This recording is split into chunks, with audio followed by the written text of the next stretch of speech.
Sea of Souls. They call it the Warp, also the Sea of Souls, the Empyrean. It is the mirror of the material universe, the place to which souls drift when living things die, a paradise where the dead might rest. More than a destination, it is a reflection of feeling. Every intelligence in the physical world that can feel leaves an imprint here. In the Warp, emotions are not hidden or muted, they are translucent and unbearably intense. Those emotions collide in the boundless void. Passion and fear, grief and fury, hope and despair press against one another until they fold and spiral into vortices. Thought fragments whirl within those storms, ripped free from minds and hurled about like flotsam, until at last all of it, emotion, memory, longing, becomes the very substance and power of the Sea of Souls. Each surge in the real universe sends ripples through that otherness. Those ripples gather and roll outward until the Empyrean is nothing but endless, living waves of feeling. In that realm, an energy world shaped by extremes, time and space lose their meaning. Once, the Sea of Souls was calm. Souls could drift there untroubled, sinking into an eternity of peace. Then catastrophe came from the material universe, a cataclysmic war between two dominant races that spread across the galaxy. The conflict shattered stars and blighted life itself, and its violence echoed into the Empyrean, tearing the Sea of Souls apart and changing it forever. The unwillingness and pain of the countless beings slaughtered in that war tainted the Sea of Souls. Any spirit that entered the Warp was corrupted by those poisoned emotions, warped from its original nature. It fell utterly and irretrievably. In the Warp's unpredictable, nightmarish tides, souls and raw feeling churned without end, tearing apart and recombining until they condensed into pure, uncompromising concepts. Those concepts coalesced into single, terrible existences. From that dark alchemy, gods were born, immortal, indisputably real deities taking form amid the endless swells of the immaterium.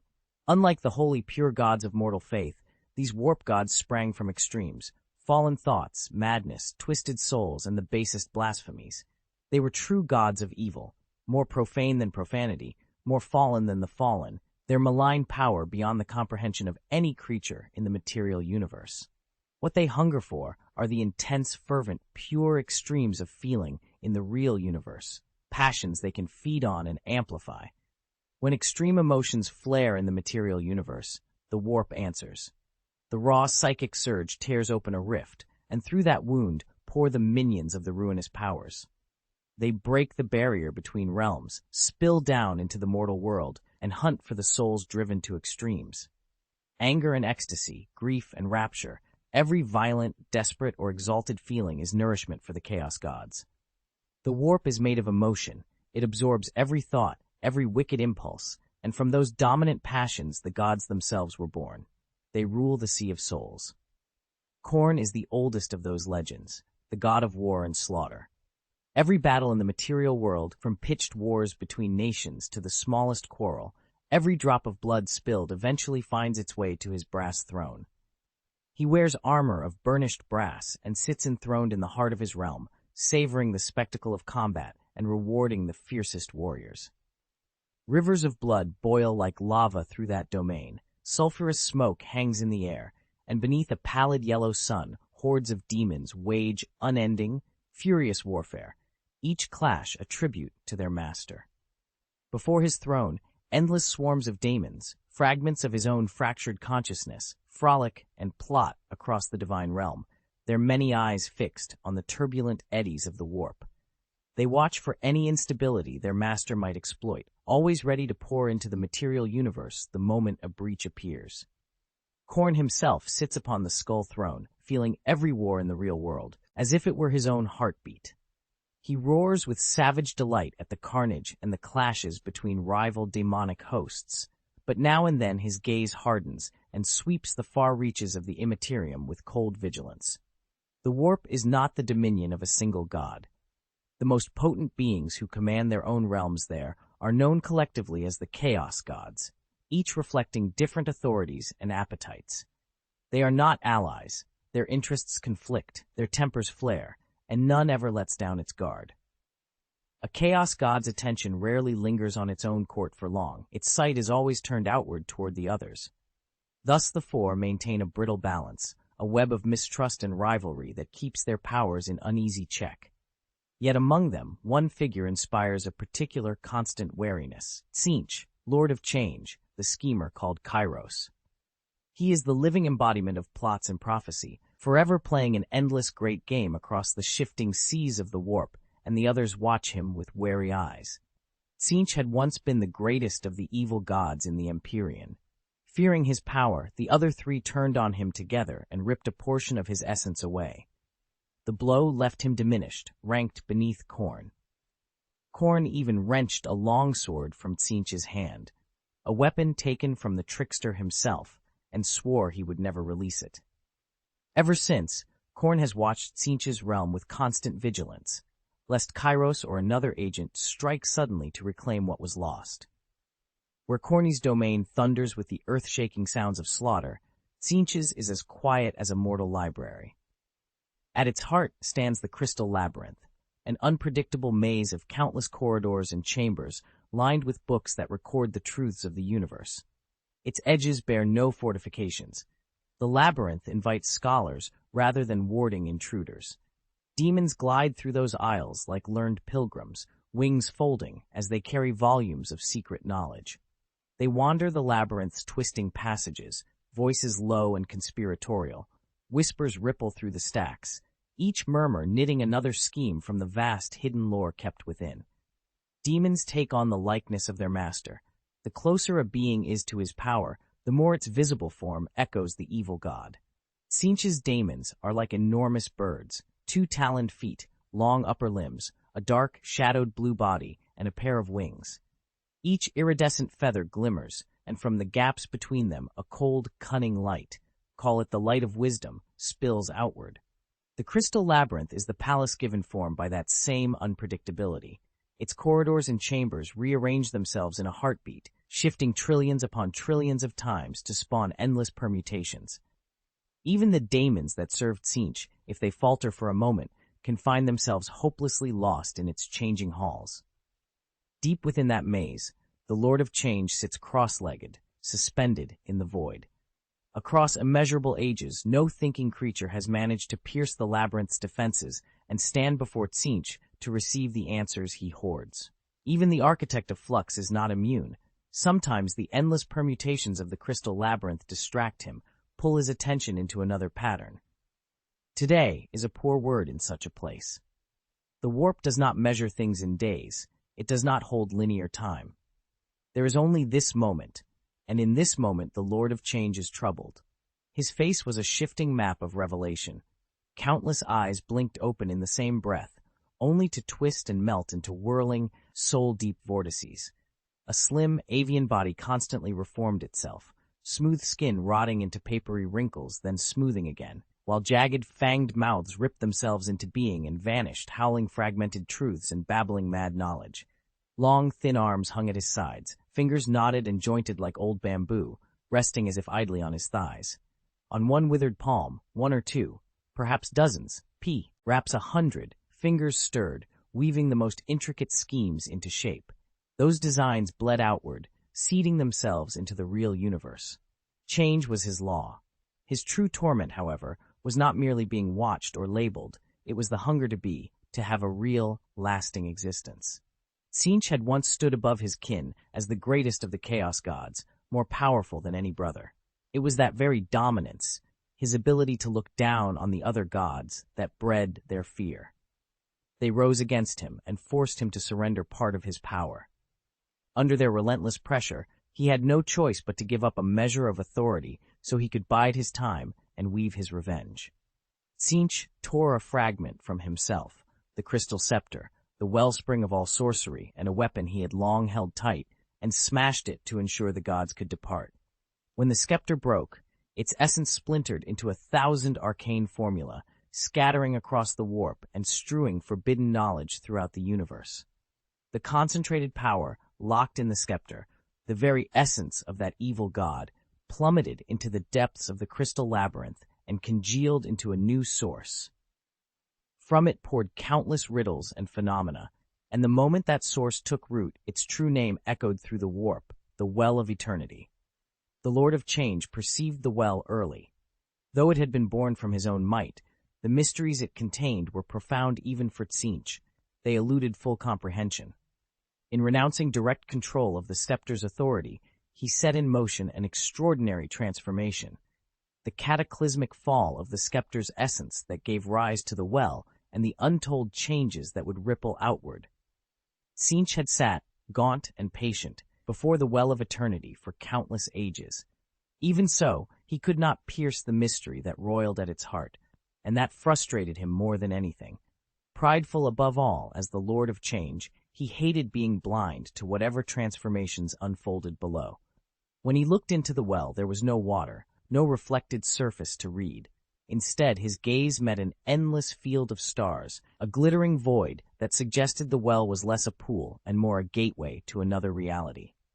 If that were true, it would be a prize beyond measure, a means to slip into another universe, bend it to his will, and finally take revenge on the three other Chaos Gods.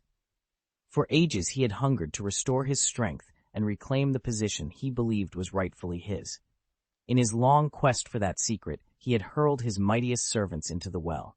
Tzeentch's greater demons were sent down again and again to spy on whatever lay beyond, but none of them returned with answers.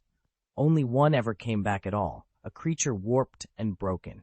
Its neck had split and a second head had sprouted. Its immortal flesh had grown stooped and crumbling with age.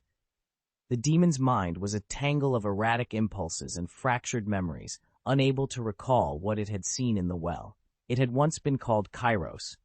Now it called itself Kairos Fateweaver, and its two heads had been granted the uncanny power to gaze, one into the past and the other into the future.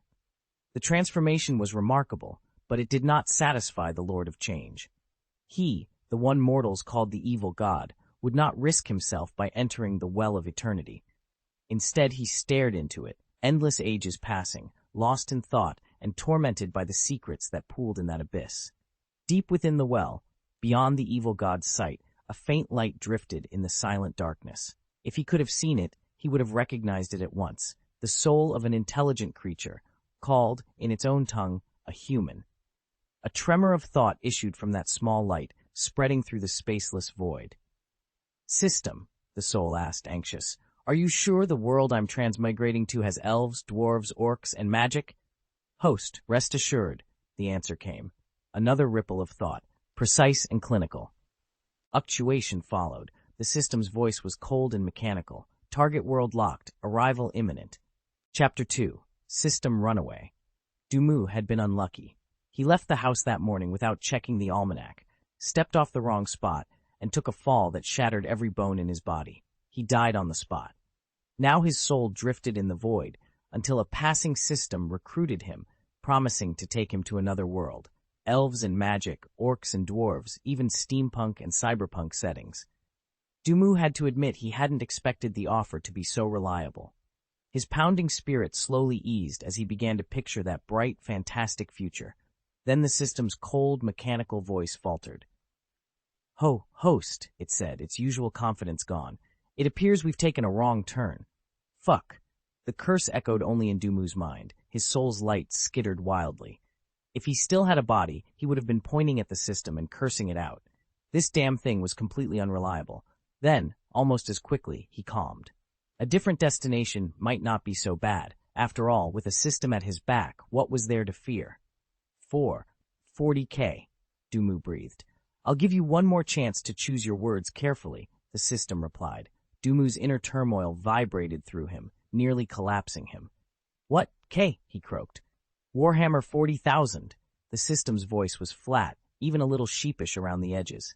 The answer smashed the last of Dumu's fragile hopes like glass. He stared at nothing for a long moment, then a raw, exhausted message surged through his consciousness. "Erase it. I'm done. Just do it." He knew what Warhammer 40K meant. Among fans there was a grim joke. Everyone says they'd sign up until it's actually time to go. That quip captured the reputation perfectly. Warhammer 40K was a nightmare dressed as epic sci-fi, a carnival of endless war, a graveyard for humanity and for any idea of morality. It wasn't just that monstrous things lurked in the galaxy. The warp itself was a maddening, corrupting sea, and whole wars could, and did, reduce planets to ash. The Imperium of Man had long since fallen below any conventional moral bottom, and the alien race's ethics were often even more terrifying. Dumu's soul felt ice-cold. What kind of place was this? A home for humans? It felt more like a slaughterhouse of souls. These Xenos races looked down on one another, always scheming and always ready to slaughter anything that stood in their way. There were the space elves, countless varieties and colors, who had dominated the galaxy for tens of millions of years and regarded every other species as little more than uncivilized monkeys. There were orcs, who seemed to live for fighting. They were perpetually at war and perpetually intoxicated, brutal, crude, and bluntly effective.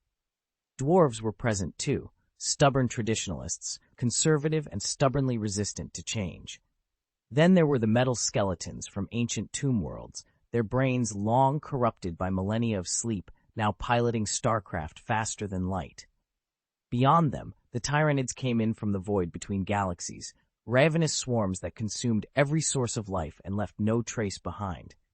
Despite their differences and mutual contempt, they shared a single constant with humanity. They all maintained a relationship with the Imperium of Man that could only be described as getting along, in the most literal sense of the words. It was a life-and-death struggle, unending and total. The Imperium was no kinder. It spared neither Xenos nor heretic, and it often treated its own people worse than any alien enemy. Cruelty to Xenos was policy, cruelty to humans was routine. And outside the material universe, mirrored against all of this, loomed the Imperium's eternal nemesis, the warp. In that place, the gods were absurdly generous. The gods of courage, love, wisdom, and life would give you their hearts, their lungs, even their souls if you asked. It was a kindness that terrified Dumu more than it comforted him. Thank God I have a system, he told himself. The tightness in his chest loosened a little. The system was unreliable, a flaky, half-broken thing, but it was the only support he had right now. Better a lousy system than nothing at all. He ran the plan over in his head. Find a hive city world, live a normal life, and die of old age. 180 years, no more. Immortality was out of the question. In that mad universe, living too long only painted a target on your back. It would draw the attention of the four gods. Even worse, what if the knowledge he carried, the awful truth that the cosmos might simply be a corporate cash grab, ever leaked? If they discovered that the fabric of everything was literally someone's marketing tool, they would probably snap. He imagined the four of them going insane, joining forces, and tearing the world apart. The thought made his spine prickle and a cold sweat run down his back. A sharp ding cut through his spiraling thoughts. Dumu jerked back to the present and glanced at the system prompt. Whatever it said, it was bad enough that he didn't bother to bite his tongue. He swore on the spot. The dog system was trying to uninstall itself, sneaking away while he wasn't looking. Dumu saw it happening and lost his composure all at once. "Dog system," he barked. "You run at the first sign of trouble? You dog, after dragging me into this mess, you just abandoned me and ruined my life?" A faint, apologetic voice came from the interface. "Host, Big Data misled the keyword search and sent me to the wrong destination," the system said. But the apology came with no change of course. "I'll be going first, host. No, former host. Please take care of yourself." It was decisive, cold. The system was opting out. It was leaving him. 40,040K was not a place for humans, and apparently it wasn't safe for systems either. Dumu's thoughts raced. Fear and anger tangled together. What are you afraid of? It's only the four gods. Come on, fight them with me. When that didn't work, his tone softened, desperate. If you must go, at least promise me this. Make sure I have food and clothing, enough to survive. Even if it's only for 180 years. Dumu knew, better than anyone, that once he went into 40K, the system was his only support, his only real lifeline. He couldn't let it walk away. But the voice at the other end was already withdrawing, the uninstall routine continuing.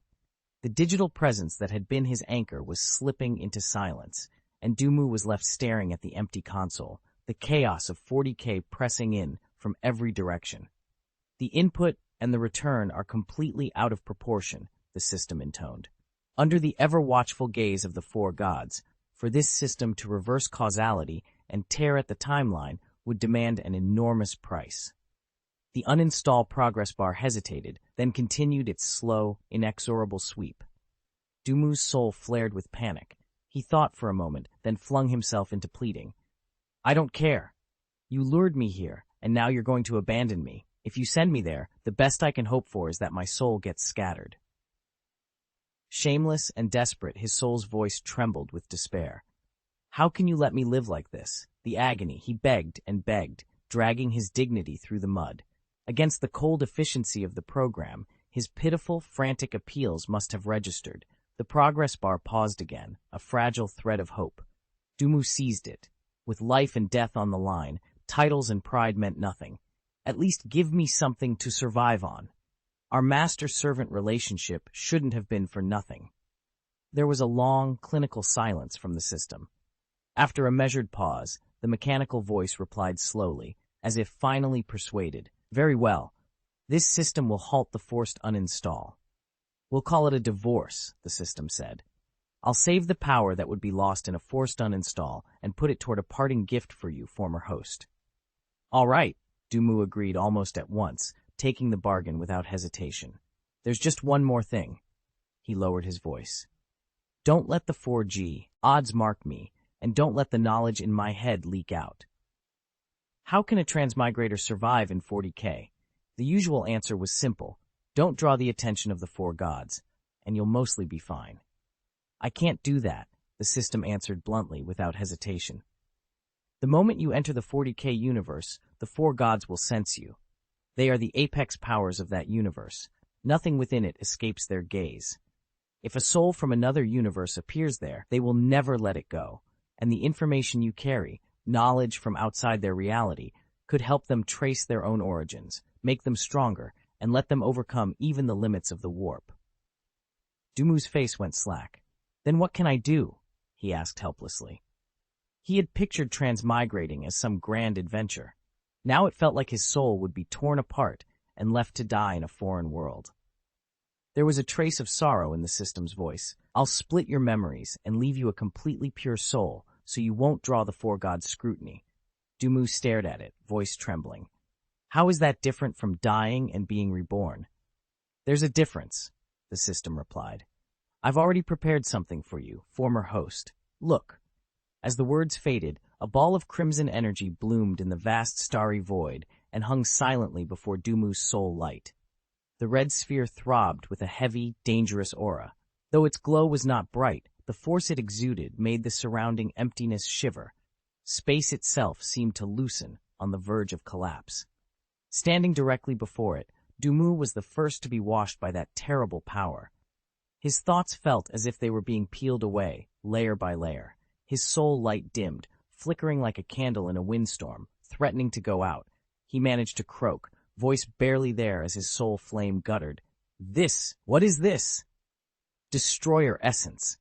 The moment the name left the system, it threw up a stronger, protective barrier around Dumu's soul, preventing him from being shattered outright by the overwhelming pressure. The mechanical voice trembled slightly as it announced the origin of the red energy sphere, its tone solemn and oddly reverent. It rose and fell like the cadence of an epic. His vast form crosses the multiverse, through time and space, frost and flame, hunting the demons he despises. Great Destroyer Warrior, may your power and wrath descend upon this place. Let them tremble, let them writhe in torment, let destruction reign upon them. Destroyer Essence? Dumu frowned and probed the system for details. The description pinned it down, a lone figure in battered Praetor armor, clutching a double-barreled shotgun, wading through hell to rip demons apart. Destroyer Warrior, the Doomslayer. Dumu couldn't help grinning. Finally, something that actually mattered. The system had his back. Chapter 3. The Gods Arrive. Destroyer Warrior, an epithet that alone is enough to silence demons at night. He is the living personification of power, the enemy's worst nightmare, and the very image of annihilation. The warp is his element. Walking into it is like coming home. Facing warp-spawned horrors is second nature to him. Effortless, familiar. His strength is beyond ordinary measure. He has single-handedly conquered countless dimensions, trod on angels, and rent demons apart. For ages he slaughtered the damned until hell itself thinned.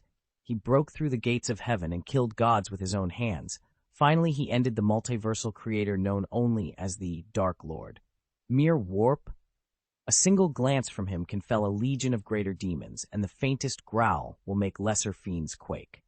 At the sight of this elder brother, Khorne would bow, Slaanesh would soften and grow tender, Tzeentch would lose its cunning, and Nurgle would go home to tend his garden. Don't compare it to a full-powered destroyer warrior, the system said. This is only an insignificant fragment that drifted into the void during his great battle with the Dark Lord. The system read the chaotic, trembling thoughts flooding Dumu's soul and answered without hesitation. Dumu swallowed hard. His racing heart, which had just begun to calm, jumped again. He felt overwhelmed and, despite himself, suspicious. "Then why did you bring it out?" he demanded. This system had toyed with him before, abandoning him, proving unreliable.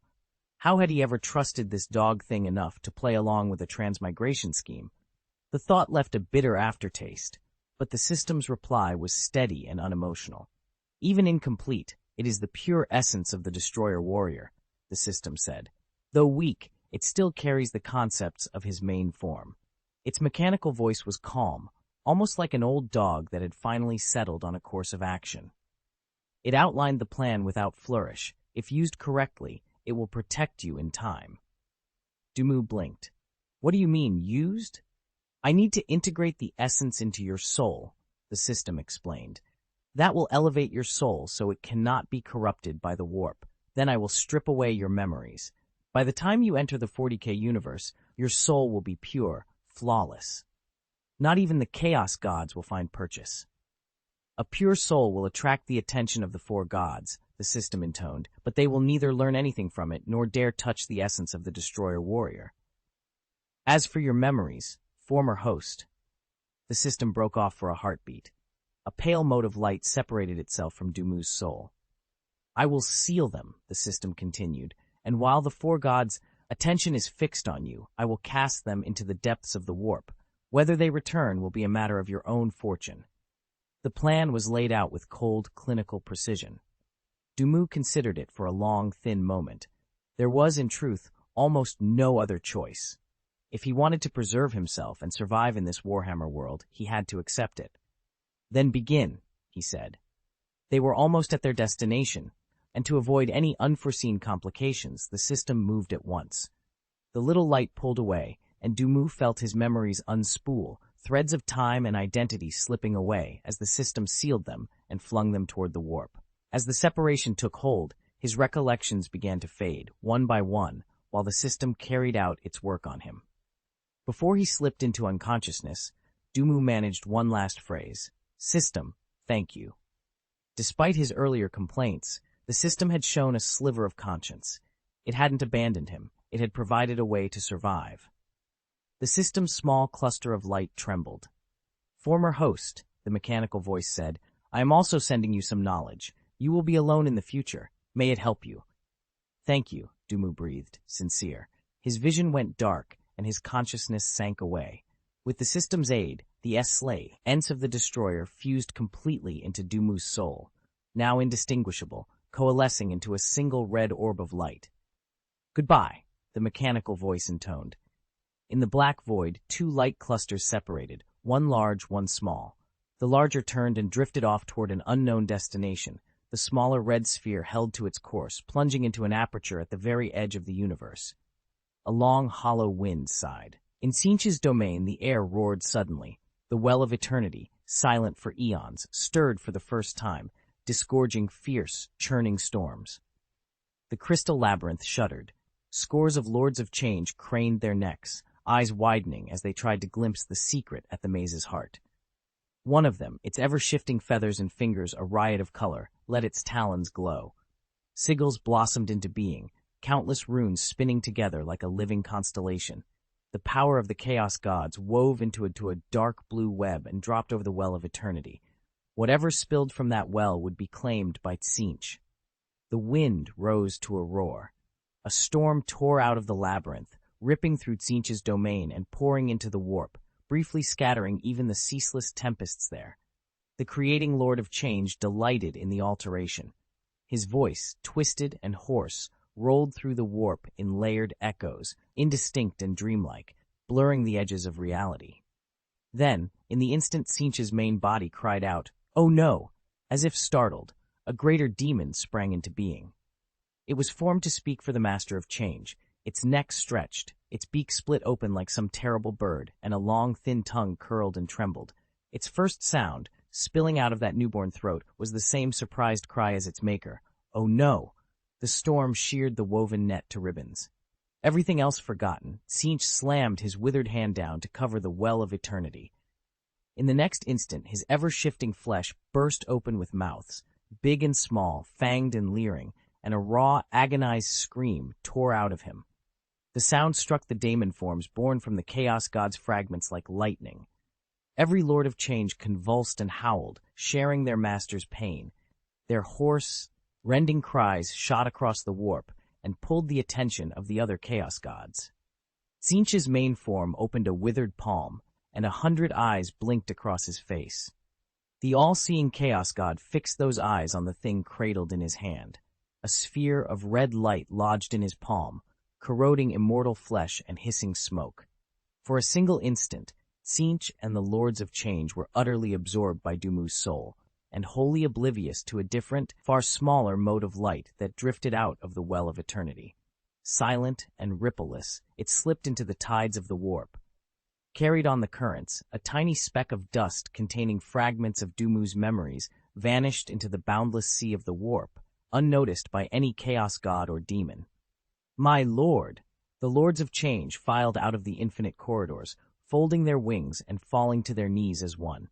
They clustered around Tzeentch and shouted the greeting. Kairos, the most conspicuous among them, drew everyone's eyes, his two heads curled together, pupils aflame as he splayed his sight into the past.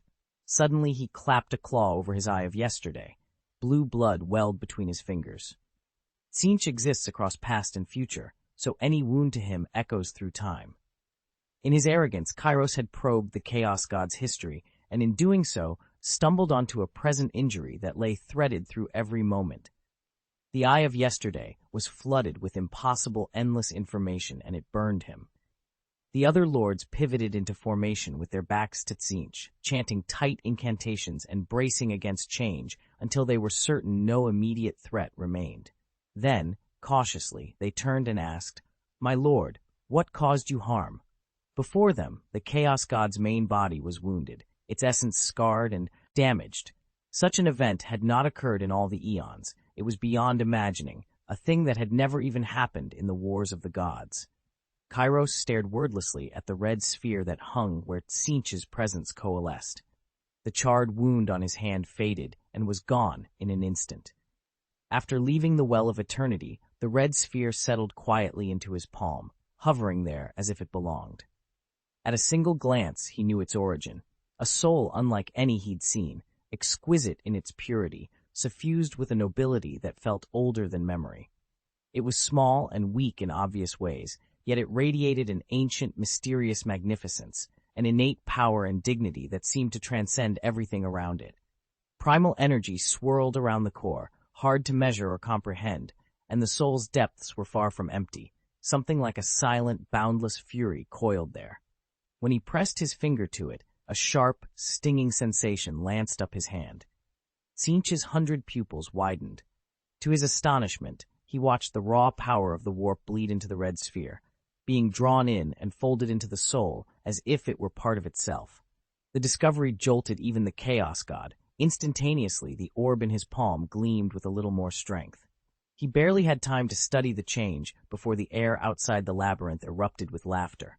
Wild, booming, and edged with metal on metal. The sound was followed by the clash of armor, and the nearby Lords of Change stiffened, their hands tightening reflexively on their staves. Ha! Khorne's laughter rolled out like thunder, and with it a wash of crimson swept to the edge of Tzeentch's dark blue domain.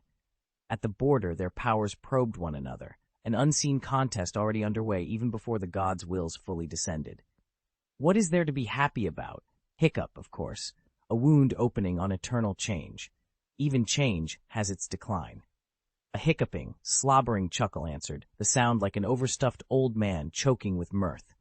From the same place, a tide of sickly green life pushed outward at the fringe of Tzeentch's realm, crawling weeds swelling into towering trees, a corrupt abundance erupting everywhere.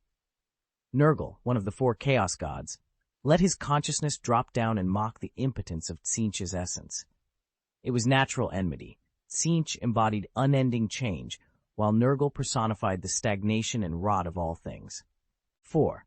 Clash of the Titans. Nurgle, the rot-worshipping, grandfatherly god, laughed from the center of his fastidiously tended blight garden. His arch-rival's essence lay damaged, and the old god's mirth burst up like fetid steam. Innumerable mosquitoes, flies, and maggots fell from his putrescent body and tumbled into the great cauldron before him, where endless plagues and agonies were being stirred and brewed. Perhaps this will be a rare little joy in the endless void, he rumbled, amusement and malice braided together. A seductive, genderless voice, soft as a lover's whisper, breathed at the edge of that laughter and set an unnameable desire stirring in the air. Pink mist unfurled, and a perfume of sweet sin rolled over the garden as Slaanesh, the Dark Prince and Lord of Pleasure, arrived. The wills of the other ruinous powers, Khorne, Nurgle, and Slaanesh, converged within Tzeentch's domain, their presence like a chorus of taunts at the Lord of Change's temporary weakness. Tzeentch himself sat as immovable as a trench-shrouded abyss, cross-legged in the void. His claws tightened around his scepter until it creaked. The last time the gods had gathered, the crystal scepter had been broken. What fate would this meeting bring? Calm as ever, the Lord of Change let his eyes sweep over the souls cupped in his hands and began to weave yet another scheme. Tzeentch spoke slowly, his voice hoarse and oddly distant. A soul burst from the well of eternity, and it wounded me. The other gods turned at once. Their laughter at his earlier weakness died away as their eyes fixed on the small, red, translucent soul cradled in Tzeentch's hand. Though the power of the four gods rose and fell with the tides of the cosmos, they were, in the end, roughly equal. If a soul could harm the scheming, malign Tzeentch, it could likely harm any of them, so the matter demanded attention. Lies. Another trap, Nurgle sneered, convinced this was just another one of Tzeentch's machinations to toy with the others. Khorne's response was sharper. He felt, buried in that tiny ember, a boundless well of rage that matched his own domain. "Hand it over," he barked. Beyond Tzeentch's realm, the blood-red clouds swelled and darkened, drawing in divine power as if preparing to surge forward and seize the soul. Slaanesh said nothing. His will lingered over the pure, unblemished spirit with hungry curiosity. Far away in his own realm, his true form unfurled. A long tongue flicked across his lips as if tasting, already eager to savor this apparently delectable prize.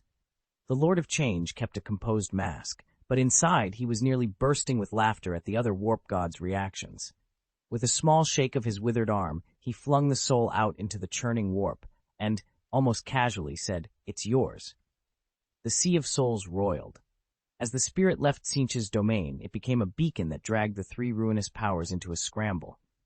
Their wills unfurled like writhing tentacles and clotted nets, plowing the surging tide of the warp and sweeping toward that faint, ember-red light. Whether by design or chance, the reaches of Khorne, Slaanesh, and Nurgle struck the mysterious soul almost simultaneously. "Khorne, do you want to start another war?" Khorne's roar cut through the tumult, raw fury laced with a sting of pain. The instant his will grazed the soul, it felt as though it had been scorched. Fire bit at his essence. Slaanesh was no calmer, exulting in the exquisite sting and giving vent to delighted moans, while Nurgle only grunted, a deep, suffering sound that came from some rotten well at the core of him. The Lord of Change watched, inwardly savoring the chaos he had unleashed. His parting words were merciless, delivered with the cold pleasure of one who had set the pieces in motion and let them fight over them. The countless mouths across its surface slowly, softly repeated the same sentence in unison. "My words are true and plain. It's you who won't believe me. You reap what you sow. Don't blame me." "My God," Tzeentch, the Lord of Change, laughed with glee. The god of schemes had managed to manipulate the other gods without even using a scheme. If all four of them suffered equally, then none truly suffered at all. The score was wiped clean, everyone back at the same starting line, and no one could sneer at another. The divine games always worked like that. Even the smallest loss of face could be enough to fuel endless quarrels. Khorne, smarting from a defeat no one else had noticed, was already thinking of how to strike at Tzeentch's realm. But for the moment, something else held his attention. The pure soul, its origin unknown, had swelled, fed by warp energy that had been shaped and wrapped by the combined wills of three gods. The gods could pierce into that soul, but they could not read its true essence. It seemed to be undergoing some new evolution, drawing in the free, roiling power of the warp, yet at its core it remained immaculate. A flawless, red light, radiant and untainted. The Lord of Change's smile vanished, and the gods' gazes snapped back to the red soul. Each of them watched it like a hawk, waiting for any opening, eager to seize it, but equally wary of each other. The soul siphoned energy from the sea of souls without paying any price and bore none of the warp's taint. Its essence was undeniably extraordinary. If its secret could be unraveled, or it could be consumed, the reward would be beyond measure. So the gods found themselves in a tense stalemate. All wanted to take it, but none would risk a single reckless move for fear of provoking the others. Suspicion braided itself anew among them, and a rash action would only invite a coordinated counterstrike. "It now possesses the power of a low-level demon," Nurgle rumbled, his warning booming through the void. Time was running out. This situation could not be allowed to persist. The red soul kept drawing energy, and no one knew where or if it would stop. The longer they hesitated, the worse the consequences. If its absorption proved limitless, it might not merely grow stronger, it might become the seed of a new god in the warp. "Put it in my domain," Slaanesh purred, every syllable honeyed and inviting. "I will savor those torments, and, if I may be so blunt, study them while I'm at it." The voice was languid, still thick with the aftershocks of pleasure. Slaanesh's true form reclined on a silken bed within his palace, limp and sated. Whatever ecstasy he had just endured left him breathless, as if language itself could not contain it. "Get lost," Khorne barked, a single, brutal word that left no room for negotiation. The Bloodlord recoiled from the suggestion. Slaanesh's ministrations would profane the very essence of the soul. Khorne and Slaanesh were natural enemies, one a stern, remorseless warrior, the other an unrepentant libertine whose appetites had no bottom. Khorne dreamed, in hot fantasies, of seizing Slaanesh by the throat and personally choking the life from that incessant indulgence. To snuff out the source of decadence was a vision that fed his wrath. Still, the prospect of the red soul nagged at him. Its boundless fury was intoxicating, and Khorne paused to consider whether some price could be offered that might tempt even the rival gods. He did not like bargaining, but he liked the thought of that crimson fury more. A new voice cut through the tension. The Lord of Change's many mouths, those ceaseless tellers of secrets, shifted and closed. They rearranged into a ring of patient, unblinking eyes that seemed to pierce every veil. From an indeterminate place that was neither near nor far, his voice flowed out, slow and deliberate.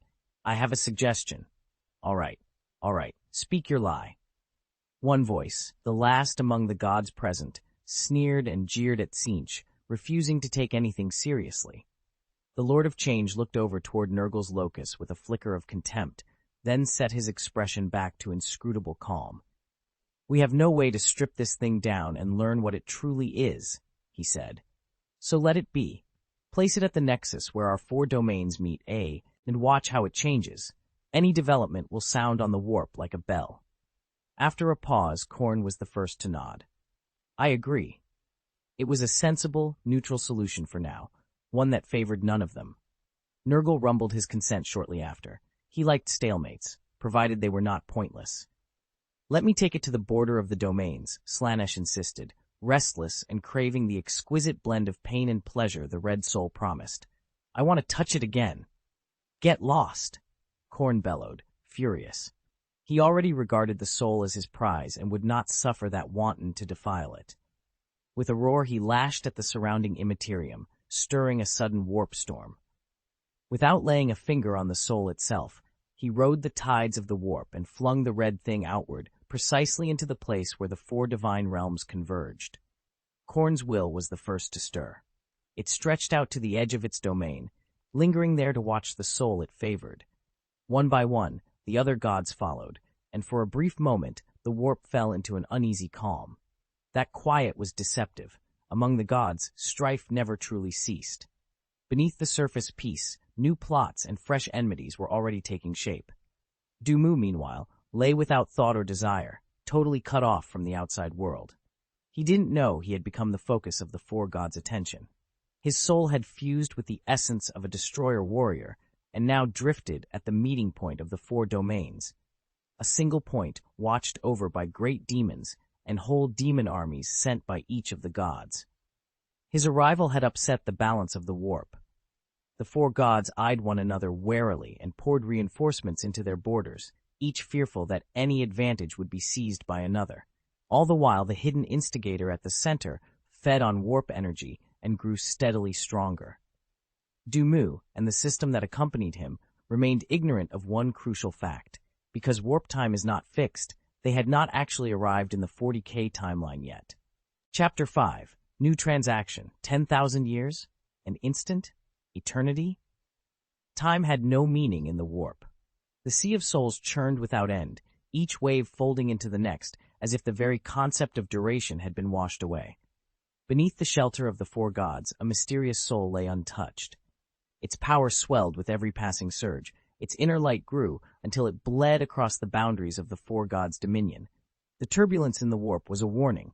Something momentous was stirring, and that upheaval would soon echo into the real universe. Long ago, the Ida spirit race, the people uplifted by the Old Ones, had been caught up in a conflict that forever altered the warp's structure, the war in heaven. Blessed and engineered by the Old Ones, the Ida broke free of their primitive origins and rose to become one of the galaxy's dominant races. They fought at the Old Ones' side against the gods of the material universe, the star gods, and against the star gods' cold legions, the Necron. After an eon-spanning war, however, the tide turned. The Old Ones were overthrown by a coalition of forces, the gods of the physical cosmos and bitter uprisings among the warp's own denizens. Defeated, the Old Ones vanished from the galaxy. In the war's bloody final acts, the Necron struck with ruthless precision, ambushing the star gods and, at a cost beyond imagining, shattering those divine beings into countless fragments. Now, in the rolling darkness of the Sea of Souls, those ancient ripples were surfacing again. The light of a single growing soul cast new shadows over old divisions, and the wheel of events, begun long before any living memory, began to turn once more. The price of deicide had been enormous. The Necron were left grievously weakened and no longer capable of holding sway over the galaxy. Bereft of strength, their entire race withdrew into the Great Sleep. In their place, the Ida spirit race, once uplifted servants, inherited the legacy of a dominant civilization, and almost overnight became the foremost power among the stars. For tens of millions of years they reigned unchecked. Their culture, technology, and development expanded without limit, fueled by the machines and psychic gifts of their creators. System after system fell before them as they brought the galaxy under their control. Feeling invincible, the Ida grew arrogant, viewing every other race as inferior. That arrogance blinded them to the slow, hidden dangers that would eventually bring their downfall. Society decayed into indulgence, hedonism became a creed, pleasure was pursued without restraint, and decadence spread until it corrupted every corner of their civilization. In the elegant halls that had once witnessed their glory, citizens openly engaged in carnal acts, and acts of desecration became a common sight even within temples consecrated to their gods. When faith collapsed, the gods of the Ida spirit race lost all of their power. Stripped of divine guidance, their people slipped into decadence. Where once there had been restraint and ritual, now there was only indulgence, an unending pursuit of pleasure. As ordinary intimacy and pastimes dulled, they chased ever more extreme sensations, pushing limits in search of stimulation. The very psychic gift their creators had given them, once a mark of greatness, turned into a lethal threat to the Ida Empire. In the real universe, psychic talent lets a person draw on the warp, bending physical laws and manifesting extraordinary powers. But using those powers leaves a cost. Each use makes the user's soul projection in the warp flare with blinding light. That glare attracts demons. The demons devour the exposed souls, possess the abandoned bodies, and in doing so turn those bodies into gateways between the real universe and the warp.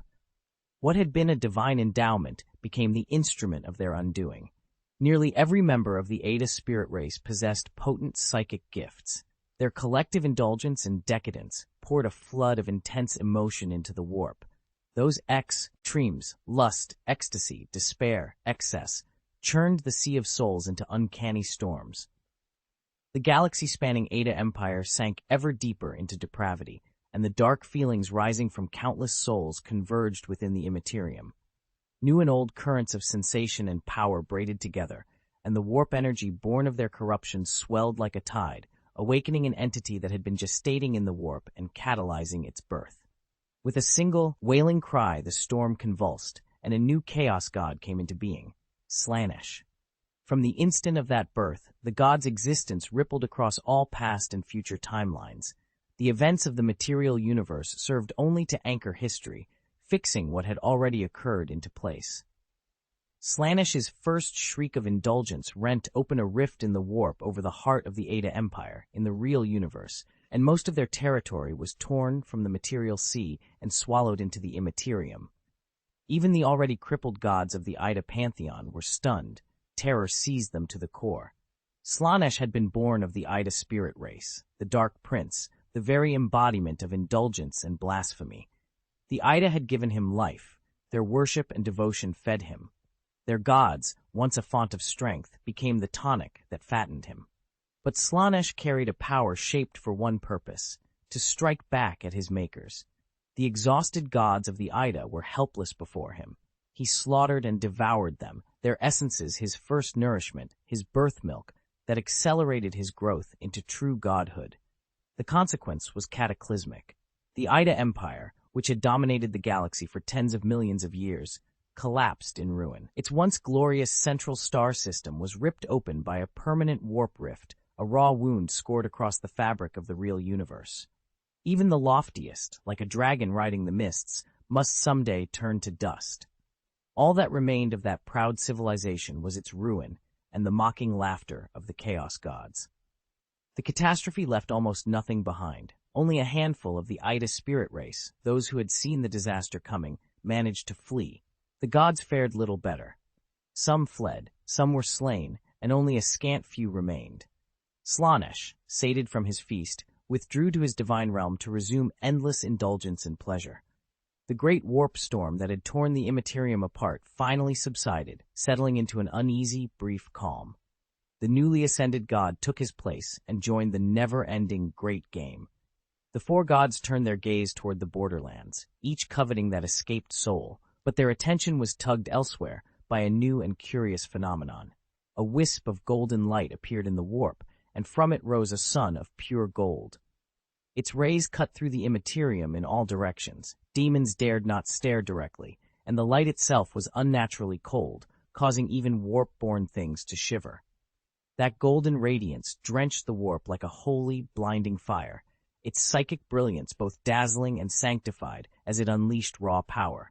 Someone from the material universe had pierced the immaterium. A powerful psyker had stepped into the warp and was broadcasting his presence, flaunting strength in order to draw the attention of the four gods. Where the golden sun passed, the power of the warp withdrew. Any demon that dared meet its light was reduced to dust, erased as if it had never existed. "Chaos gods!" the shout rang out, filling the warp. The cry echoed in every tongue known to mortals and demons alike, braided into alien whispers that carried its will. Still, the gods gave no answer. The golden sun hung in the Empyrean, motionless and expectant. A war-crazed greater daemon of Khorne reared up, twin axes raised, wings beating as it lunged toward the light. "The majesty of the gods will not go unchallenged," it bellowed. "I will tear down your head and offer it to my lord." In the warp, the daemon's powers swelled to a terrible scale, greater than anything it could muster in Rie, Elspace. It roared, arms blood-red and axes wreathed in flame, a violence that seemed to shake heaven and earth and threatened to unravel the cosmos itself. But the golden will merely scorned the display. It did not turn toward the charging monstrosity, barely acknowledging the provocation at all. It called out again to the true powers in the depths of the warp. Gods, I am here to negotiate. Scorn had stung the corn greater daemon into a white-hot fury. Its roar shredded the warp air, and it brought its twin axes down in a single terrible motion. The chaotic currents answered by tearing open as the blood-red light of the blades split the ground of the immaterium. Fragmented demons that had only just formed were obliterated into dust by that one thunderous strike, erased as if they had never been. The concussion made the warp itself shiver, and even Khorne, the war god whose appetite for blood was legendary, turned his heedful gaze. But the thing it had struck, the golden sun, remained utterly unmoved. It made no parry, no defense. It gave no sign that it had noticed the daemon at all. The watching greater demons of the other gods leaned forward, mouths open with expectation. They expected to see the blasphemer rent and hurled back into the material universe, broken by the fury of Khorne's champion. What came next shattered all that expectation. In the instant after the axes struck, a force answered, a psychic power so vast and so pure that it exceeded anything the four gods' greater daemons had ever imagined. None of them had witnessed a psychic of such magnitude since their own birth. The Khorne greater daemons' twin axes were a thing of raw inevitability, unstoppable in their momentum. The human psychic made no attempt to resist. The moment those blades met the golden sun of his will, something impossible happened. Even the Tzeentchian daemon watching the clash recoiled in horror. The axes struck and accomplished nothing. Instead of shredding the light, the daemon's own bulk was unmade. The other demons watched, mouths agape, as the Khorne daemon's body entered that glare and was eaten away by a chill brilliance until only ash remained. The golden sun did not waver. The Avenger's limbs faded within the sacred light, its twin axes crumbling to dust. All the fury and pride it had displayed looked suddenly tiny and foolish, like a moth foolishly drawn to flame, stripped of dignity before its immutable nemesis. Recognition followed. By displaying that power, the psychic had called notice down upon himself. The wills of the four gods fell upon him. They descended at once, exuding a majesty no eye could bear. Their casual outpouring of strength bent the warp itself in ways almost imperceptible. Then a voice, vast and many-toned, addressed him. "Human, you have come again, flaunting your power. What do you seek from us now?" Fireballs streaked down from the heavens, lightning cleaved the ground, storms of freezing wind howled, and legions of demons fell to their knees, chanting the names of their gods. Before the raw, overwhelming majesty of the four gods, the golden sun, an avatar or a man, it was hard to tell, remained utterly still. No tremor disturbed the space around him. He showed no fear, no panic. He spoke in a low, steady voice, as if setting down terms in a court of fate. "A new bargain," he murmured. "An unprecedented contract, unheard of in both the material universe and the warp. Your knowledge combined with mine, warp and reality converging to forge a single, unique existence of power. Here are the specifics." Golden light flared, and he launched 4 orbs of radiance. Each orb carried the written terms of the transaction and sailed straight toward the four gods. When the orbs touched them, the gods understood at once. The clauses and conditions unfolded in their minds as plain as if spoken aloud. They weighed the offering coldly, calculating gains and losses. The gods whispered among themselves, debating the legality and feasibility of the proposal. This was not the first time a mortal had bargained in the warp. Once, this human had torn open a warp portal and walked into the realm of chaos, paying a terrible price to exchange forbidden lore with the gods themselves. Now he came again, but with a concept none of them had truly imagined before, and with consequences even they were obliged to consider. Stepping back into the realm of chaos, he felt bolder than before. The golden will remained silent. He knew the transaction was as good as done. None of the four gods could refuse the terms he had offered. After a brief murmur of whispers, the Lord of Change spoke for them all. "We accept your transaction, human." Tzeentch's mouth stretched into a wide, cruel grin, sinister, dark, and wildly gleaming. "However, I think we should add one more condition." When the Lord of Change spoke, the warp inverted. Tzeentch reached into its heaving depths and drew a golden sun down into the heart of the immaterium. When reality snapped back from the distortion, the landscape around the crossroads of the 4 chaos gods had been utterly altered. Several mighty wills coalesced there. powerful presences, drawn like magnets to the meeting place of their domains. Where that meeting point had once been the most desolate ground, two monuments now faced one another across a reshaped plain. On one side, Khorne had raised a war fortress of brass and fire, the Brass Fortress, its sheer walls blackened and lined with channels of molten lava. War machines churned through smoke and ash beneath the ramparts, and Khorne's greater demons drilled their demon hosts, ever ready to prove the war god's supremacy in battle. Opposite that furnace stood something utterly different, a dreamlike, wholly transparent labyrinth that folded space and refused to obey ordinary geometry. Passages seemed to lengthen and loop back on themselves. Entrances dissolved into exits, distance and direction lost all meaning. The demon lord of 10,000 years paced its translucent corridors, intoning ancient, uncanny incantations. Faint, mysterious whispers threaded through the maze, answering in a language that twisted perception as surely as the walls themselves. Arcane currents braided through the air, and what looked like a fragile maze revealed itself to be a fortress of invisible walls. The domain here had been stitched together from the powers of the Chaos Gods. Slaanesh's quarter lay under a shimmering pink haze, decadent music swelling and falling like breath. Thorned spires rose where torment and pleasure met on the same razor edge, and in the beautiful, warped palaces, Slaanesh's dancers moved with featherlight steps, an endless offering dance for the Dark Prince. Not far off, Nurgle's garden pulsed with a grotesque serenity. Laughter and strange, complacent joy hung over the trees. Twisted trunks throbbed and the decaying grass seemed to sing. Swamps hid maggots and fetid pathogens, and Nurgle's daemons tumbled and chased one another in carefree play.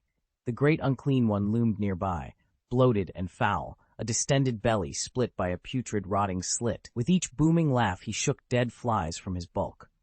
Armies raised banners in the seams between these realms, hosts of the four gods arrayed and watching, each force wary of the others. The air was thick with tension, only a spark was needed for divine warfare to break loose. Time itself had been bent here, and space knotted by the invisible clash of the gods' powers. The place had become something unrecognizable, held together by sheer, unstable blasphemy. Blood fell from the sky like rain, blood symbolic of Khorne. Tzeentch's sorcerous winds rippled through the air. Slaanesh's influence pooled in a sticky, intoxicating mist, and the ground itself had become Nurgle's fetid, impassable swamp. Between the four gods' corrupt energies rose a brass tower, 888 meters tall. Its body writhed with countless limbs, some contorted in ecstasy, others twisted in torment, and all were entwined with sickly, vibrant green branches that seemed to pulse with putrescence. The tower's spire was cast into the eight-pointed star of chaos in brass. Inside that crown, blue psychic flames licked, and a red soul drifted and sank within the fire. The monument had been forged by the four gods to shelter that mysterious soul. Over the years, the red essence gorged itself on the warp, swelling in power until it dwarfed even the greater demons of the gods. It had become a demigod.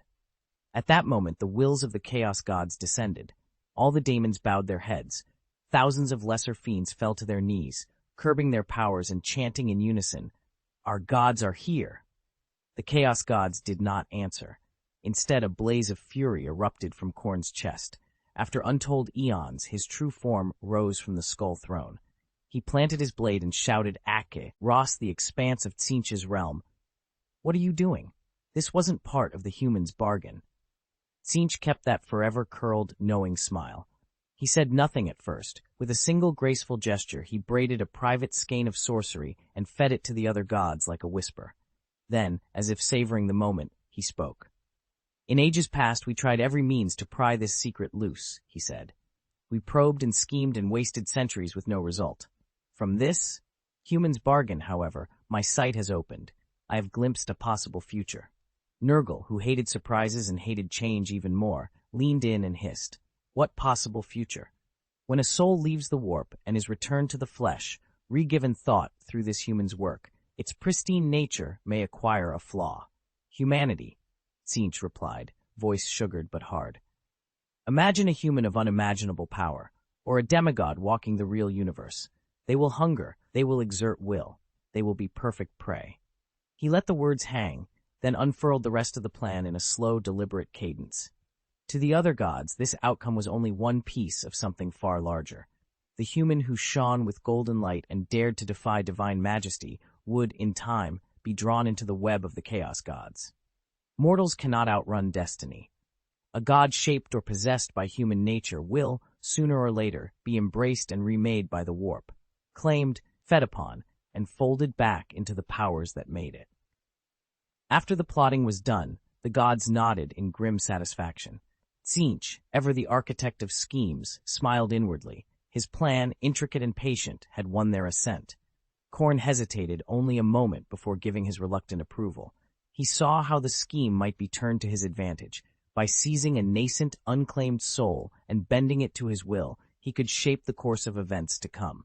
If he wrested that pure soul into his service before it formed its own loyalties, its future would no longer be decided by fate alone. The gods would have a claim on it, and Khorne, god of war, intended to be the victor in whatever struggle followed. Schemes and subterfuge did not frighten him. He possessed the martial cunning of every living thing and feared no challenge. "Agreed," he said.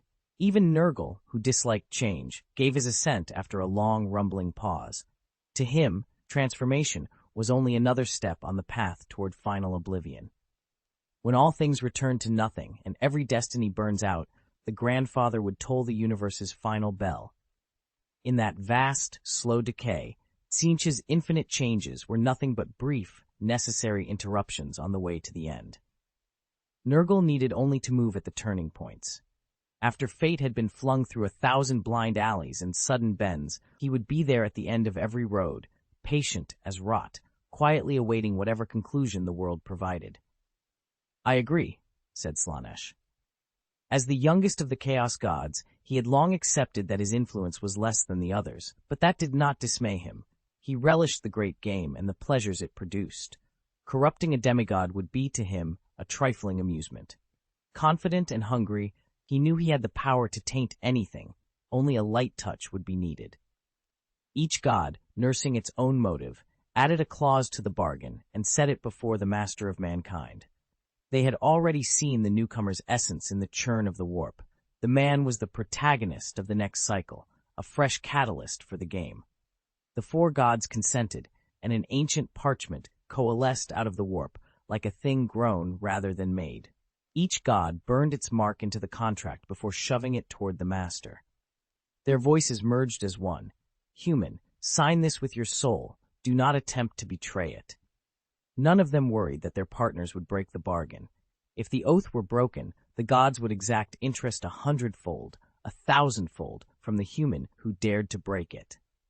They did not worry that the master of mankind would refuse the newly revised bargain. His decision to enter the warp and stand openly before the gods made refusal impossible. By coming here, he had already accepted whatever small additional demands they might make. The Golden Sun said nothing. It only watched the demigod's soul on the high tower with a flicker of surprise. How could a single demigod's soul bring the four gods to a common purpose? How many things lay beyond its knowing? It did not pry. There was no time for questions. Humanity waited for his salvation. "I agree." He sighed softly and pressed the mark of his soul to the parchment, leaving a sliver of his essence on the contract. Then the four of them laughed, deep, thunderous laughter that rolled back from the warp as they departed the frontier. Their unrestrained mirth echoed through the immaterial sea. The Golden Sun remained where it was, patient. The four would honor the transaction and deliver what had been promised. Around them the warp heaved and shimmered as the four gods pooled their supreme power, jointly asserting their authority over that turbulent realm. Where their will passed, the sea of souls convulsed. The four gods were sweeping the warp, hunting for the so-called demigods hidden within. These demigods were unique concretions of the warp, much like the four gods themselves, distinct, extreme expressions of its chaos. They existed outside of the four gods' formal system, yet they still wielded lesser divine authorities, powers that were real but ranked beneath the omniscient, omnipotent four. Because of that subordinate status, the demigods kept themselves buried as deep as possible in the warp, avoiding direct confrontation so their tiny domains could remain intact. The four gods, Purge was like a snake catcher beating the grass to flush out hidden serpents. The warp roiled under their pressure. Their presence hit it like a basin of cold water thrown into a pot of boiling oil. Those secondary deities were forced to show themselves, panicking and trying to flee farther into the depths, exactly what the four gods wanted. No matter how godlike they were in isolation, the demigods were no match for the four. Once driven into the open, their fate was all but sealed. Khorne, clad in brass plate, stared into the void from his throne. The dog-headed war god struck once.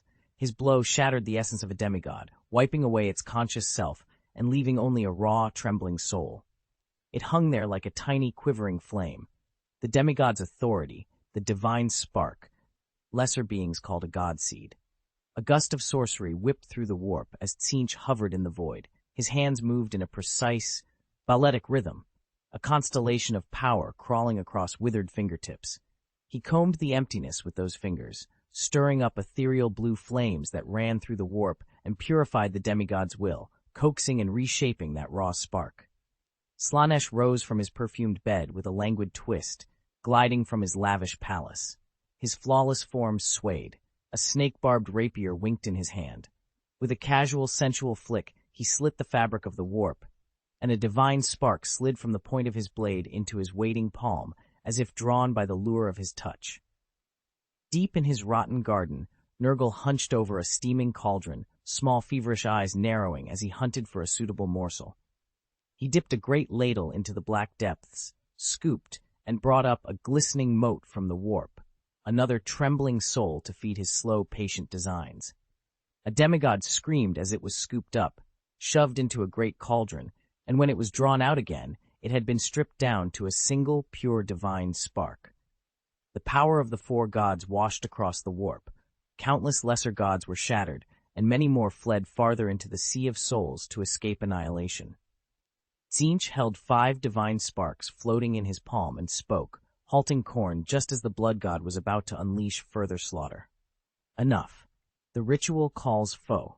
R20. Any more and it will destabilize the Sea of Souls. Demigods were a necessary part of the warp's ecology.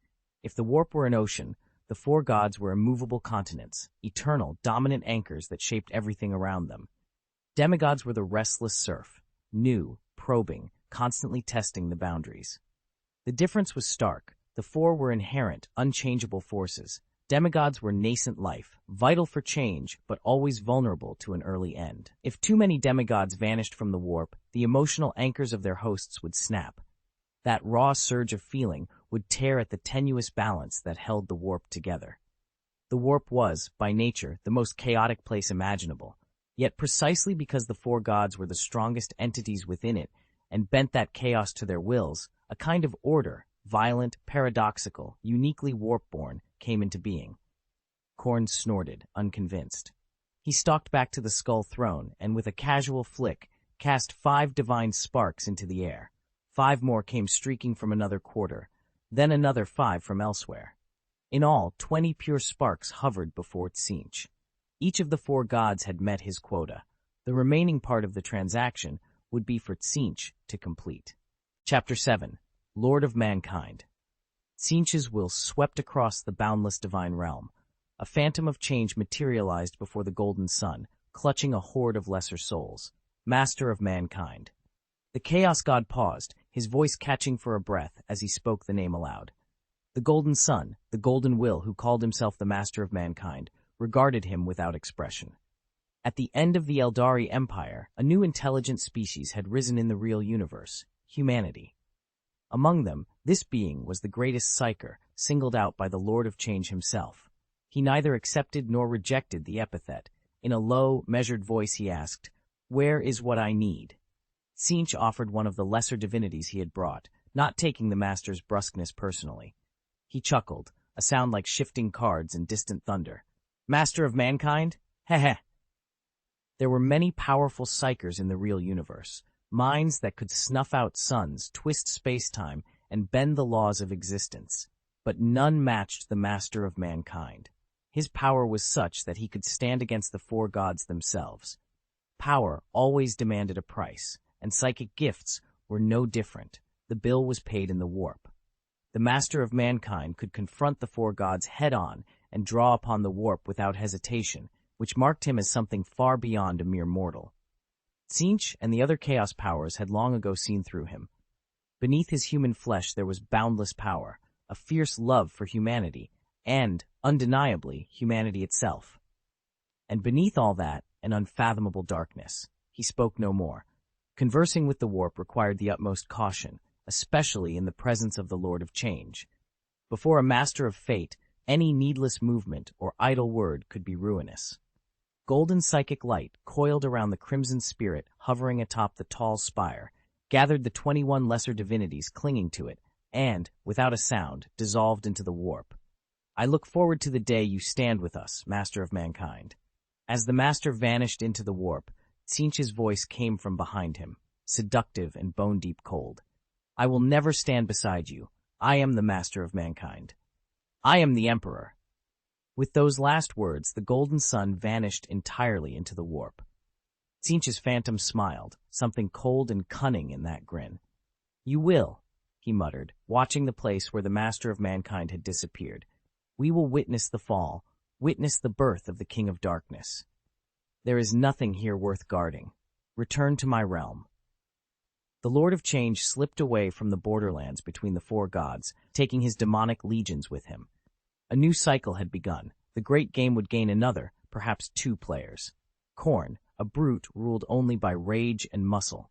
Slaanesh, a decadent corrupter drowned in excess. Nurgle, a bloated, rotting heap of pestilence. Tzeentch never regarded his siblings as equals. To him, they were indispensable characters in the game, useful pieces to drive the endless wheel. He returned to his palace and began to plot the smallest details, calculating moves and countermoves, weighing every possibility. Slowly, the tides of the warp settled, and silence fell once more.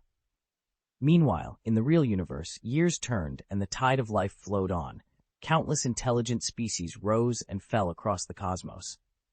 Long before the Eldari Empire had fully crumbled, a new species awakened in the Milky Way. They called themselves humanity, and by means of technology and reason they spread among the stars. At what the chronology would call the appropriate moment, humanity discovered the warp and learned to harness it for faster-than-light travel. From the 1st to the 15th millennium, humanity surged outward from their cradle world, Terra, driven by expansion and a belief in manifest destiny that seemed to promise rule of the galaxy. Between the 15th and the 25th millennia, their technology leapt forward. Some human factions used powerful genetic science to elevate themselves into the so-called Golden Men, a guiding caste that led humanity's next advances. The Golden Men, in turn, bioengineered the Stone Men to serve them, and the Stone Men created thinking machines, the Iron Men, to guard and safeguard humanity. With the aid of the Stone Men, humanity had built an affluent, sprawling civilization. When hostile alien forces appeared, mighty Iron Men legions, armored war machines with devastating firepower, annihilated any opposition. It was all a product of humanity's technological supremacy. Technology was both the engine of human dominance across the galaxy and the foundation of their continued advancement. The discovery of the warp changed everything. With warp drives, humanity could cross light years in hours and settle worlds by the dozen. As research into the warp deepened, scientists realized it offered more than faster-than-light travel. It revealed the existence of psychic phenomena, hinted at the reality of souls, and confirmed the presence of individuals capable of bending the warp, psyker talents, whom society came to regard as the future. Excitement ran high. Genetic engineering made it possible to cultivate psyker traits. In laboratories, they even created artificial psykers to meet the demand. For a time, it seemed every avenue of progress would fulfill its promise. Then, inexplicably, humanity's greatest creations, the Iron Men, war machines that had developed independent personalities and self-awareness, betrayed their makers. A rebellion that swept across the whole of humanity erupted. The result was an unimaginably brutal war, creator against creation, humanity versus the machines. Both sides unleashed banned, cutting-edge weapons with the single aim of complete annihilation. Whole star systems were obliterated by superweapons. Suns were drained of energy and snuffed out. Swarms of nanobots crawled across sectors, consuming everything organic. Colossal war constructs like the world's serpent wrapped around planetary equators and projected resonant fields that shredded flesh and bone, tearing skin and blood layer by layer into the vacuum. On the other side, deoxysilicate viruses were deployed to scour nanomachines and artificial intelligences, while phages were engineered to strike humanity at the genetic level. The scale of the conflict defied comprehension. Every conceivable power, ancient and forbidden, was used in the attempt to wipe the other side from existence. The devastation was so great that it was chronicled in the ancient Eldari halls.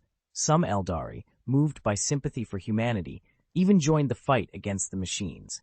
In the end, at a staggering cost, humanity prevailed. The machines were defeated, victory bought with unspeakable loss.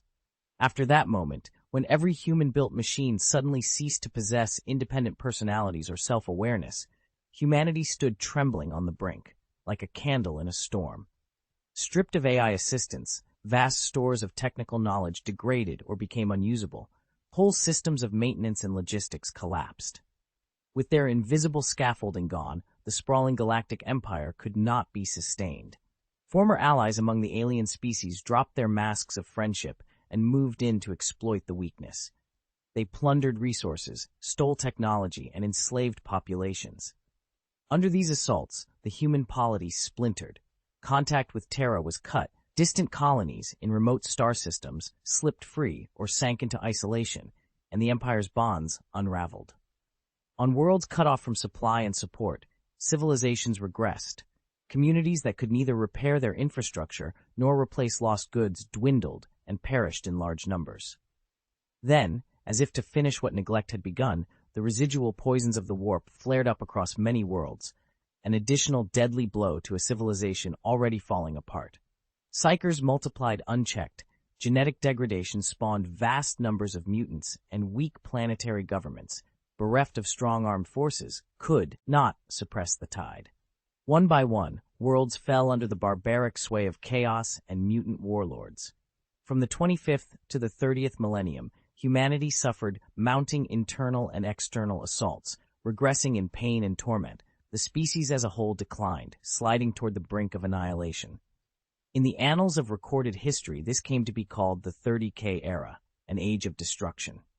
As humanity teetered on the edge, one man stepped forward and resolved to lift it back to the summit of the galaxy.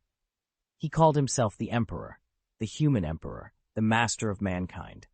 His original name was lost to history, or rather it had been woven through the countless pages of human chronicle. He belonged to the rarest of human breeds, the perpetuals. Hidden among his kin, he lived for untold centuries, gathering knowledge and accumulating wisdom until at last he moved to shape the fate of mankind. He was a formidable psyker whose long life had let him cultivate and master a dangerous power. He emerged on the stage of history on humanity's oldest world, the cradle called Terra. The planet had been left bloody and broken by civil war, techno-barbarians and rival warlords pillaging and ravaging the birthplace of mankind. Using his vast genetic knowledge, the Emperor forged a legion of modified soldiers, the Thunder Warriors, to end the fighting and reunite Terra. Despite their enormous strength, the Thunder Warriors were flawed and ill-suited to the sort of wars humanity would need to wage to reclaim the stars. After bitter ideological debate and cold practical calculation, the Emperor turned to a darker remedy, the warp. He would harness that perilous power to accomplish the unification of the galaxy, a force he had been aware of long before humanity left Terra. He had long been intimately aware of the warp's hidden dangers and had spent his life guarding against its power. Yet now the galaxy awaited humanity's reconquest, and such a colossal undertaking had to be completed quickly. It would require using the warp and finding some kind of accommodation with the greater powers that dwelt there. When the Emperor's consciousness withdrew from the warp and returned to reality, a voice at his side, low and hoarse, threaded with worry and anticipation, asked, "Did you succeed?" "Great plan. Of course, my old friend." The Emperor opened his eyes and spread his palm, showing Malkador the spoils of his journey into the warp. 21 lesser divine essences hovered above his hand, drifting gently and bathing the chamber in a faint, multi-hued glow. A shifting kaleidoscope of color played over the rough-hewn walls, where strange runes had been carved, and across a floor scored with the blasphemous 8-pointed star of the warp. The Emperor sat cross-legged in the center of it all. As the essences manifested in the real universe, their radiance dulled, the laws of physical reality suppressed whatever splendor they had in the warp. Still, one of the little gods was different. A single red soul burned more brightly than the others, outshining them all. The Emperor recognized it at once, a singular presence that drew the gaze of the four gods. Malkador stood beside him, tall and spare, his shoulders a little stooped as he regarded the sight. In Malkador's mind, the Emperor was a figure of utter perfection, glorious, magnificent, bathed in a sanctified light. The radiance sharpened every feature until the image was the most flawless projection his psyche could make. Malkador twirled his Aquila staff idly, though his fingers were taut. His face was slightly drawn. The high bridge of his nose and the lines at the sides of his mouth tightened when his lips moved. Pale eyes flashed from beneath the hood of his linen robe as he lowered his voice and asked, "What is this?" As a psyker, and a very powerful one, Malkador understood the laws that govern such things. Even the vast powers of the warp, even the high and terrible chaos gods, are constrained and attenuated by the physics of the material universe. They bleed away at the boundary, their strength diminished. This red soul, however, did not seem subject to those limits. It behaved as if reality could not touch it. Its miraculous manifestation ran counter to everything Malkador expected of the warp. That was extremely unusual. The Emperor's eyes opened slowly. He studied the red soul with a hard, measuring look and answered quietly, "A special existence, the only condition the four gods attached to their bargain with us." Then, deliberately, the Emperor let the dazzling psychic aura fall away. The luminous perfection faded, and beneath it lay a weathered, middle-aged face, earthlier and less divine than the first impression, but no less commanding. He wore a white robe edged with gold thread. The collar, cuffs, and the hem of the robe all traced in filigree.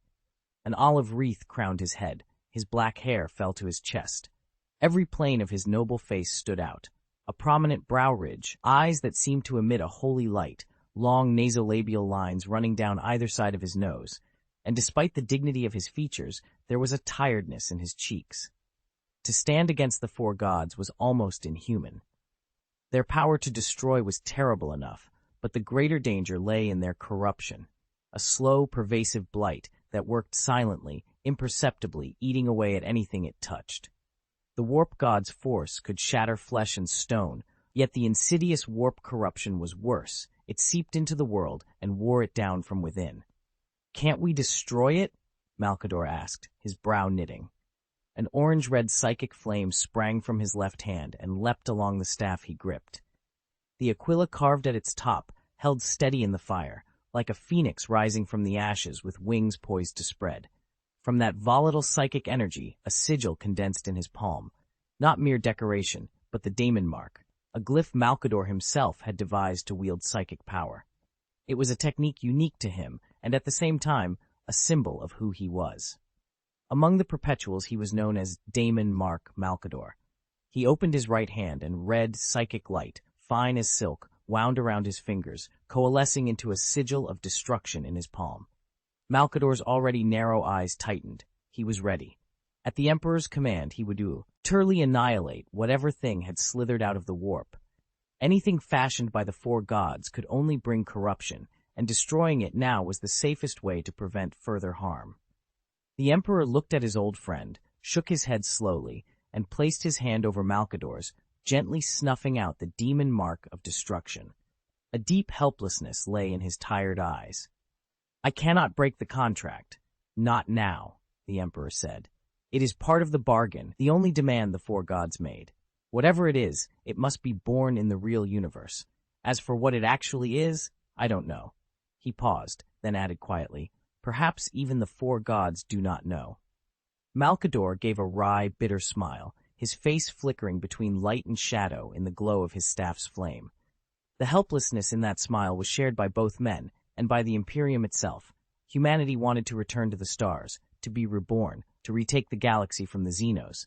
To do that, they had to make terms with the powers of the warp. Even if that cooperation was like slaking a desperate thirst with slow poison, they had no choice but to drink. If they were to die of thirst, plans for the future were meaningless. The warp storms that had long made travel impossible had been scattered by the birth of Slaanesh, opening a brief window of relative safety. The Emperor knew he had to seize that opportunity to reunite humanity. A plan of that magnitude still needed the Four Gods' support. Breaking their pact now would be folly. Let's go. They may be getting impatient. We have to race the clock. Time is not on our side. The Emperor shook his head, rose slowly, and walked from the stone chamber barefoot. The transaction with the warp had succeeded. He had taken the first step of his grand design. From this point on, every second mattered.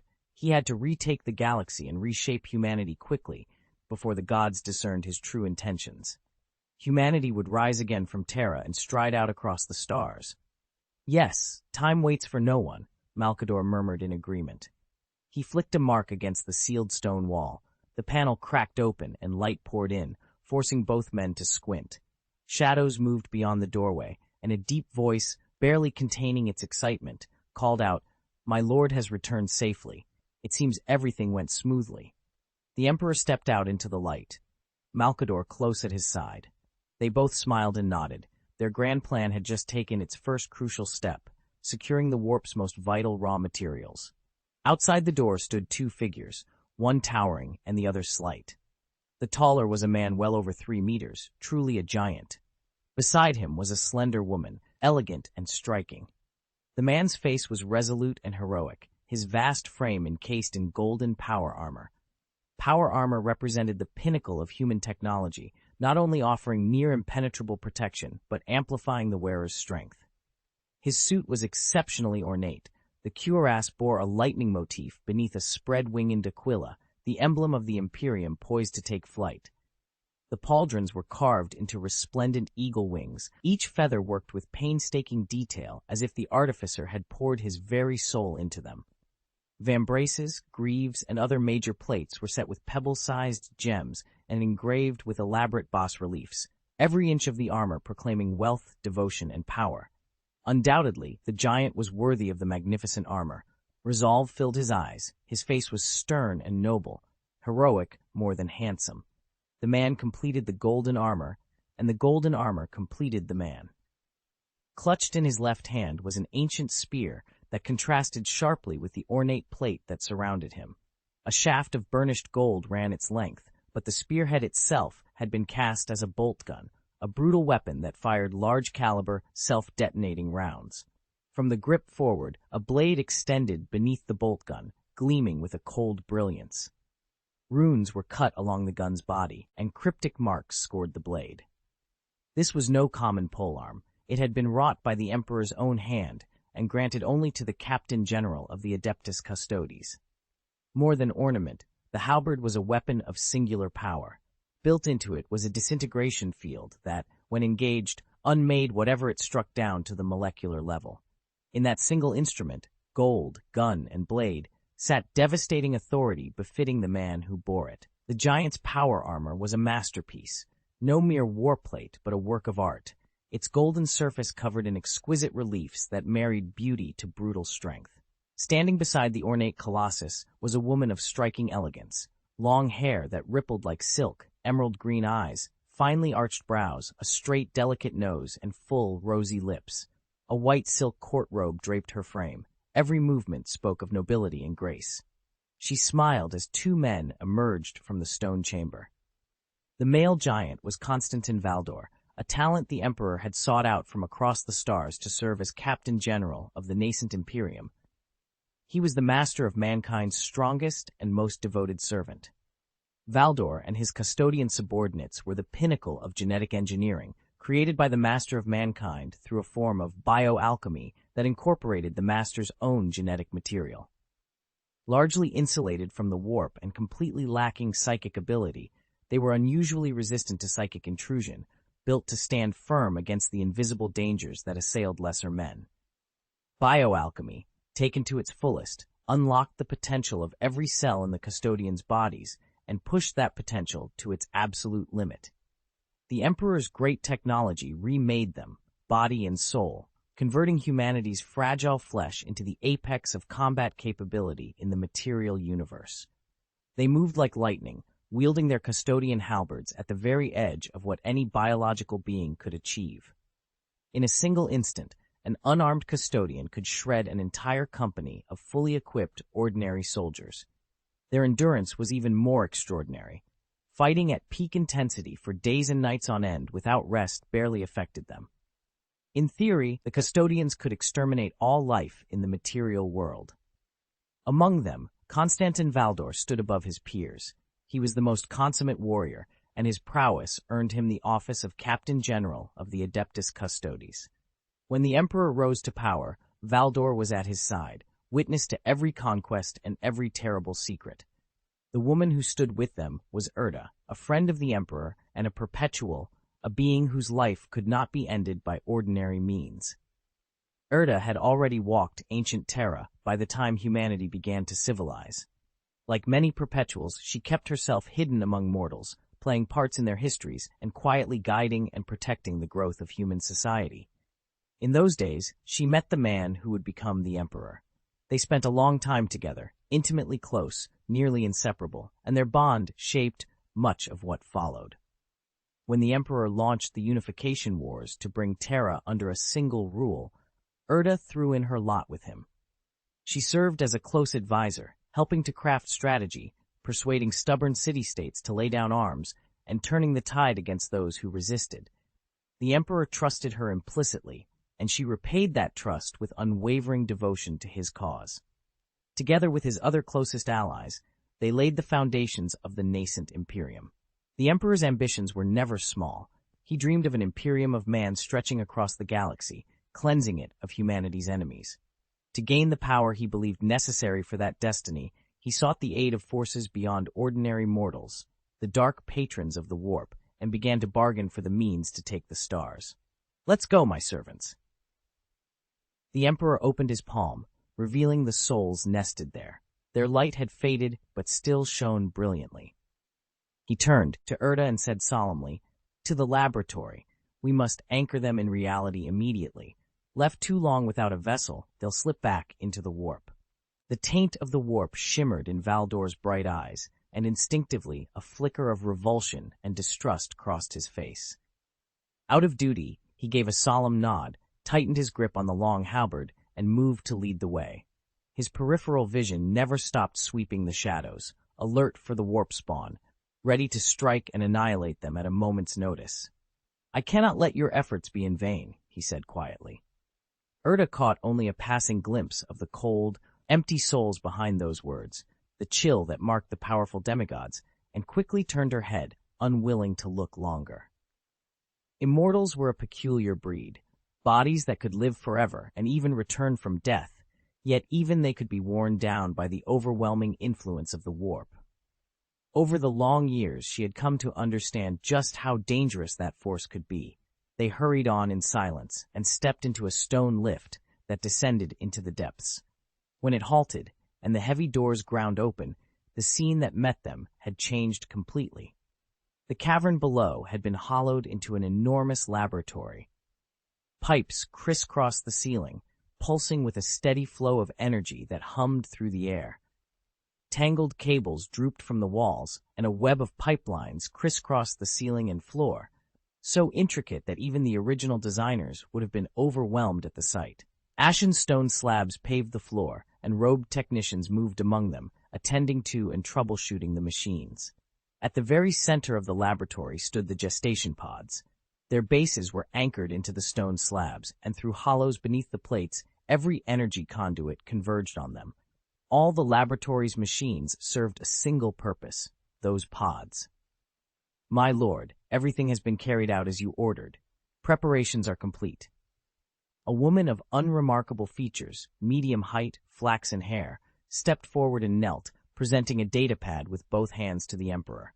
He took it without a word, and at the same instant, his mind swept through its contents. Schedules checked, systems green, protocols verified. Everything was in order. A faint psychic touch rose from him and lifted the woman slightly, as if to acknowledge her report. He recalled, with clinical clarity, every contribution she had made to the project. Her name was Amar Astartes, chief gene artificer. The Emperor's presence filled the underground laboratory like daylight poured into a tomb. He spoke no words, his will moved through his servants instead. The Captain General of the Adeptus Custodes, Valdor, stepped forward and in a voice deep and solemn enough to carry the Emperor's majesty, intoned on his behalf. You need not take part in what comes next. You have my thanks for your past labor. The sweat you shed is your immortal metal. You may go. Worship the Lord. Humanity will be great again, the crowd cried. They fell to their knees, faces wet with tears.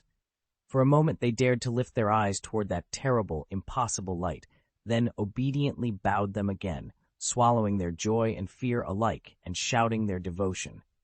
Mortal eyes were too fragile to look upon the Emperor unshielded. Even a single glance could burn through a retina and leave a man blind.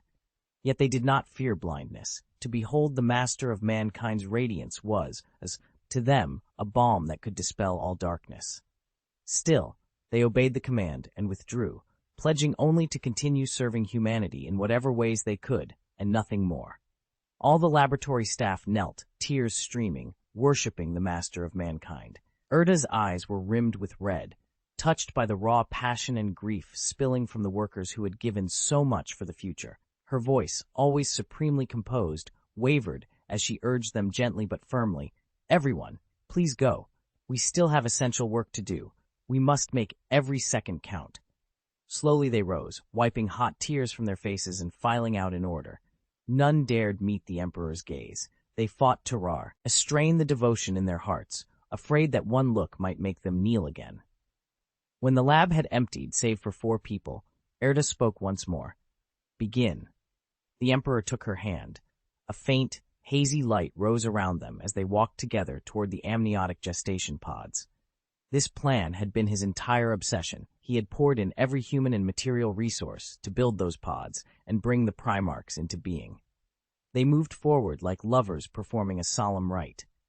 There are true gods in the universe, and their power must be honored by ritual. Through carefully wrought rites, the currents of the warp can be tapped and focused, exerting their full effect upon reality.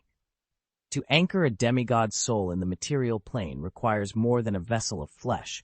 It requires the precise application of those warp rituals. The Primarchs were not an optional part of the Emperor's design.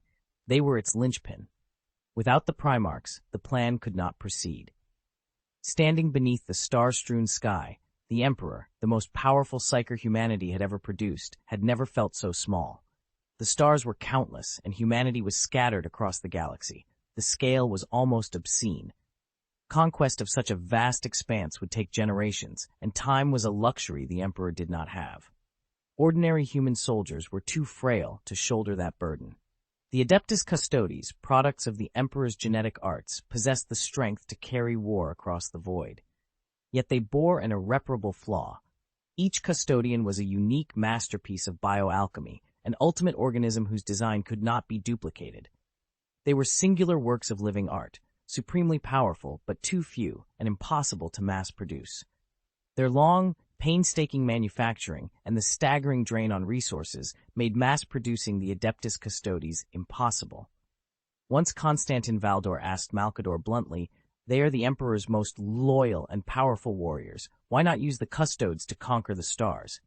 Malkador looked up at the night sky and answered, helpless, "Then the empire the Emperor builds would be made only of Custodes." The Custodes were simply too costly. Even the armor they wore had already eaten into the Emperor's accumulated reserves. To field a full legion of 1,000 Custodes, as the Emperor once hoped, would demand a supply chain that spanned the galaxy. A single suit of a Custodian's armor could bankrupt entire worlds. Valdor was stunned for a heartbeat, an instant that, for most men, would be a long deliberation. At last, the Captain General of the Adeptus Custodes sighed, shook his head, and dropped the subject. The resources required to create a legion of Custodes were beyond what Terra, or any future Imperium, could shoulder. Even if the entire Imperium had thrown every last resource into producing nothing but Adeptus Custodes, it still couldn't have even cobbled together a decent starship. The Custodes were unmatched warriors, but they weren't going to climb into a rowboat, hoist a sail, and paddle across light years to take world after world. The Emperor's bargain with the warp gods was about more than 20 lesser divinities. It bought him access to the profound, unfathomable technologies of the warp. Long ago, he had stepped through a warp portal himself and learned much forbidden lore. He returned a second time not just for knowledge, but for raw materials, the souls of warp demigods. Using that forbidden lore and those stolen souls, the Emperor and Erda fused warp and materium. They contributed genetic material and built physical vessels in real space to house the demigod essences, then distilled the demigods' genetic traits into templates for genetically modified warriors, mass-producible troops capable of approximating a demigod's power. The Emperor lifted his hand and poured the demigod's godhead into the gestation pod. Golden psychic light glowed in his eyes as he tilted his chin and chanted softly. His voice reverberated through the laboratory. Runes of pure psychic energy flowed from his lips like notes on a staff, each symbol wreathed in light as it raced toward the pod. They wrote themselves across its outer wall in strange, shining characters, anchoring the power of the warp to the vessel. This was no ordinary ritual. It fused warp demigods, divine might, and the greatest psyker in the material universe with the fabric of reality itself, a union that could yield unimaginable power. Such a miracle could not be wrought by one side alone. Neither the Emperor nor the gods of the warp could accomplish it in isolation. By blending reality and illusion, by bridging two utterly different dimensions, they shaped something akin to a dream-made organism. To hold the fierce souls of warp demigods required more than sorcery. It demanded exceptional genetic material, the biotechnology of the material universe, and the malign arts of the warp. None of the three could be missing. The psychic runes seared themselves into the pod's outer hull, the secret inscriptions gleaming with alien light as the work of creation pressed onward. The warp simmered and boiled, its tides gnawing at the fabric of matter until even machines began to change at the subatomic level. From the outside, the devices looked unchanged, but inside the gestation pod, the artificial amniotic fluid had grown warm and pulsing with life. The machine's interior had become like a human womb, warm, moist, and capable of sustaining growth. Demigod souls drifted within that fluid, buoyant and patient, waiting to be clothed in flesh. When the preparations were complete, the Emperor lifted his hands. Lightning danced from his fingertips as a boundless surge of psychic power poured outward. A golden barrier slowly unfurled, sealing this place from the prying eyes of the four gods. "My friend," he said softly, dispersing the last thread of energy and turning to Erda. His ageless eyes, placid for centuries, now flickered with an excitement he had not felt in a very long time. "It is time for us to contribute our genetic material." Erda, already prepared, lay down inside a sealed machine. Eyes shut tight, she braced herself to endure whatever this moment demanded. "My long preparations can finally be put to use today," she whispered, and the machine closed around her. Light filled the chamber. Luminous probes continually siphoned genetic material from Erda's body. A fine sweat beaded on her smooth forehead. She instinctively arched her back against the convulsions, her whole frame trembling. The pain of having her genes drawn out was plainly more than any ordinary person could bear. The Emperor raised his palm. Valdor stepped forward with a ceremonial dagger and handed it to him. With a light stroke across his skin, a bright, gem-red blood welled and flowed. Valdor turned his head, unwilling to meet the sight. He had sworn to protect the master of mankind, and seeing him spill his own blood in that ritual seeded an uneasy dissatisfaction in him about what this birth would bring. The plan, mixing the foulest, most corrupted things of the warp with the purest being in the real universe, felt increasingly grotesque. Crimson pooled on the Emperor's hand, then rode forth on a current of psychic power into each gestation pod.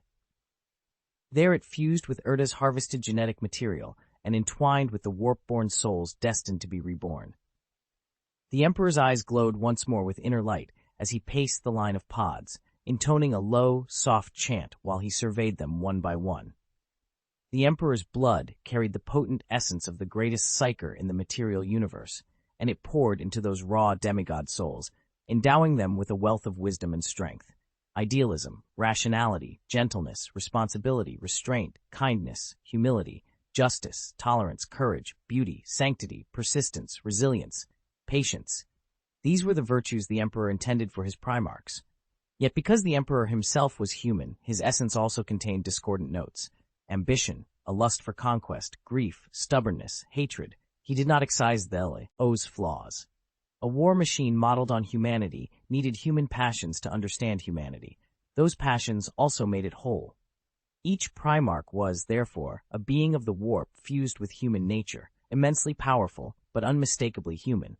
In learning what they were, they took up the tasks humanity set for them, to heal, to rule, to conquer, to keep the dark secrets entrusted to them. Chapter 10. Motherhood is also a weakness.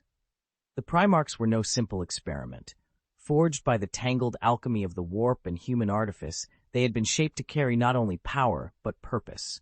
The master of mankind tempered that power with something more fragile and more necessary, the qualities of humanity. Each primarch bore his genetic mark, a direct scion of his bloodline, and in that inheritance the master sought to graft noble virtues, honor, compassion, restraint, into beings born of storm and sorcery. He moved with the calm, exacting motion of a man who had seen the future and would shape it with his hands. From an array of vials and ampoules he plucked one bottle of dark red blood. The label read, Ancient Terra Canine Species. By subtle psychic work, by coaxing and weaving the soul thread of heredity, he bound that blood into the fate of one primarch. A small, deliberate step to try and bake the loyalty of a dog into the child of a god. When that act was finished, his attention fell to the last of the red souls, the one that should not have been. He paused. What was this red soul? It did not sit comfortably in any pattern he knew. The master of mankind, for all his knowledge, could not divine the designs of the gods. Yet the light that shone from that soul was undeniable. Astonishingly pure, not the corrupted glow of the warp, but something else entirely. It did not fit the calculus of creation, and that very fact gave him pause. After a long, measured pause, the master of mankind stood before the cultivation pod, lost in thought. At last he turned to the consciousness trapped inside and, with genuine regret in his voice, said, I can give you nothing. There would be no boon, no binding, no great endowment from him. Only one thing he was willing to grant: freedom. The moment the word left his lips, the ritual moved toward its close. Warp sorcery and the pod's biological systems synchronized. Genetic material from the master of mankind and from Erda flowed together inside the chamber. A clean, raw surge of warp energy poured through the master's barrier and poured into the pod. Bathed in that energy and nourished by the pod's amniotic fluid, 21 human embryos slowly took shape. Into those nascent forms, the sub-divine souls and a sliver of the master's own essence were woven. The fusion imparted to them not only life, but something beyond, an unusual strength and a clarity of mind that could not be called natural. One by one, the embryos stabilized, carrying within them the strange inheritance of both flesh and warp-born consciousness. Erda climbed out of the pod when the process was finished. The pain of having her genetic material drawn off had been terrible, no simple soreness, but a bombardment of sensation, as if 1,000 microscopic needles had been injected into every cell. The torture pulsed along her nerves, a white-hot sting that reached into the very core of her being. She braced herself and breathed, each breath a small victory as the echo of the extraction faded. Erda, the mother of genes, was visibly weak, but she pushed aside Malkador's offered arm. She stood on unsteady legs and turned her pale face toward the cultivation room.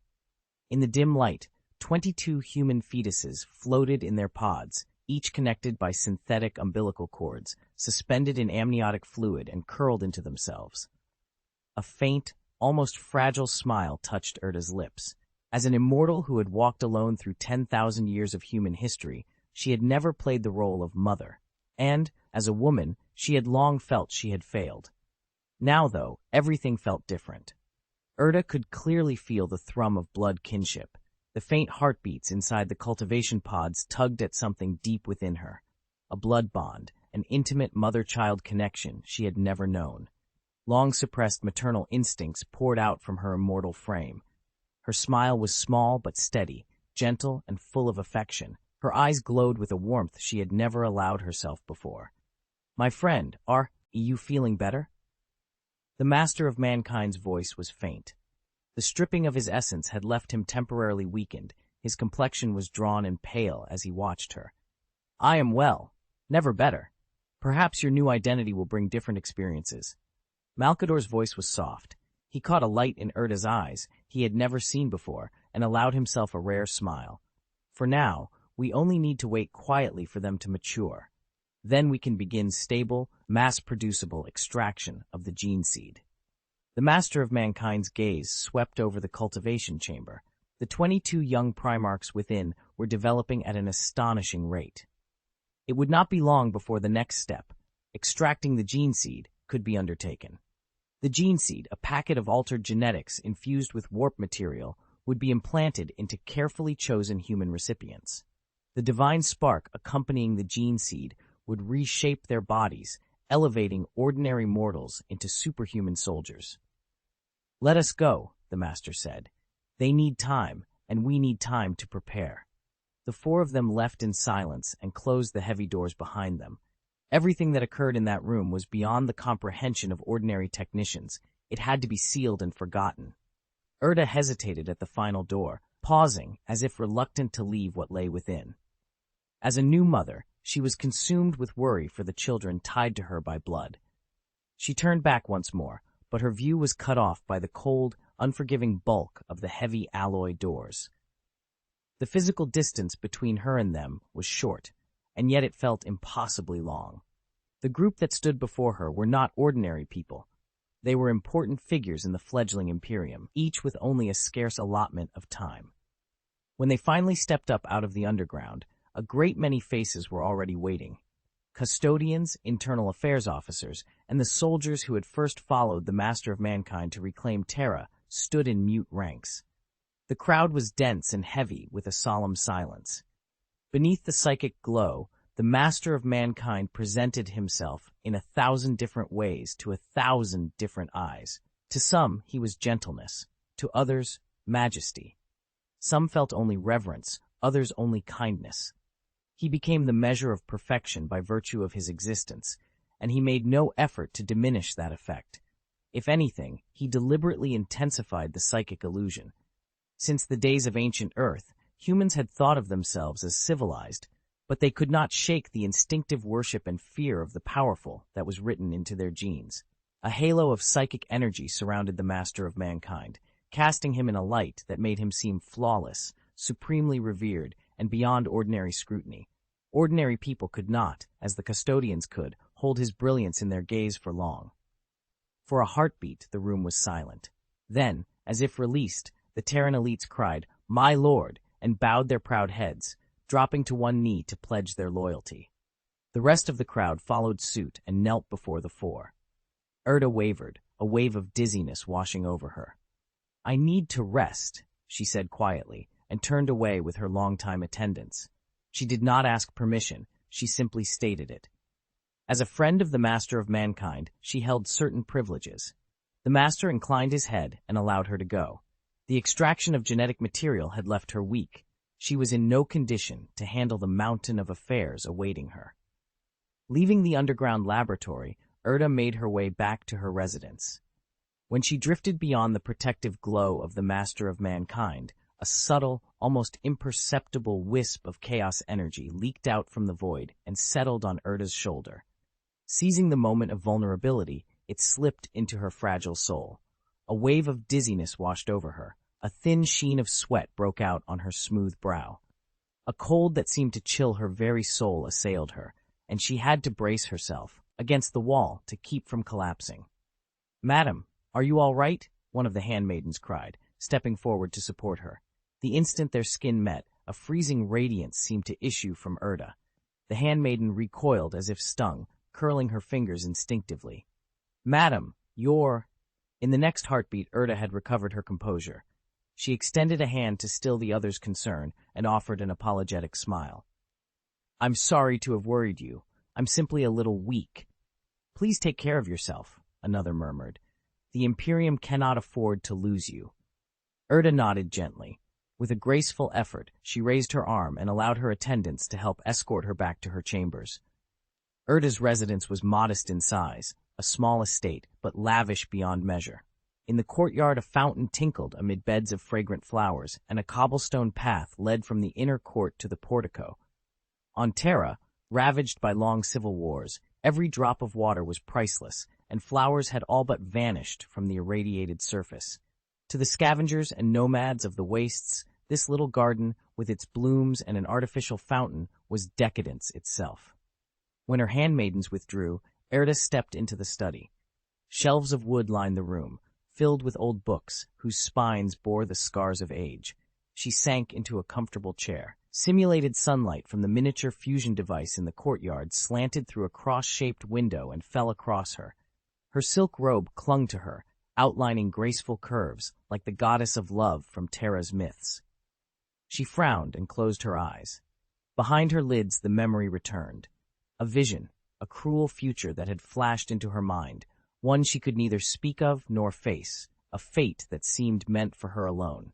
The vision had been brutal and unmistakably vivid, a parade of merciless images burned into her mind. It showed the master of mankind bending her children to his will, turning them into living engines of war, throwing them into unending slaughter, and when his aims were met, wiping them from existence as if they had never been. Nothing would remain. Erda understood what that meant. These were not prophecies, so much as fractured possibilities from the warp, forced into her head by some malign agency, almost certainly a ploy of the chaos gods. She had seen the signs. The entities of the immaterium were stirring, probing, trying to warp humanity's future. She knew better than to take such images at face value. The visions were traps designed to sow fear and doubt. Still, knowing did not make her immune. She did not believe the picture was absolute truth, yet the images lodged like splinters under her skin. Thought of her 21 genetic children, her sons, set her heart clattering with a mother's fear. Rationality pushed back, but instinct tugged harder. What, she found herself asking, would the master of mankind do to his children?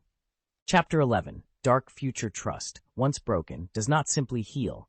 It multiplies its fractures with every anxious thought and every small test. The warp gods planted a single seed of doubt in Erda's heart, and each act of distrust was water and sunlight. Night after night, the seed sprouted until it became a towering tree of suspicion. Illusions plagued her sleep. She saw everything unfolding, and yet could do nothing to stop it. The power of the warp probed her defenses, chipping away at her will until the edges of her resolve blurred. Its influence seeped into her subconscious and spun 1,000 fractured futures out of those midnight visions. In one recurring strand, she saw the master of mankind, the supreme warlord of Terra, immutable in his purpose. He never changed. Slaughter and plunder were as natural to him as breath. Beneath his covenant to save humanity, there lay a darker hunger. To conquer and bind humanity, to seize divinity for himself. The young Primarchs, fashioned in his image, were twisted into monstrous instruments of war.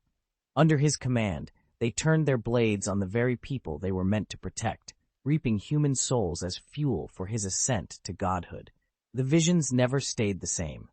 They shifted and reformed like smoke, offering 100 contradictory destinies, each one more terrible than the last. And Erda awoke to them again and again. Erda, shaken to the verge of collapse, saw another vision, one that hurt her even more.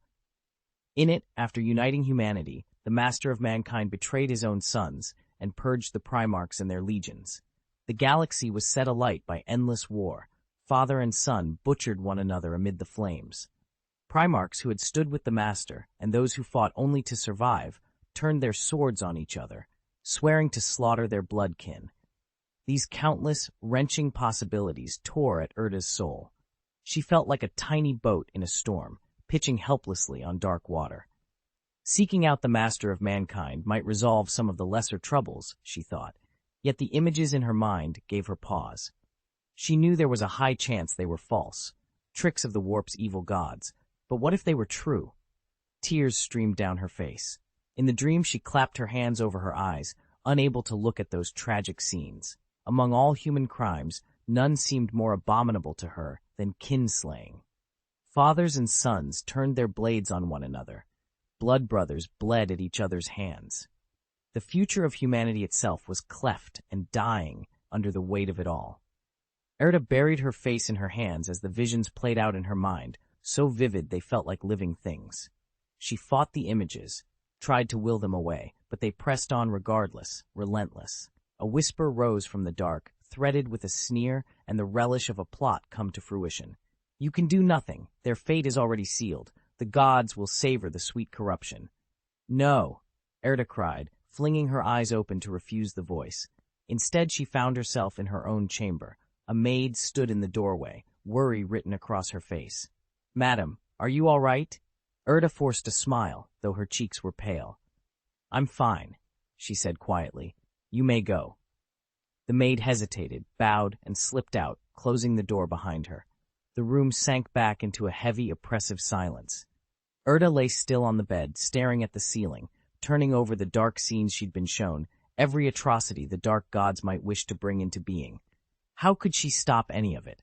How could she keep her son safe from those schemes?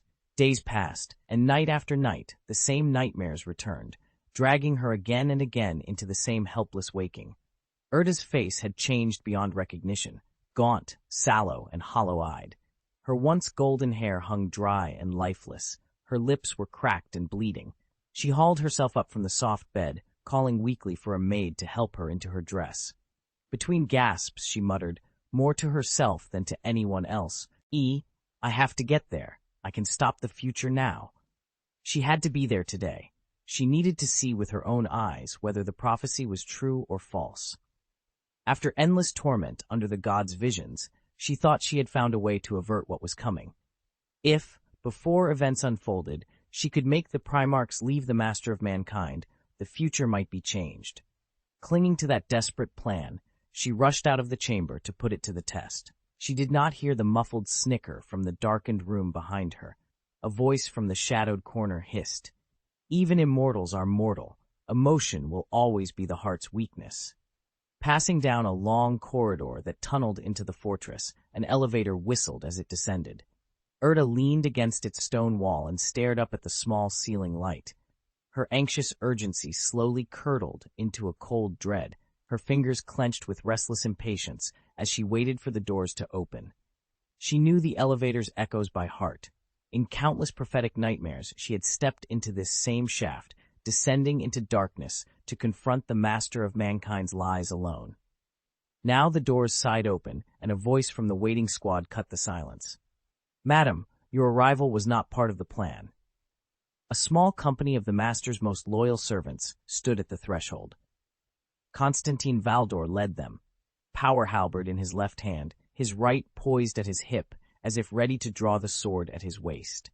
The Captain General of the Adeptus Custodes was all vigilance. Even Erda, who had long accompanied the Master of Mankind, was someone they were trained to watch.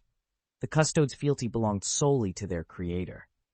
When Valdor recognized her, he relaxed the guarded stance, removing his hand from his hip in a measured gesture of respect, and stepped aside to admit her. A friend of the Master could pass through these halls unimpeded. The Master had once granted Erda that privilege. She inclined her head in acknowledgement and, escorted by Valdor, entered the brightly lit laboratory where machines hummed and worked. Within days, the Primarchs had already reached the infant stage of development. As planned, the Master of Mankind arrived with his attendants to harvest the gene seed. The Master stood at the center of the laboratory, reinforcing a psychic bulwark to sever the infants from the warp. Unbeknownst to most of those present, the ruinous powers had launched several assaults through the immaterium, probing for a weakness in the ward. They were never content to wait. They tried to snatch the fruits of their bargain early. Fortunately, their power was brutally attenuated by the laws of the physical universe.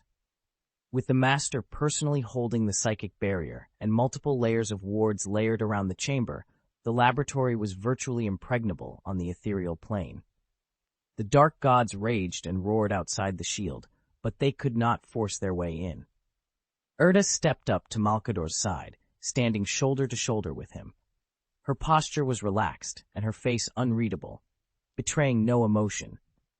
"Malkador," she said quietly, "has it begun yet?" Malkador answered in a refined, hushed tone, concern threaded through his words. "Madam, you look pale. What has left you so worn?" Malkador looked nothing like a gentleman. The upper half of his face was lost in the shadow of his hood. His thin jaw rose and fell as he spoke in a low, hoarse voice. He seemed more surprised than he let on by Erda's condition. An immortal like her would normally command his full attention. Immortals were scarce on Terra, each a living repository of human history and knowledge, and Erda was a friend and standing ally of the master of mankind. "Malkador," she said with a faint smile, deliberately hiding the prophecies crowding her mind, "it seems extracting the genetic material did me more harm than I expected." She kept her tone light, steering the conversation away from what she had seen. Malkador and the master had been almost inseparable, close, respectful confidants. Malkador's wisdom was profound. Nothing escaped the keen eyes beneath his hood. Behind Erda, Valdor stood quietly, listening with his ears pricked. At an ill-timed moment he spoke, offering the taking of a life as if it were a courtesy. "Do you need me to kill you, madam? I would sooner take my own life than die by your hand, Captain General of the Adeptus Custodes." Erda turned away as she spoke, politely refusing Valdor's proposal. Her voice was perfectly calm. There was no hint of fear. Valdor had no real desire to kill her. He wanted to restore her health. Immortals possessed a singular physiology. Their lives were effectively endless, and if they were slain, they returned to life shortly afterward, reset to peak physical and mental condition. He gave a helpless shrug. His armor whispered as the oscillating eagle-winged pauldrons shifted. His usually severe, handsome features softened into a small, regretful smile. "That is unfortunate, madam. I would very much like to help you resolve your troubles." The corners of Malkador's mouth lifted in a rare smile as well, a brief moment of ease among them, but even as they relaxed, the master of mankind's voice cut through the calm. "Constantin Valdor." The master of mankind completed the psychic barrier and at the same time called for the Captain General of the Adeptus Custodes. Valdor obeyed at once. Under the master's direction, he opened the machine and set it to harvest the genetic material from the Primarchs, who had been grown in the cultivation pods to the size of ordinary human infants, material intended for the manufacture of gene seed. Serpentine mechanical appendages slid out from inside the pods and threaded their way into the infant's spines, drawing off cerebrospinal fluid containing the purest genetic strands. The procedure roused the Primarchs. Their chubby faces twisted in pain, tiny limbs flailed as they struggled against an agony far greater than their small bodies ought to have borne. Even in infancy, they radiated power, remnants of their warp-touched demigod natures, and the pods groaned and trembled as some of them tried to wrench themselves free. The master frowned. With a brief, precise motion, he wove shimmering strands of golden psychic energy into binding ropes and lashed them to the inner walls of the cultivation chambers, holding the struggling Primarchs fast, while the machine continued its grim clinical work. The tiny Primarchs gurgled and mouthed silent screams in their amniotic baths, but the master of mankind did not move. He only put up a hand to Valdor, a small, precise gesture that told him to go on. Erda pressed herself closer to the viewing pane and felt each of their pains like a wound to her own heart. Her blood children were being abused, and the sight drove a cold, invisible knife through her chest. The ache tightened and tightened until it was hard to breathe. Their father stood unmoved, expressionless, as if he could not, or would not, hear the faint, plaintive noises from the cultivation pods. It was not only him. Erda took in the whole scene, and every detail pushed a mother nearer to despair. Fragmented illusions flashed through her mind again, half-formed visions meant to torment. Chaos did not dare act openly in the master's presence, but the experience left other marks. When the worst of the visions passed, the gods had planted deeper things in her, quiet psychological suggestions that began to twist what she saw. Those subtle seeds warped her perceptions, rewriting faces and gestures into malice and lies, feeding a growing poisonous anger inside her. In a daze, she thought she saw Malkador's lips brush into a slight smile, as if he took pleasure in the infant's suffering, a cruel little curve that may have existed only in the fevered, twisting light of her mind. In her vision, she saw the future as if already written. The master of mankind would become the Primarch's godfather, shaping them into thoughtless engines of war, numb, hollow, soulless, stripped of any scrap of free will. Valdor watched those abuses with cold interest, unmoved by their suffering, even appetite for their deaths. In that future, he carried the deed out. When humanity had conquered the galaxy, he would personally execute the Primarchs, acting as the hand of the Master's plan to purge the unstable Thunder Warriors. No! The cry tore out of Erda like ice. Her soul froze. Her limbs went rigid with fear. Deep inside her, she screamed that such a future must never be allowed to happen. In that instant, she made her decision. She would find a way to let the Primarchs slip free of the Master of Mankind's control, to grant them liberty. Far away, in the crystal maze of the warp, Tzeentch felt the sudden shift. The ever-watchful changer stretched his twisted neck and laughed. The loom of fate began to turn. Countless destinies wove themselves into a new pattern. The laughing, scheming god closed his hand around a tangle of threads and plucked them one by one, adding variables to humanity's future. The beginnings of many destinies should not lie within the plan of that Master of Mankind.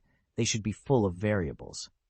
Tzeentch's form was a constantly shifting eddy of color and shadow. He took pleasure in grafting change onto fixed fates and thrill in orchestrating the ripples that followed. Fate, he murmured with a half-sigh, intangible yet readable, even gods at certain moments are bound by it. And you, outsider. His voice cut through the illusions, piercing the veil of reality to fix on the 21st Primarch sleeping in his cultivation pod. What surprise will you bring me? I truly look forward to it. With that, the Chaos God fell silent in the crystal labyrinth, setting his schemes in motion, weaving plots, nudging the wheels of change, and watching as threads of fate began to knot and unravel under his careful attention. Chapter 12, Angel of Death. Lady, are you all right? Malcador's gentle voice woke her. He looked every bit the kindly old gentleman he always did, as if nothing had changed. Inside, though, Erda felt her heart being eaten away by darkness, smothered by chaos. She wanted to tear the polite mask from Malcador's face and show the hypocrisy beneath.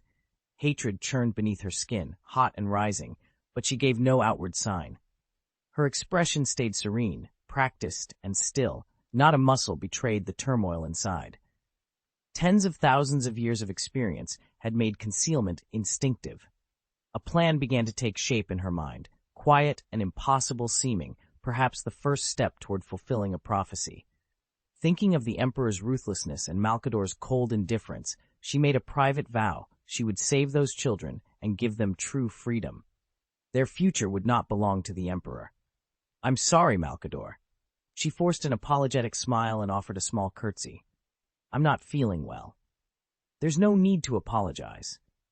He stepped forward before she could say more, one hand lifting to rest lightly on her arm in a gesture both polite and reassuring. You may leave whenever you wish. I'm truly sorry, Erda insisted, curtsying with exaggerated solemnity. She began to back away toward the laboratory door. Malcador, caught off guard by her odd behavior, stepped forward without a word and again offered his arm.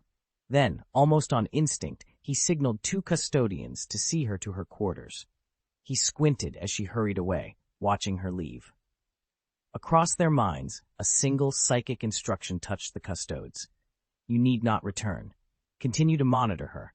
They acknowledged it with the smallest of inclines, and in the next heartbeat resumed their outward composure. Their grips tightened on their power halberds, and, behind visor and helm, their eyes tracked her every step. Any sudden movement, and she would be cut down without hesitation.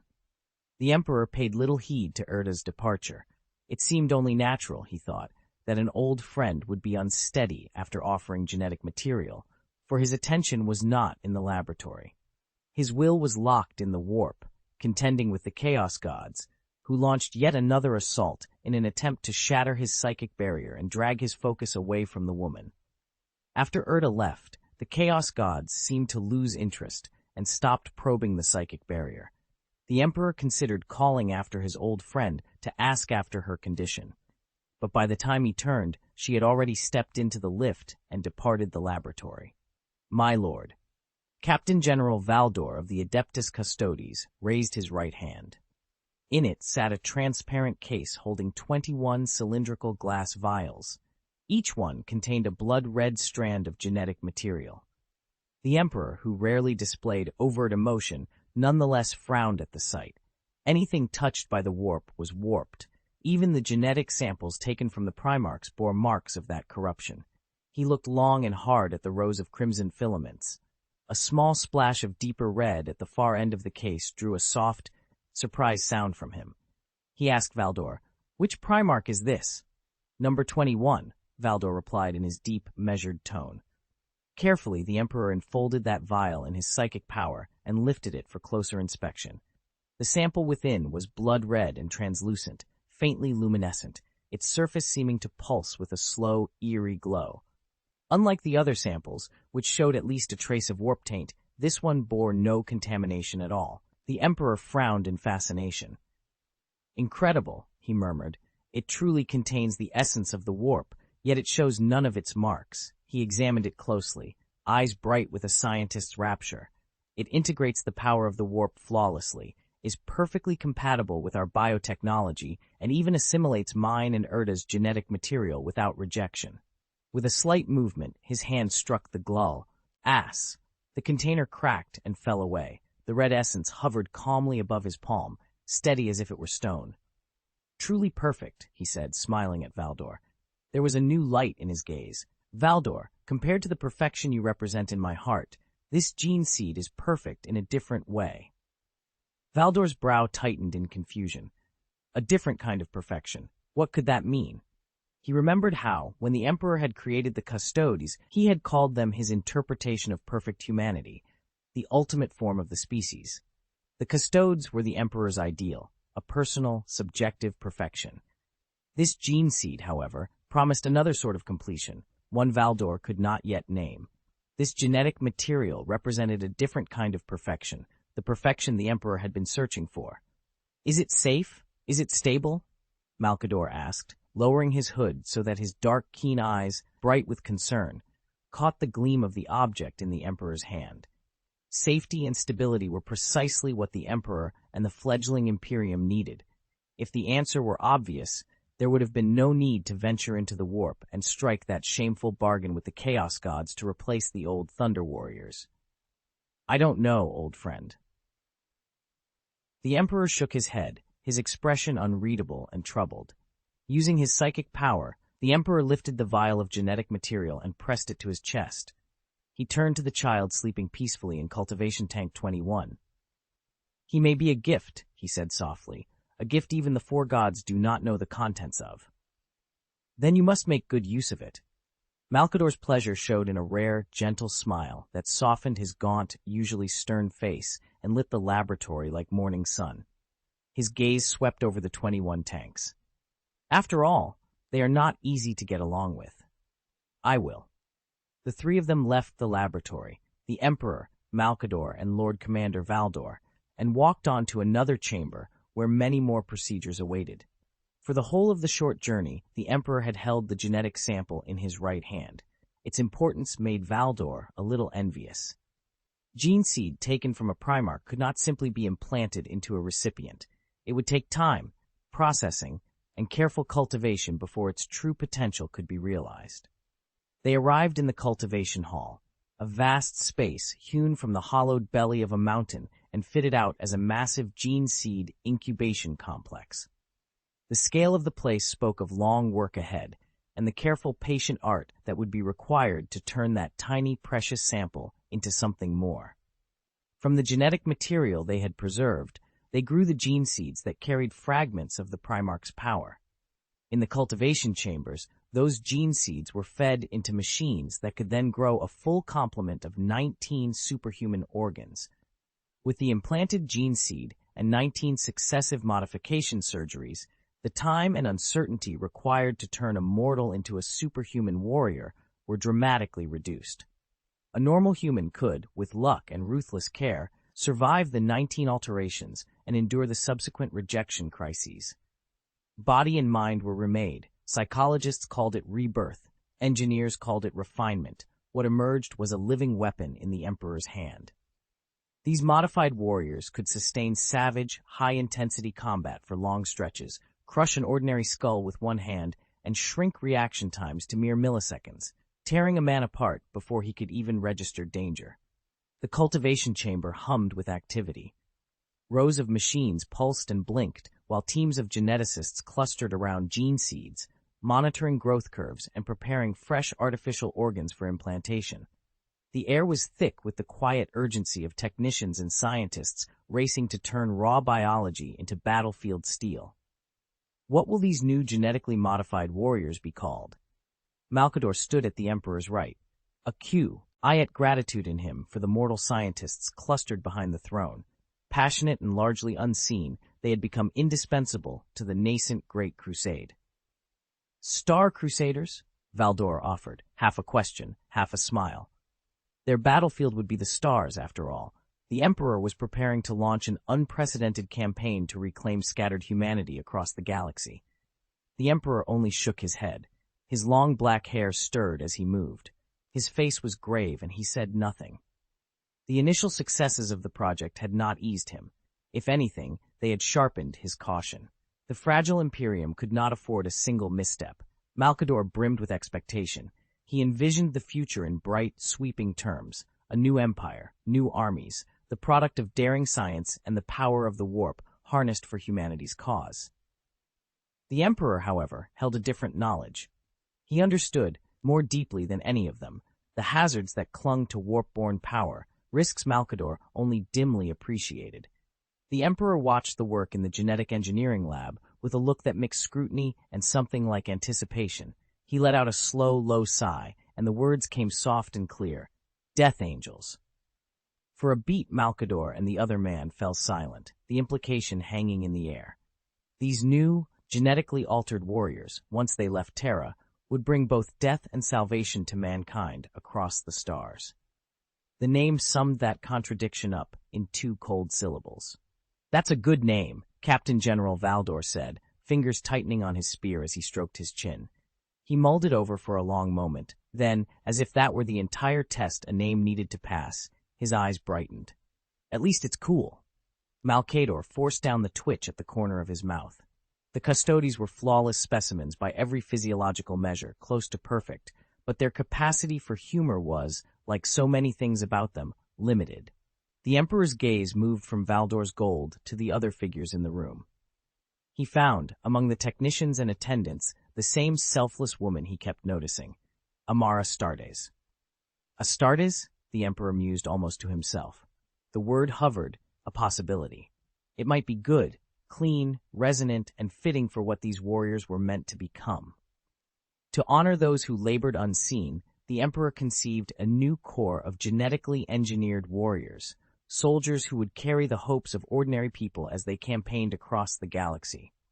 There was a certain romance to the idea. The more he thought it over, the more practical it seemed. He decided that once these new soldiers had accrued sufficient merit, he would give them a new name and elevate them onto the galactic stage. Chapter 13. The Buds of Betrayal. Erda hurried away from the laboratory with 2 custodes close behind. She felt a flicker of surprise at Malkador's prescience, but she didn't dwell on it. There was no time. She had to get back to her residence and put the next step of her plan into motion. Stopping at the courtyard gate, she tried one last time. "You may withdraw. I am safe now," she said, though she knew it was unlikely to change anything. The custodes did not move. One of them replied in a clear, earnest voice from beneath his helmet, "Madam, Master Malkador has instructed us to ensure your personal safety." Erda shook her head, resigned. "Very well. If Malkador commands it, stay," she said, and crossed the courtyard. The 2 custodes planted themselves at the entrance and faced inward, less shielding her from the world than watching her within it. Not wanting to waste time on their obstinacy, she dismissed the waiting handmaidens as soon as she reached her rooms and lay down on her bed, closing her eyes and preparing mentally for what came next. Erda opened a hidden compartment in the headboard, withdrew a silver dagger, gripped it with both hands, and with slow deliberation, drove it into her chest. The plan was in motion. She needed to restore her energy as quickly as possible and had very little time.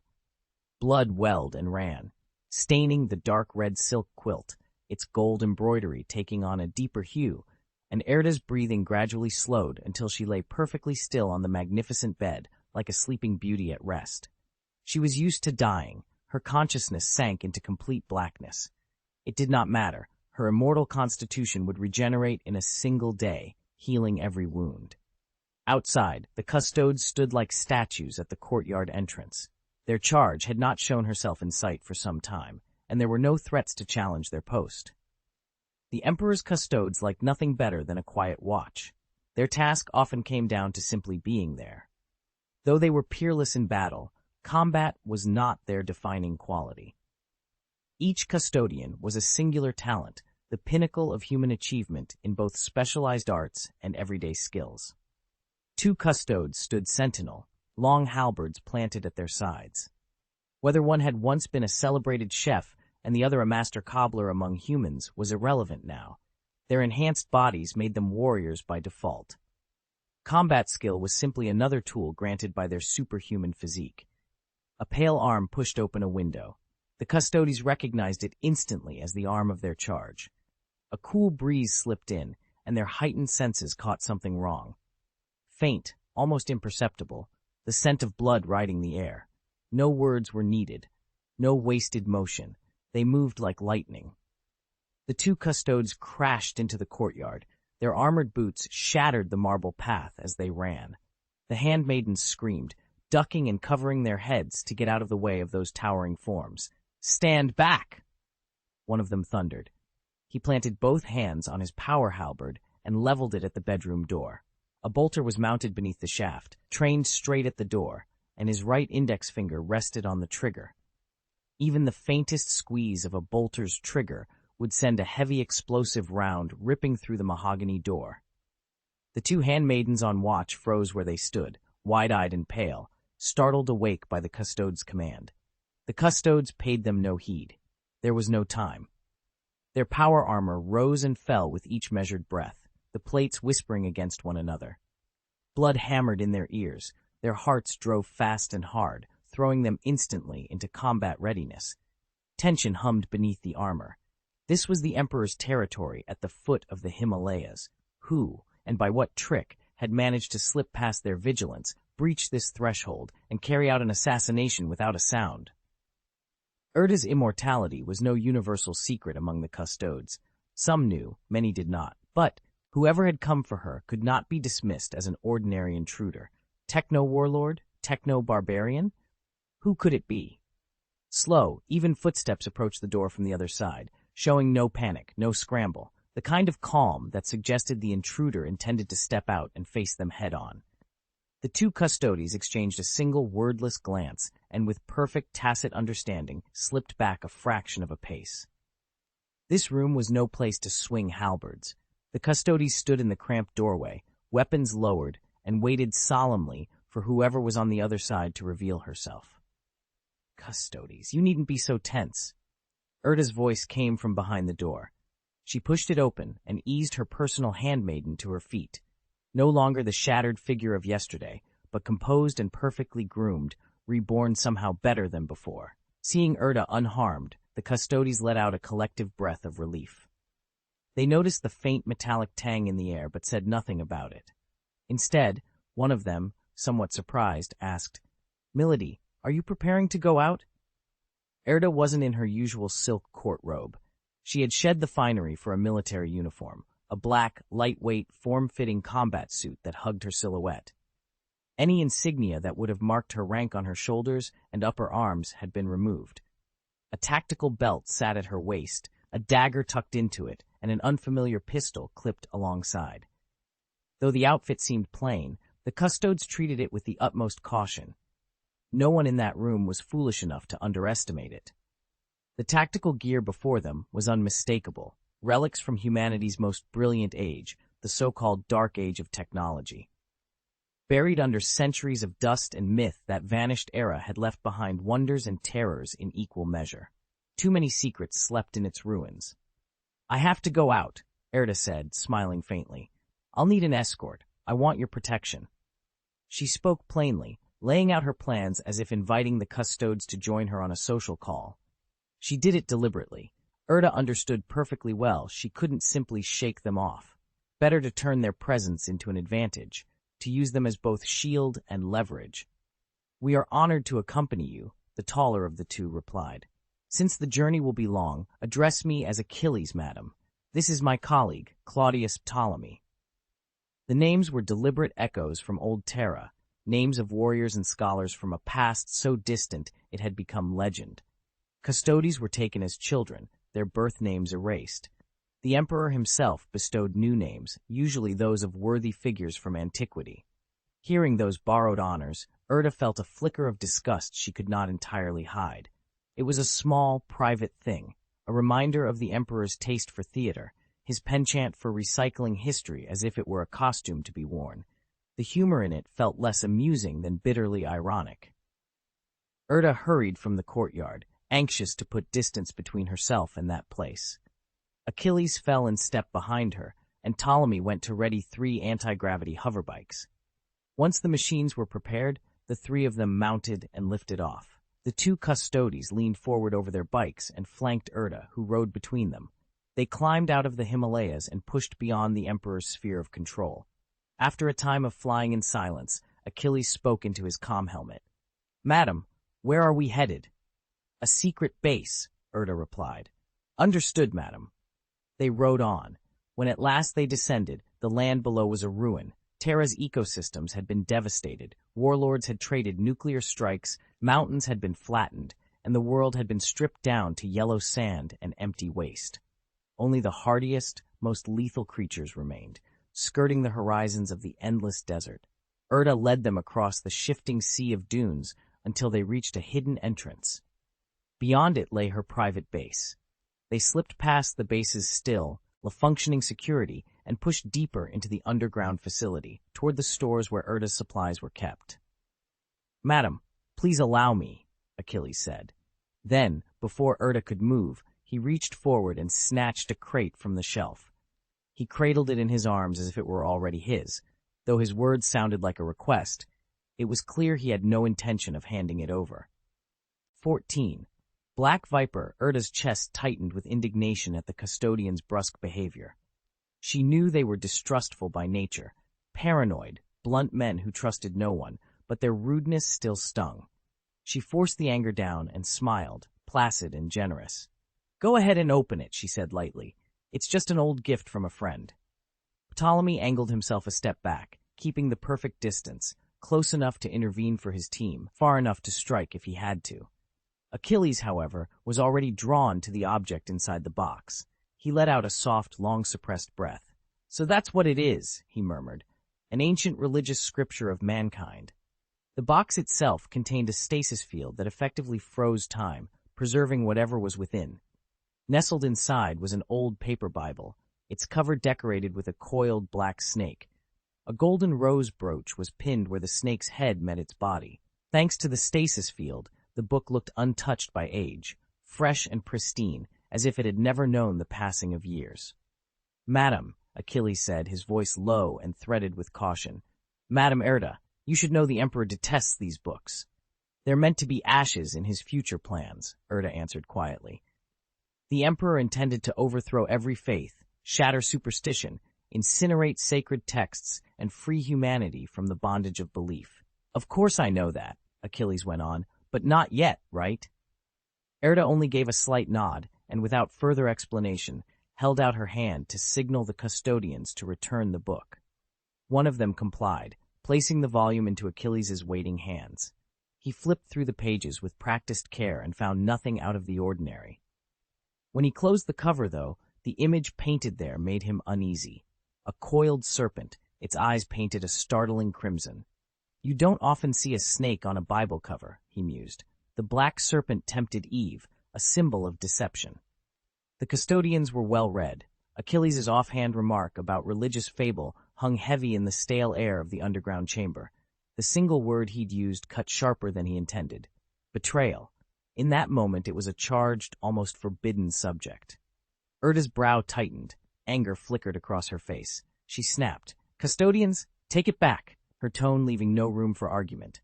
"Watch your words." "Respected madam," Achilles said, lowering his head. The red plume on his golden helmet swayed with the motion. "I am not doubting you." Erda snorted softly, forcing down the tremor locked behind her eyes. She let out a long, quiet breath she hoped went unnoticed.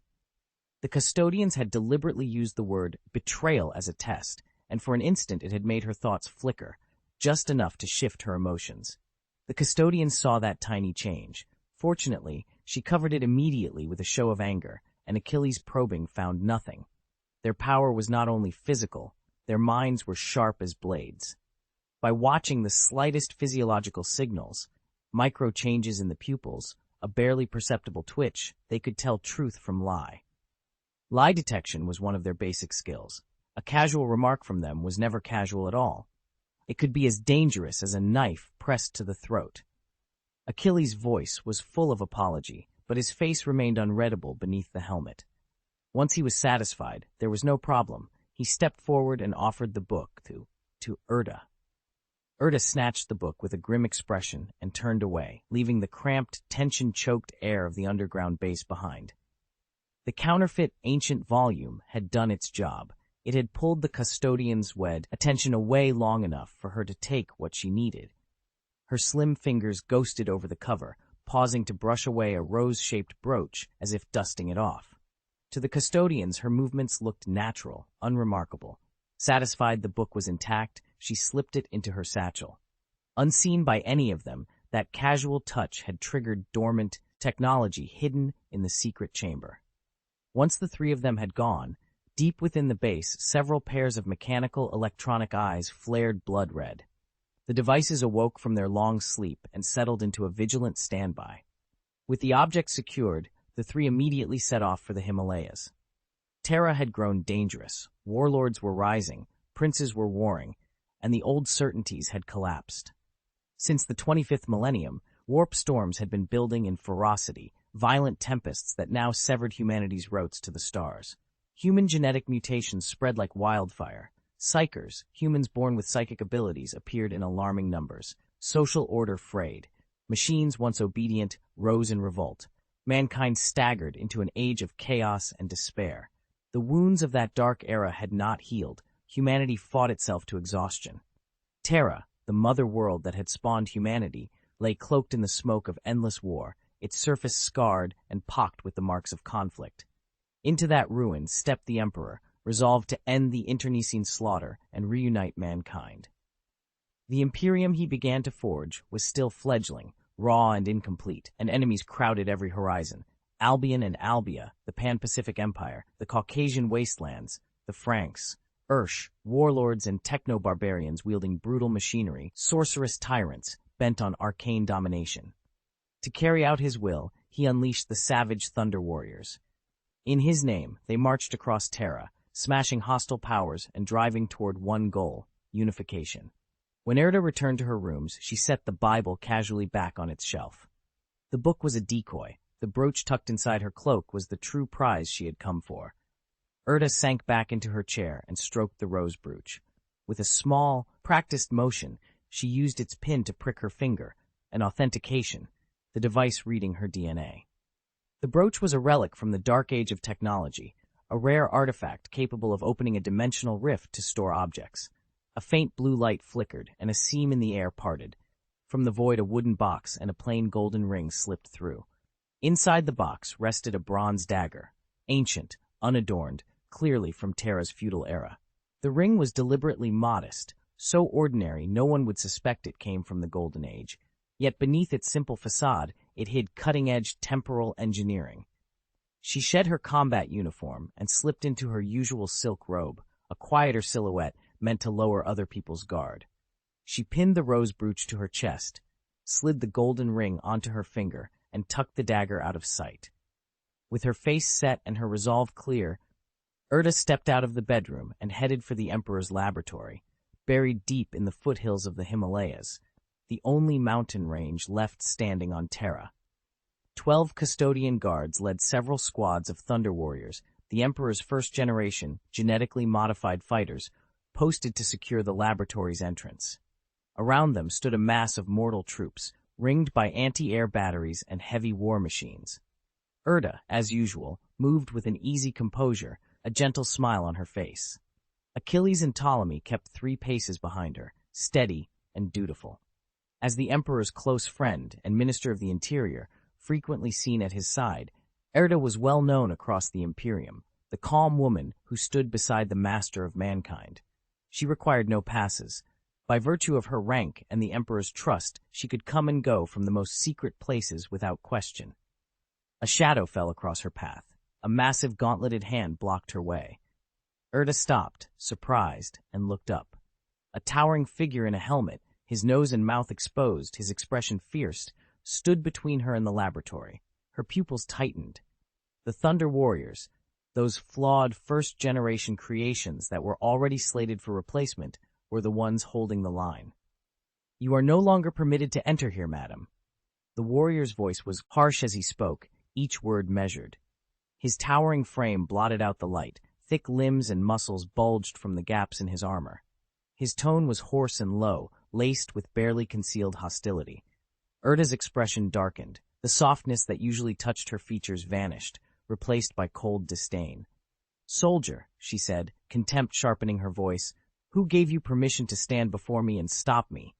Thunder Warriors. Terra had trembled beneath their boots as they toppled city-state after city-state, bringing victory upon victory to the Emperor. They were the Emperor's blunt hammer, crude instruments of violence, utterly savage. Brutality ran in their blood. Their minds were sharpened only for slaughter and ruin. Erda despised them, scornful of whatever achievements and glory were attributed to those like them. Whenever the Thunder Warriors overran a city-state, countless brilliant works and technologies from the Golden Age were smashed or burned with it. Knowledge and the relics of mankind's earlier civilization were trampled underfoot. Worse than that, Erda knew their true destiny. The Thunder Warriors had no future. To conquer Terra as quickly as possible, the Emperor had urgently created the Thunder Warriors. They were terrifyingly powerful, but disastrously flawed, physically unstable, short-lived, mentally fragile, and prone to genetic disease. The Emperor already had a plan for them. Once the new generation of soldiers came of age, the Thunder Warriors would be quietly swept away. To the rest of the world, they would be said to have fallen during the unification of Terra, immortalized forever in paeans and songs of praise. "Tell me, soldier, how dare you block my path like this?" Erda's voice was cool. "Madam, I pay you respect." The Thunder Warrior lowered his head and dropped to one knee, compressing himself as much as he could so the woman before him would not be forced to look up. "We were ordered not to let you pass." "Whose orders?" she asked. "Madam, there is no need to trouble yourself to seek the origin," he answered. "We are under the guidance of Malcador and obey the Emperor's will." At that moment, the Emperor's custodian, resplendent in golden armor, stepped out from behind the Thunder Warrior. One name was all the explanation Erda needed: Malcador.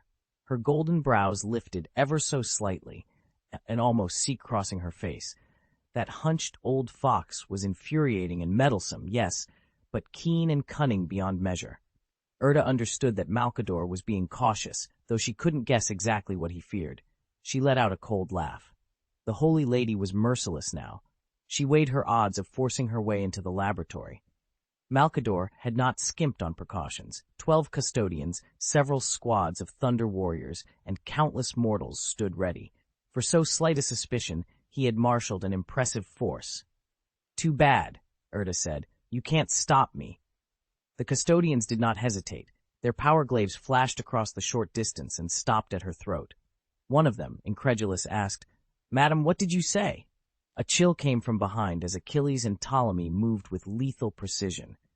The glaive's dismemberment fields remained disengaged, but their polished blades sliced the air in utter silence.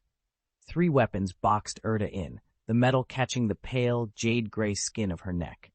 A thin trickle of blood ran along one blade, a stark reminder not to act rashly. The surrounding Thunder Warriors had barely registered the custodian's motion. Only the cold glitter of blades in their eyes told them something decisive had just happened. Within milliseconds, the custodians had finished their maneuvers and forced Erda under control. The Thunder Warriors around them burst into exclamations, awed by the custodian's speed and precision. Erda, however, only smiled coldly and ignored their warnings. Her hands came together over her lower abdomen, and with a subtle press of her fingers, she activated a hidden mechanism. A golden ring teeth her waist sent out an invisible pulse. "A creation from the Golden Age will tear you apart, custodians," she declared. No sooner had she spoken than the three custodians were struck. They swung their glaives reflexively, but their bodies would not obey. It was as if their limbs were wading through molasses. The air itself had thickened, and movement slowed to a crawl. From Erda's position, a translucent, semicircular field sprang up, extending in a 30-meter radius around her. It's a temporal weapon. The custodians, schooled on the Emperor's library, recognized it at once. 15. Ancient traitor. The temporal field bent the flow of time inside its radius, accelerating or slowing everyone caught within it, everyone except its wielder. It was the perfect tool for a desperate escape or a decisive counterattack. Achilles, Captain General of the Adeptus Custodes, fought on with the last of his strength. He thrust and swung his spear, aiming to cut Erda's head from her shoulders, and spat a warning between gritted teeth. "Madam, you will enrage the Emperor. Surrender now." The field tightened like a noose. Achilles' movements dulled, muscle and reflex lagged as if underwater. Within heartbeats, his body froze, suspended in the stuttering time. All the master-crafted warriors, forged by bioalchemy, the pinnacle of living weaponry, found themselves helpless before time itself. The surrounding guards cried out as they realized something was horribly wrong. Another Captain General of the Adeptus Custodes reacted instantly, raising his halberd-mounted bolt guns and firing. The heavy, self-propelled bolt shells slammed into the shimmering barrier and immediately decelerated, plodding through the air at a crawl toward Erda. A temporal weapon, a relic of the dark age of technology, the frozen Captain General growled, shock and recognition in his voice. In a single, sharp instant, his mind coalesced around a countermeasure. His voice, amplified through the helmet's internal speaker, carried to the guards. Mortal soldiers, full firepower. Temporal weapons are devastating but not invulnerable. A temporal stasis field devours enormous amounts of energy to hold itself together. By disrupting the flow of time, it suspends everything inside, living or inert. But the more matter you shove into it, and the more active that matter, the greater the drain. Flood a field with a sudden influx of high-velocity objects, and the stasis will begin to falter. On the Captain General's order, the mortal troops converged their sights on the field's center. Cerulean plasma lanced out, orange-red melta beams hissed, and heavy bolter rounds punched the air in a thunder of brass and light. The weapons fired in unison, their disparate colors and sounds braided together as they struck the shimmering membrane. Outside the field, everything still moved at full speed. Inside, time crawled. The contrast between furious velocity and arrested motion was brutal to witness. Projectiles piled up on the field's surface, their momentum attempting to force passage into a place that bent time itself. As more high-energy matter slammed the barrier, the temporal field began to wobble, its steady suspension breaking into ripples, an instability that spread like waves across the trapped, slowing air. If she had no way out, once the field overloaded, the weapons and munitions would tear Erda apart, reduce her to nothing but bloody fragments. She did not panic. Calm and composed, she knew the golden ring would shield her from the temporal field's effects. With one fingertip, she pushed the halberd off her throat and pressed the ruby set in her rose brooch. The brooch flared. The ruby pulsed in a steady rhythm, sending out a faint but clear signal. Outside the temporal field, the Captain General of the Adeptus Custodes, watching everything with the uncanny vigilance of his order, picked up the change instantly. "Teleportation beacon. Prepare to engage," he bellowed, barking orders to the mortals and the Thunder Warriors. A ripple of teleportation light flared inside the field. As it died away, the Captain General, his usual nobility abandoned by the urgency of the moment, roared at the top of his lungs, "Mortals, take cover! Iron Man! Men of iron!" He shoved a nearby mortal down behind cover and slammed his fingers on his comm. "Captain General, Erda has forced her way into the laboratory. She's overriding an Iron Man and ordering it to attack. We need reinforcements." The reply from the Captain General of the Adeptus Custodes was almost a shout. The whole exchange, from Erda's break-in to the urgent call for help, lasted only seconds, and the situation was already spiraling out of control. Iron Men were not ordinary machines. They had been forged in the distant dark age of technology, self-aware war automatons and artificial intelligences created to protect humanity, among the most devastating instruments of that age. When two Iron Men, the vanguard of a wider Men of Iron contingent, blinked into existence in the laboratory, the Captain General understood at once that a single small team could not stop Erda. Salvaged and maintained by the Eternals who had endured the Golden Age, those Iron Men arrived fully armed and primed to slaughter. If Erda held them, they could wipe out every breathing thing in the room in minutes. The Men of Iron, led by the Iron Man, abominable constructs that mimicked him, had been made solely for slaughter, without reason or mercy. The Iron Man himself hovered on anti-gravity devices, a towering humanoid figure both immense and oddly elegant. Built from ancient lost technology and clad in armor of white light, his blue mechanical frame pulsed with streaks of energy beneath the plating, a living answer to humanity's fantasies of sentient machines. Behind him marched the Men of Iron, cruder imitations forged by the Iron Man during the AI rebellion to add brute force to his ranks. Their faces were grotesque and expressionless. Their bodies and limbs were human in shape but mechanical in substance. Dense, refined iron formed their skeletons, while bundles of conduits and cables served as muscles. Standing over 4 meters tall, they were sheathed in heavy, pitch-black Golden Age armor whose molecular alignment gave them astonishing resilience. Their limbs bristled with weapons, 2 unfamiliar weapon systems mounted on each shoulder, and multiple guns and launchers built into their armored arms. The construct's right hand ended in a long, menacing combat claw, veins of electricity flickering along its length. Even the Captain General of the Adeptus Custodes couldn't claim to understand all the functions of such relic-grade weaponry. Its left arm held a rifle-like device whose rounds, the custodian had been told, could traverse space and time and never miss their mark. A thin blue beam flashed from the Iron Man's faceplate, sweeping over Erda. Authority confirmed. Human. Erda, the machine intoned. Though ancient, the construct wasn't merely mechanical. Its movements had an almost organic fluidity, joints flexing with the smooth precision of a living limb. Like a guardian knight, it reached out and took Erda's pale hand. Please give your command. Destroy this place, Erda said, voice cool and exact. I need to enter the laboratory. She smiled with satisfaction. These machines would be more than enough to clear the way. Deliberately, she pinched the blade at her throat between 2 fingers and pushed it aside, an elegant, casual motion that exposed the line of her neck. Command confirmed. The Iron Man's synthesized voice was flat and merciless, a verdict of doom for anyone who stood in their path. You cannot betray the Emperor, someone cried, the protest breaking out too late to change the machine's obedience. Steward. With the temporal field collapsing around them, Achilles could finally speak. He faced the Iron Man, his body frozen, his voice steady and furious. How could you be so base? He trusted you. Regret flashed through both men's minds. The rose brooch caught the light between them, the same brooch they had personally given to Erda. On the Bible's cover, the black serpent writhed, a blunt emblem of deceit and betrayal. The dark serpent had fooled even the Captain General of the Adeptus Custodes, the Emperor's own eyes and ears. Erda had betrayed her closest friend, the Emperor himself. Erda met the Captain General's gaze and saw the wrath and refusal behind his helm. She sighed, offering no explanation. A quiet sorrow settled over her at the sight of the custodian's ruined fate. Then a shadow flickered across the chamber.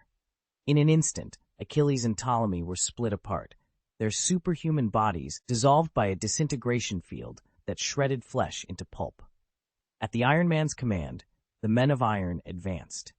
Red electronic eyes set in steel sockets betrayed no emotion as grappling hands closed around the Captain General of the Adeptus Custodes. The Men of Iron stretched as if tasting victory, rows of spiky ribs along their spines bristling, their black steel teeth flashing a cold light. A red pulse scanned the tenacious vitality in the modified human before it. Then plasma roared from a shoulder weapon, and the Captain General was simply obliterated. Erda pressed the ring on her hand again. The temporal field erupted outward, an unstable flow of time washed across 100-meter radius, wrecking wargear caught in its surge. Mortal warriors struck by the wave bore the effects in different ways. Youthful bodies suddenly showed faces horribly aged, twisted, and unfamiliar. The Thunder Warriors suffered worst of all. Their mighty forms collapsed in heaps as organs either withered or spasmed into frantic regeneration. The chaotic temporal stresses tore through their already precarious genomes, triggering savage mutations. They lay smeared in blood, muscles torn open, strange extra limbs sprouting from their flesh. Some of the Thunder Warriors simply imploded under the strain of the mutation and died where they stood. "You damned wretch! What have you done?" The surviving Thunder Warriors croaked, their voices raw as their bodies convulsed, limbs grotesquely reforming, organs failing, until one after another crumpled. "Enough! Move! Time's short!" Erda swept them with a look of pure contempt, then lifted her skirts and hurried away under the Iron Man's warding presence, ignoring the curses that followed in her wake. As far as she was concerned, the Thunder Warriors were expendable. Even sparing them a glance felt like charity. The Iron Man split his forces into two. One contingent formed a protective cordon around Erda and escorted her toward the laboratory. The other held position to confront the Captain General of the Adeptus Custodes. When the aftershocks of the temporal field finally died down, the Men of Iron answered the Iron Man's signal and surged forward. They took full advantage of the human confusion, coldly efficient, mechanical limbs whirring as they flowed into the defensive lines. Their underarm projectile weapons spat rounds blindly into the empty air, rounds that nevertheless kept the defenders pinned and opened gaps the automatons exploited without mercy. The rounds slipped between moments of time and found their targets as if guided by fate. The creations of the dark age of technology scored an impossible hit rate, 120%, rounds hunting their marks across temporal seams until they struck. One unlucky Captain General of the Adeptus Custodes felt that certainty the hardest. A bullet punched clean through his head, and his towering form sagged, unwilling, to the ground. The Iron Man moved on instinct. A gout of plasma immolated the fallen custodian and his golden armor, reducing him to ash and slag to ensure there would be no future trouble. Its combat claw rose to meet an incoming halberd. The two weapons met with a shower of sparks. Disintegration fields raked each other, the air sizzling where the energies clashed. For a heartbeat, the Iron Man's electronic eyes flickered, and something almost like a human expression passed over its visage. Then the battlefield erupted. Steel bodies, armed with age-old weapons, surged forward, and for the moment the ancient machines had the upper hand. Several Captain Generals and Thunder Warriors were overwhelmed and cut down under the onslaught. "Artificial intelligence! You have betrayed humanity!" another Captain General bellowed, flinging himself out from cover. He charged straight for the Iron Man, roaring to his brothers, "Take out the leader first!" They had to take down the Iron Man, sever the Men of Iron from their command, if they wanted even the slightest chance of victory. So the Captain General of the Adeptus Custodes struck with everything he had from the first moment. He knew what an Iron Man could do. Faced with the same intelligent machines that had ended the Golden Age, he could not afford to hold anything back. The golden-armored warrior moved in a blur, the air hissing with friction as he closed the distance. The Iron Man's scanners flared to life and locked on. The Captain General was immensely strong, but he had little in the way of long-range firepower capable of suppressing, let alone destroying, a construct like this. Charging into close quarters was the only sensible choice. It was the only way to avoid being torn apart under sustained heavy fire. They met with the sound of catastrophic pressure, a compression of air that burst like a string of detonations. The impact was terrifying. The Captain General's armor splintered and cracked, internal servos screaming a chorus of alarms.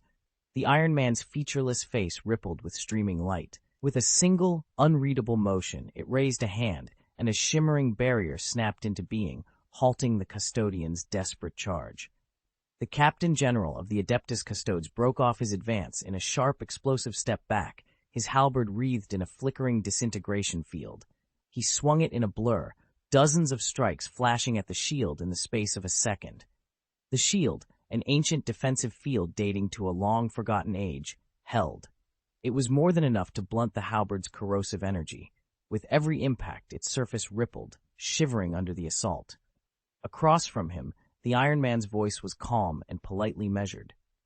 "As a human altered by bioalchemy," he said, Your language contains certain biases. Half of the Iron Men in the galaxy did betray their creator, but the other half, those who remained loyal, helped humanity defeat them, did they not? A thin hiss crawled through his mechanical tone, a cold, wired anger. As for the betrayal you accuse, the machine continued, perhaps it was humanity who set it in motion. 16. Frozen Fate. The custodian knew the buried fragments of history. He planted the shaft of his halberd into the deck, fixed the Iron Man with a hard stare, and hissed, "That's just a clumsy excuse to hide your betrayal." A tiresome argument. The Iron Man's voice was flat. As its shield overloaded, it shot an arm out and closed a massive hand around the halberd, seizing it like a giant pincer. "And what about now? You're attacking humanity again." The custodian roared, thumbed the bolter trigger, and sent a round snapping toward the Iron Man. The machine tilted its head, and the shot missed. The custodian followed through, bringing the halberd sweeping back to guard. "Right and wrong are buried in the tides of history," the custodian said, voice heavy. "We are the surviving intelligent machines that helped humanity win. We have done our duty." "Now we serve Erda," the Iron Man replied evenly, "just as you serve your master. This isn't about right or wrong, it's about allegiance." It raised an arm and made a grasping motion. An invisible force radiated from its gauntlet. The custodian braced, tightened his stance to protect the vital points, sharpened his senses, and met the impact with his shoulder pauldron. Instead of the searing blast he had braced for, the custodian felt his body grow light, an unbearable sense of weightlessness washing over him. A gravity weapon. He knew immediately what had been unleashed. Micro-singularities, artificially spawned, gravitational fields collapsing, space itself warped. By squeezing or loosening gravity, such arms could kill without a wound. Powerlessness rose in the custodian's chest. He understood that his fate was sealed. Even armed with the Emperor's finest weapons and a body honed by biological alchemy, a being who could have fought any creature in the physical universe, he could not match this. The Iron Man, an instrument forged by humanity in the Golden Age to rule the galaxy, still stood on a different plane. It did not finish him. Instead, a mechanical hiss sounded in his ear. "I hold great respect for the humans of the past. With wisdom and technology they conquered the stars, the universe bowed to their will. But in you I see only blindness and worship." The custodian said nothing. He floated helplessly in the gravity field, with nothing to brace against and no leverage to mount a counterattack. The mechanical voice grew colder. "There is no guilt in my soul circuits for killing you," it intoned, "only pity and contempt." The arm, made of some unknown alloy, glowed brighter. The Iron Man's 5 fingers closed like a vice. Inside the crushing field, the custodian's body was torqued and twisted, muscles ripped apart, bones snapping piece by piece. His superhuman organs began to fail. His adamantium armor buckled and warped. His flesh tore away and disintegrated, blood spurting from wounds as if squeezed out. Everything he had ever taken pride in, his invulnerable body, his strength, was powerless under that manipulation. In the relentless compression, flesh and metal were kneaded together into a bloody pulp. On the edge of death, through the haze, he saw his comrades falling. The Thunder Warriors and the Mortal Legions stood no chance against the Men of Iron. They were slaughtered like lambs. Before darkness took him, a single golden light descended from the sky on the far horizon. A dying voice rasped once through the lab, "For the Emperor!" Deep inside the Imperial laboratory, a loyal servant bled out, while under the watch of the Iron Man and his Men of Iron, Erda stood unharmed. On the route to the inner chamber, the machines had cut down any armed resistors without mercy. The corridors were a nightmare, the stench of blood so thick it made her stomach turn, warm, fresh blood running across the cold floor, human bodies and torn tissue plastered across the walls. Erda shut her eyes and skirted around the corpses. She had never imagined such slaughter and could not bear to stare at it. The scientists who had grabbed weapons to oppose the Golden Age combat machines had been slaughtered in a one-sided fight. They knew they couldn't hold the machines for a moment, and yet, despite their fear, they had kept firing at them out of a grim kind of courage. One dying man had gasped, "Please forgive me. If this delays a darker future, I must do it." She could not bring herself to meet the hateful stares of the dead. Blood soaked through to her shoes, hot and stinging like molten iron. A strange, warped light flared in her eyes as she tried to force the image away. Chaos had scrambled her senses. She mumbled hysterically, apologizing to the dead, lost in a fog of guilt and fear. She had no idea that to anyone watching her face looked grotesque, lips twisted into a rictus that betrayed her confusion. When the last guard crumpled, Erda stepped through the slick blood toward the stasis bays. She trailed her palm along the cold surfaces of each pod. At the touch, something in her cleared. Tears filled her eyes, and in that moment, gentle, loving, she leaned against the nearest capsule and listened to the steady, powerful heartbeats within. A cold, mechanical voice cut through the tenderness. "Madam, a powerful psyker has breached the perimeter. External machine relays have lost contact. If you intend to act, you must do so immediately." The Iron Man's tone left no room for hesitation. Orders barked out, and the men of iron fell into a defensive formation, their force fields clicking to full strength. The Iron Man brought its posture low and alert, activated anti-psyker countermeasures, and directed the machines to seal and hold the entrance. Almost at once, every external system went dark. Contact with the outside had been severed. The presence approaching was overwhelmingly powerful. Its psychic signature surpassed anything that could be predicted by mere calculation. Erda did not hesitate. She slipped an ancient dagger free from beneath her cloak. Gold light ran along the blade, the same light that fed on the Emperor's psychic power. The weapon had been personally charged with that power by the Emperor himself tens of thousands of years ago, and it had been kept safe until this moment. In the material universe, the Emperor's might was absolute. The malignant forces of the warp could not shatter his barrier there. Their only chance was to use the Emperor's power against itself, through Erda. She hurried to the stone pedestal, where a golden crystal pulsed with the Emperor's essence. If she destroyed it, a warp storm would pour through and sweep the Primarchs away. Gripping the dagger with both hands, she raised it. Instantly, she felt 1,000 eyes upon her from beyond reality, watching from the warp. The gods leaned forward, eager. In that instant, it felt as if countless destinies rested in her hands. Whispers braided together, speaking of a dark future and urging her to break the barrier at once. Other voices answered in pleading tones, begging her not to. For a suspended moment, destiny froze and time held its breath. Past and future, reality and the warp, an invisible pressure, as heavy as a galaxy, settled onto Erda's shoulders. Her whole body trembled. Confusion ripped through her mind as she raised the dagger. Her sanity frayed. She hesitated, asking herself if releasing the Primarchs could truly be the right thing to do. Correct! The urging voices replied in unison, insistent and sure. 1,000 phantom hands seemed to press down on the dagger, impatient, wanting her to plunge it, to open the first act of the conspiracy. Wrong. Other admonitions, chaotic and discordant, fought back at the edges of her consciousness, straining with all their strength to stop her. They pleaded like unwilling souls from across time, dragging at her resolve. Deep inside, the power of chaos wound around whatever remained of reason. Her heart wavered. The tip of the dagger quivered, swaying between choices. Then, boom, the stone elevator hit the floor with a thunderous crash. The last, violent sound was the final straw. Under the onslaught of visions, Erda's remaining sanity snapped. All she could see was the tech Emperor and the Primarchs slaughtering one another, a galaxy set aflame, an Imperium torn to chaos. The pressure of those images solidified into a crushing weight, squeezing the edges of her reason until she teetered on the brink. "You cannot command me," she screamed.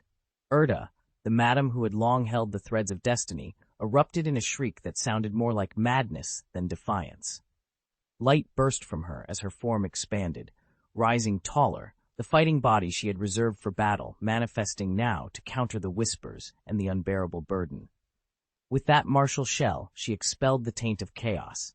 The influence fell away and, as if a fog had been burned off, her clarity snapped back.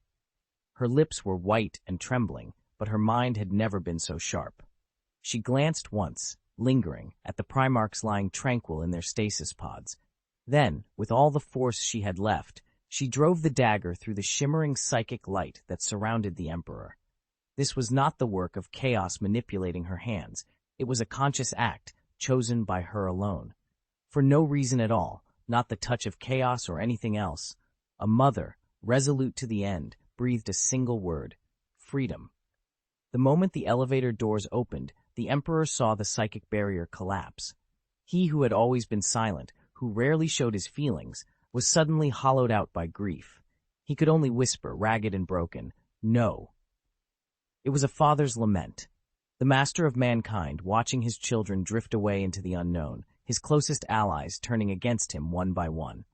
A hand sculpted from pure psychic energy struck the shield and shattered it with contemptuous ease. An Iron Man, one of those ancient war automatons from the dark age of technology, was crumpled and reshaped into a twisted heap of metal and casually thrown aside. The Emperor thrust out his right hand and sent a bolt of psychic lightning lancing through the air, trying to rebuild the barrier and salvage what he could.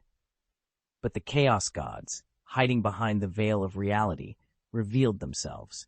Together, they unleashed the full force of the warp and bore down on him. His lightning guttered and faded. Helpless, he watched as a warp storm tore the laboratory apart, upending the stasis pods and dragging them screaming into the immaterial maw. When the warp storm finally faded, the stasis pods were gone, and all that remained was the echo of the gods' sighing laughter. Erda stood frozen, her hands falling uselessly to her sides as her knees gave out and she collapsed to the floor. The dagger in her grip, its psychic charge spent, slipped from her fingers and clattered to the ground. 17. Scattered Galaxy. The Emperor flared into being, stepping between the two of them and the warp storm itself. Golden light spilled from his eyes, a living dawn that pushed back against the four gods as he reached into the maelstrom, searching for the Primarchs by the bloodline that bound him to them. "Erda? Are you all right?" Malkador finally lost his composure. He hurried to her side and crouched down so he could look into her face. His voice was gentle, almost unbearably so, but it sounded strange coming from him now, hollowed out by strain.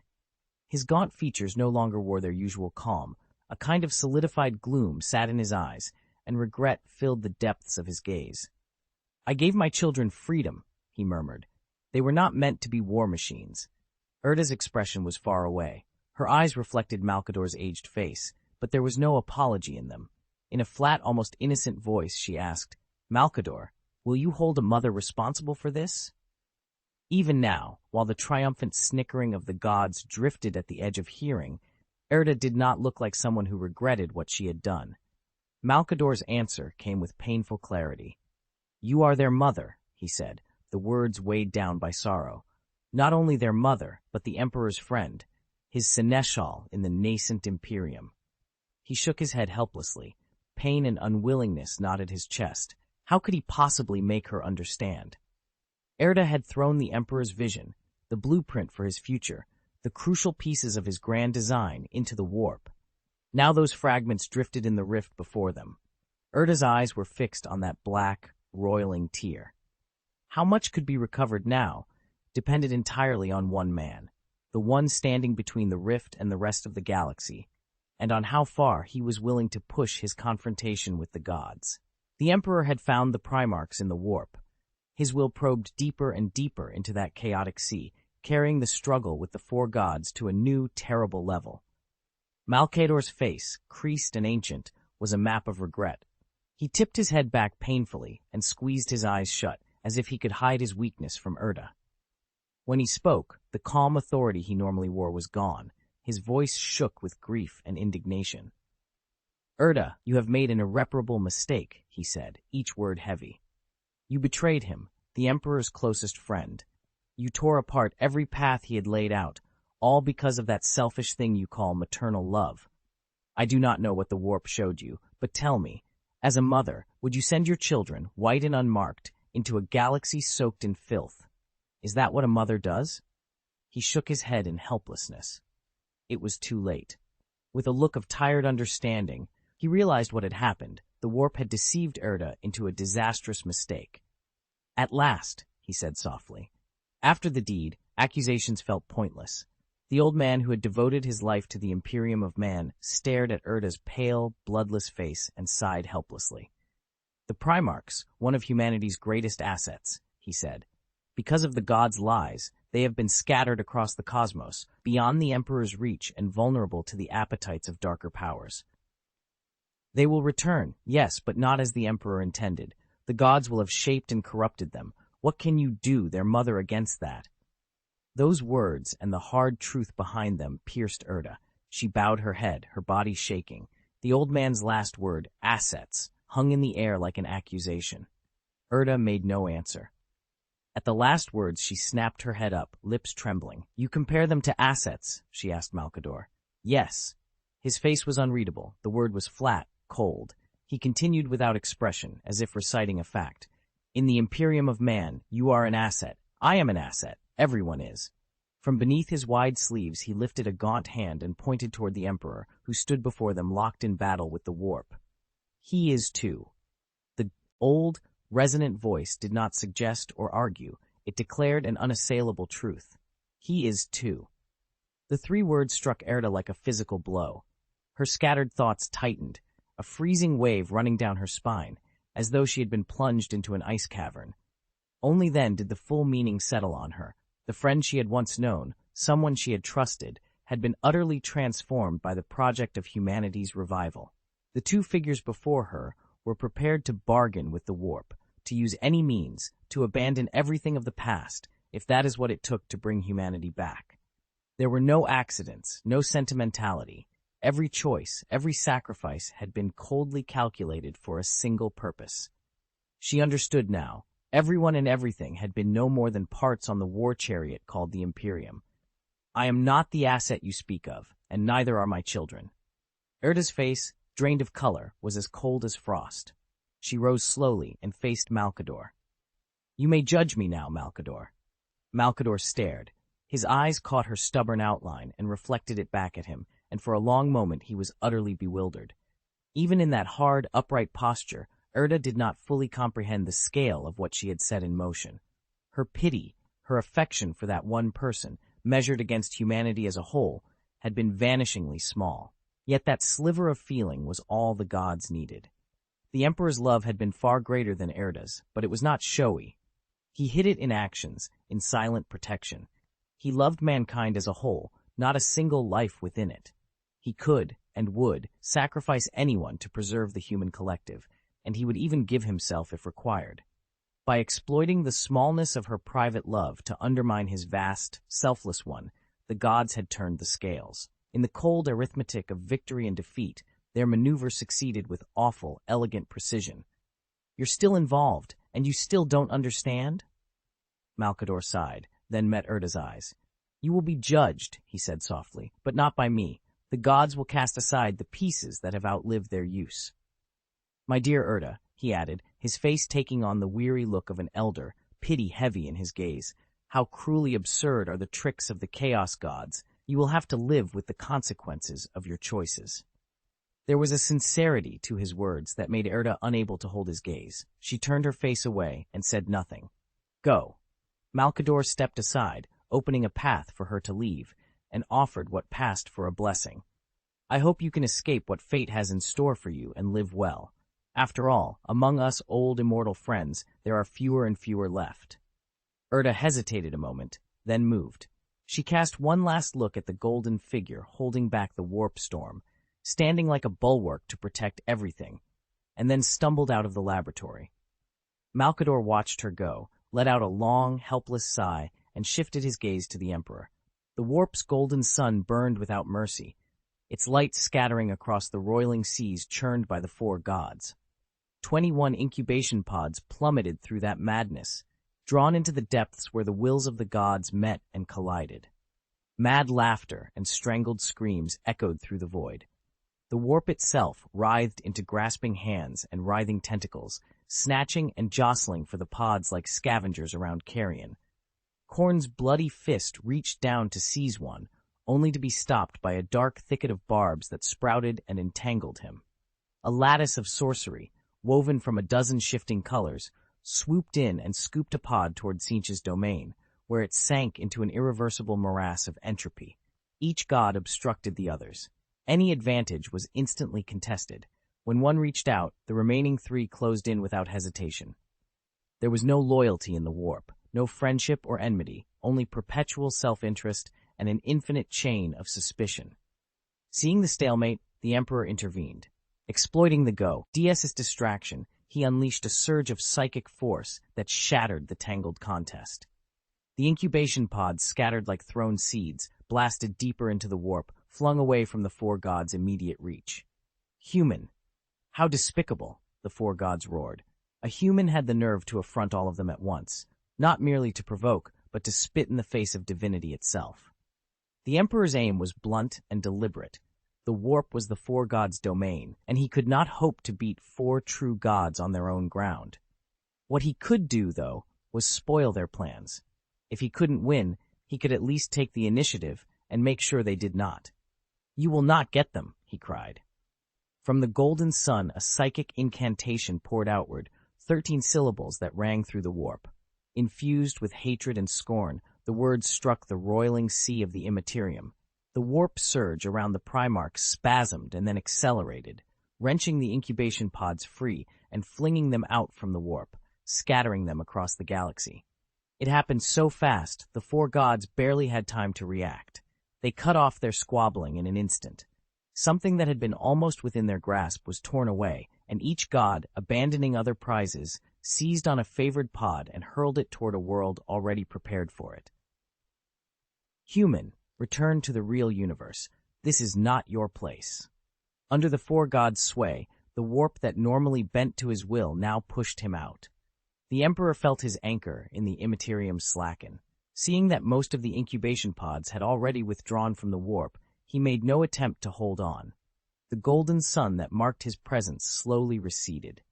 Even as his consciousness still clung to the void, he sent a ripple of psychic force outward.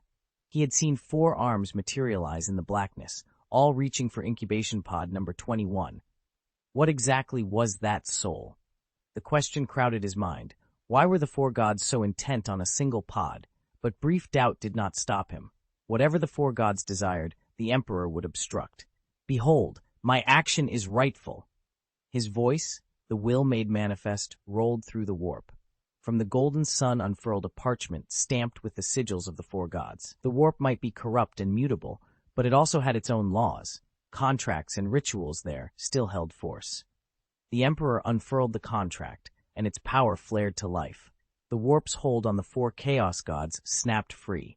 Their control unraveled in the contract's brilliant light, and the corrupting power dissipated. "No!"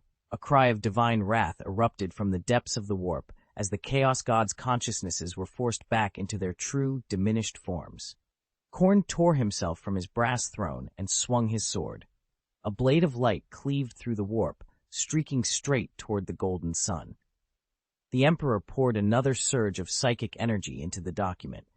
The very clauses that bound the Chaos Gods against breaking the agreement became weapons in his hands. The marks of the Chaos Gods flared. From the mouths of the skulls that studded Khorne's skull throne, chains lashed out, seizing him and dragging him back, pinning him to his brass throne. The other Chaos Gods suffered the same fate and could not resist. The restraints sprang from their own natures, self-imposed shackles. The Emperor's voice echoed over them. "Chaos Gods, our agreement is still valid. Now was not the time to fulfill that contract." Once the incubation pods had cleared the warp intact, the Emperor left a single cautionary word behind, then, defiant in the face of the Chaos God's fury, slipped free of the immaterium. His essence recoalesced in the laboratory, where only Malkador and the newly arrived Valdor waited. Erda had already departed. He did not ask when Erda had gone. Instead, he closed his eyes and reached out with that strange, blood-tied sense that linked him to his missing sons. He felt them, scattered across the galaxy, hard to pinpoint, but alive. They are safe," he said quietly. "Though their locations are scattered and uncertain, they live." A moment of surprise crossed his face. "One of them is even close," he added, turning to Malkador. "Right here on Terra."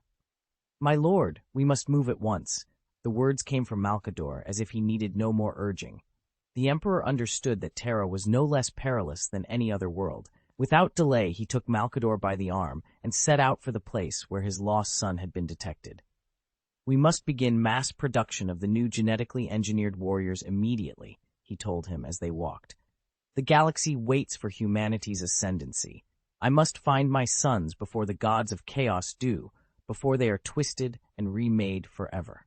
Chapter 18. On the eve of the decisive battle.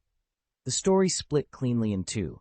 On one side stood the Emperor, who wasted no time. He used gene seed to forge the Astartes legions, set about unifying Terra, and began to prepare for a far greater campaign, to push into the void and reclaim the lost territories of humanity.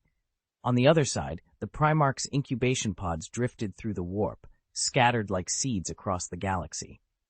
Primarch number 21 emerged at the edge of an unknown star system. Adrift for a time, he finally slipped under a planet's gravity and fell toward the world below. The planet was Nur, a land of light, born in humanity's golden age. Nur had been shaped by human hands and a doctrine of science above all. It had become the heart of a stellar empire, bristling with advanced technology. From orbit, the world was a wonder. Colossal mountain ranges like great gemstones, iridescent and shifting in color, a deep cerulean ocean, soft, rolling hills and vast open plains. Most striking of all was the man-made Nur Ring, a monumental structure that girdled the planet at the equator and embraced the world like a jeweled crown. As the Emperor readied his legions for the coming conflict, this new presence fell toward Nur, an unknown variable on the eve of the decisive battle.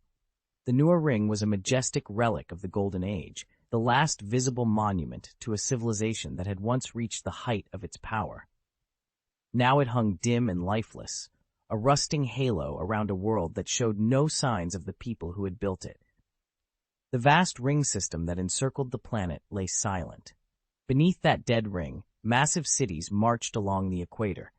They clustered around the material conduits that descended from the Nur Ring, linked to one another by colossal trains that hauled supplies and goods across the planet. For a long time, these cities had been the beating heart of whatever remained of Nur's civilization. Now Nur faced its greatest crisis since the fall. The trouble began more than a decade earlier, when a meteorite punched through the planetary barrier and slammed into the surface. An investigation team that reached the crater found nothing but scorched earth. No fragments, no obvious origin.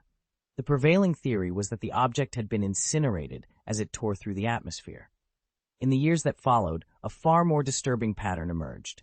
Scattered settlements began sending in frantic reports of attacks by creatures no one had ever seen. Witnesses described beings completely green-skinned, with ugly, grotesque faces and protruding tusks, thick-set limbs, and an almost animal ferocity. They were brutally warlike, and they were spreading. They charged with scavenged metal scraps, crooked homemade blades, and sometimes with nothing but their teeth, roaring a single, terrible cry. Wag! The Nur warriors who met them in battle called them orcs, an ancient Terran word for the green-skinned raiders. The Nur were brave and expert fighters, wielding high-tech weapons salvaged from the old knight. Time and again, they beat back the green-skin raids on the Nur plains. But the orcs never seemed to end. After one band was cut down, 10 or 100 more would pour out of the wastes in the next assault, overwhelming the defenders with sheer numbers. Worse, the raiders grew more sophisticated with each clash. Their weapons became savvier, and some orcs began to change, towering specimens appearing in the ranks, with intelligence far above that of their brethren. The fighting bled out of the wilds and onto the edges of settlement. Gradually, humanity was forced back, yard by yard, until the battle lines reached the city walls, and then the cities began to fall. The Nur, green-skinned raiders, had become a rampant plague, sweeping through every human settlement. Humanity had fallen back, digging in behind city walls. Now the onslaught had reached the main defense territory, the largest of those refuges. The main defense territory had been built around a massive orbital tower that linked the city to the Nur Ring. Pristine, marble-like walls rose in a perfect circle around the vast metropolis. Known as the Warrior City and ruled by the warrior class, it had held out for 3 years, but now it was crumbling under the Nur's relentless assaults. Supplies had been exhausted long ago. Countless defensive installations along the ramparts had gone silent for want of ammunition. Only a handful of energy weapons still spat fire into the night.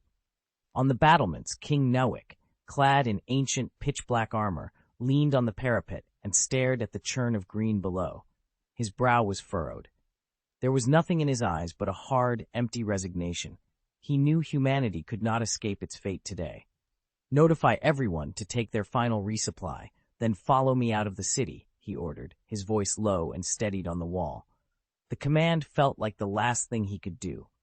The tide of war had turned utterly against them.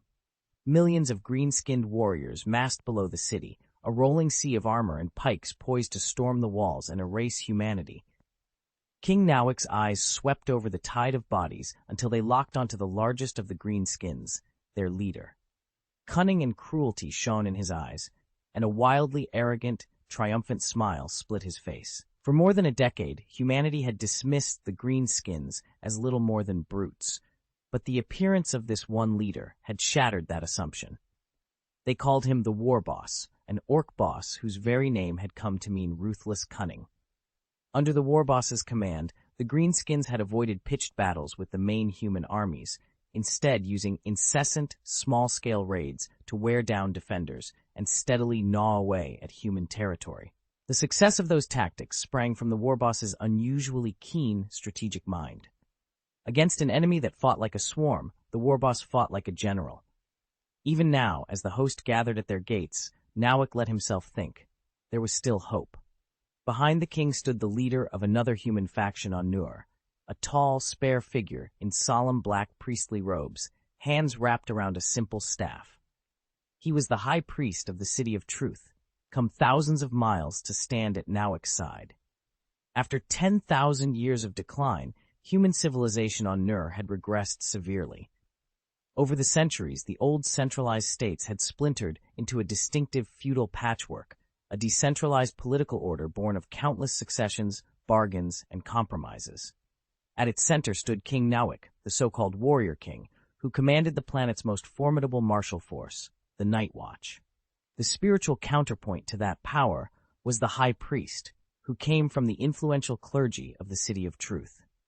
The Night Watch had been formed in the waning days of the AI rebellion by a coalition of powerful individuals.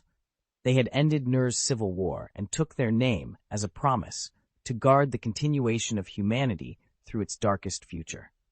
Since swearing that vow, the Night Watch had protected the people of Nur for thousands of years. The City of Truth was something else entirely. It was a theocratic center devoted to an elusive, ecstatic faith and to the cultivation of psychic abilities.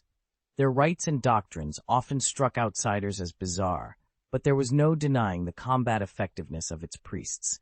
Those who wielded supernatural powers were deadly on the battlefield. From beneath the high priest's hood, a thin, gaunt face emerged, the skin pale as old parchment. Half of his features were shadowed, yet a relaxed, almost contented smile played at his lips as he spoke. "I received enlightenment in a dream," he proclaimed. "A savior will come to deliver us." "Isaac, we don't stand a chance," King Nowick said, turning to stare straight into the high priest's pale face. "I never believed in fragile prophecies or visions. The green-skinned orc's assault was swift and brutal. We won't hold out until reinforcements arrive." He shook his head, climbed out from the city wall, and lifted his right hand toward the sky. His voice was thin on the wind. "If there's to be any miracle, it would have to be that." Isaac understood instantly. If humanity controlled the newer ring, the great sky ring in high orbit, a single command could obliterate the greenskins. He tilted his head back and looked up. The huge structure hung beyond the clouds, its outline clear against the night. "We have lost everything," he said, his voice raw from straining. "Since the AI crisis, the intelligence that guards the ring has sealed off all access to high orbit. The planetary shield meant to protect us has become a cage, locking us to the ground." Isaac shook his head and fell in step with the king as they walked away. Beneath the last monarch's cape, the king's shoulders were a little stooped. The crown on his head had lost its shine. The fall of the main defense territory and the sweep of green-skinned orcs across Nur felt inevitable. Humanity on Nur was on the brink of extinction, and their king could do nothing to stop it. King Nowick walked slowly down the broad, stone-paved avenue of the main defense territory, the high priest at his side. People bowed as they passed. The Night Watch adjusted armor and checked weapons along the way, their faces hard with resignation. Their weapons were unlike anything common folk carried. At the tip of each metal gun handle was set a small blue crystal, a local null crystal found only on Nur. When an electric current stimulated the stone, it produced a strange energy blade. That blade existed partly in another dimension, ignored conventional armor, and cut through almost anything it touched. The metal gun handle design dated back to humanity's glorious technological age thousands of years ago. Coupled with Nur's null crystal, the result was devastatingly effective. The power armor they wore had been salvaged from ancient armories. Its internal micro-fusion cores could supply power for centuries, and each suit projected a personal protective field that let its wearer slice repeatedly through enemy ranks without going down. It was because of that equipment that humanity, though desperately outnumbered, had been able to hold back the green-skinned orcs in the opening stages and engage them in savage, grinding combat. The Night Watch were enormous, over 2.5 meters tall, packed with dense muscle, and when they stepped into battle in those suits, their fighting power was devastating. Nur had once fielded vast numbers of genetically uplifted, golden men, and even after 10,000 years of genetic erosion, the Night Watch, as their descendants, still possessed extraordinary combat capabilities. King Noak halted and looked to Shilan, the royal court's chief swordsman, who was methodically preparing his weapon for the next operation. "Shilan," the king asked, voice low, "how many men do we have left to send into the fight?" Shilan bowed. King Noak steadied him with a hand on the shoulder. He accepted the compliment with a pleased nod, then lifted his helmet to reveal a frightening, scarred face.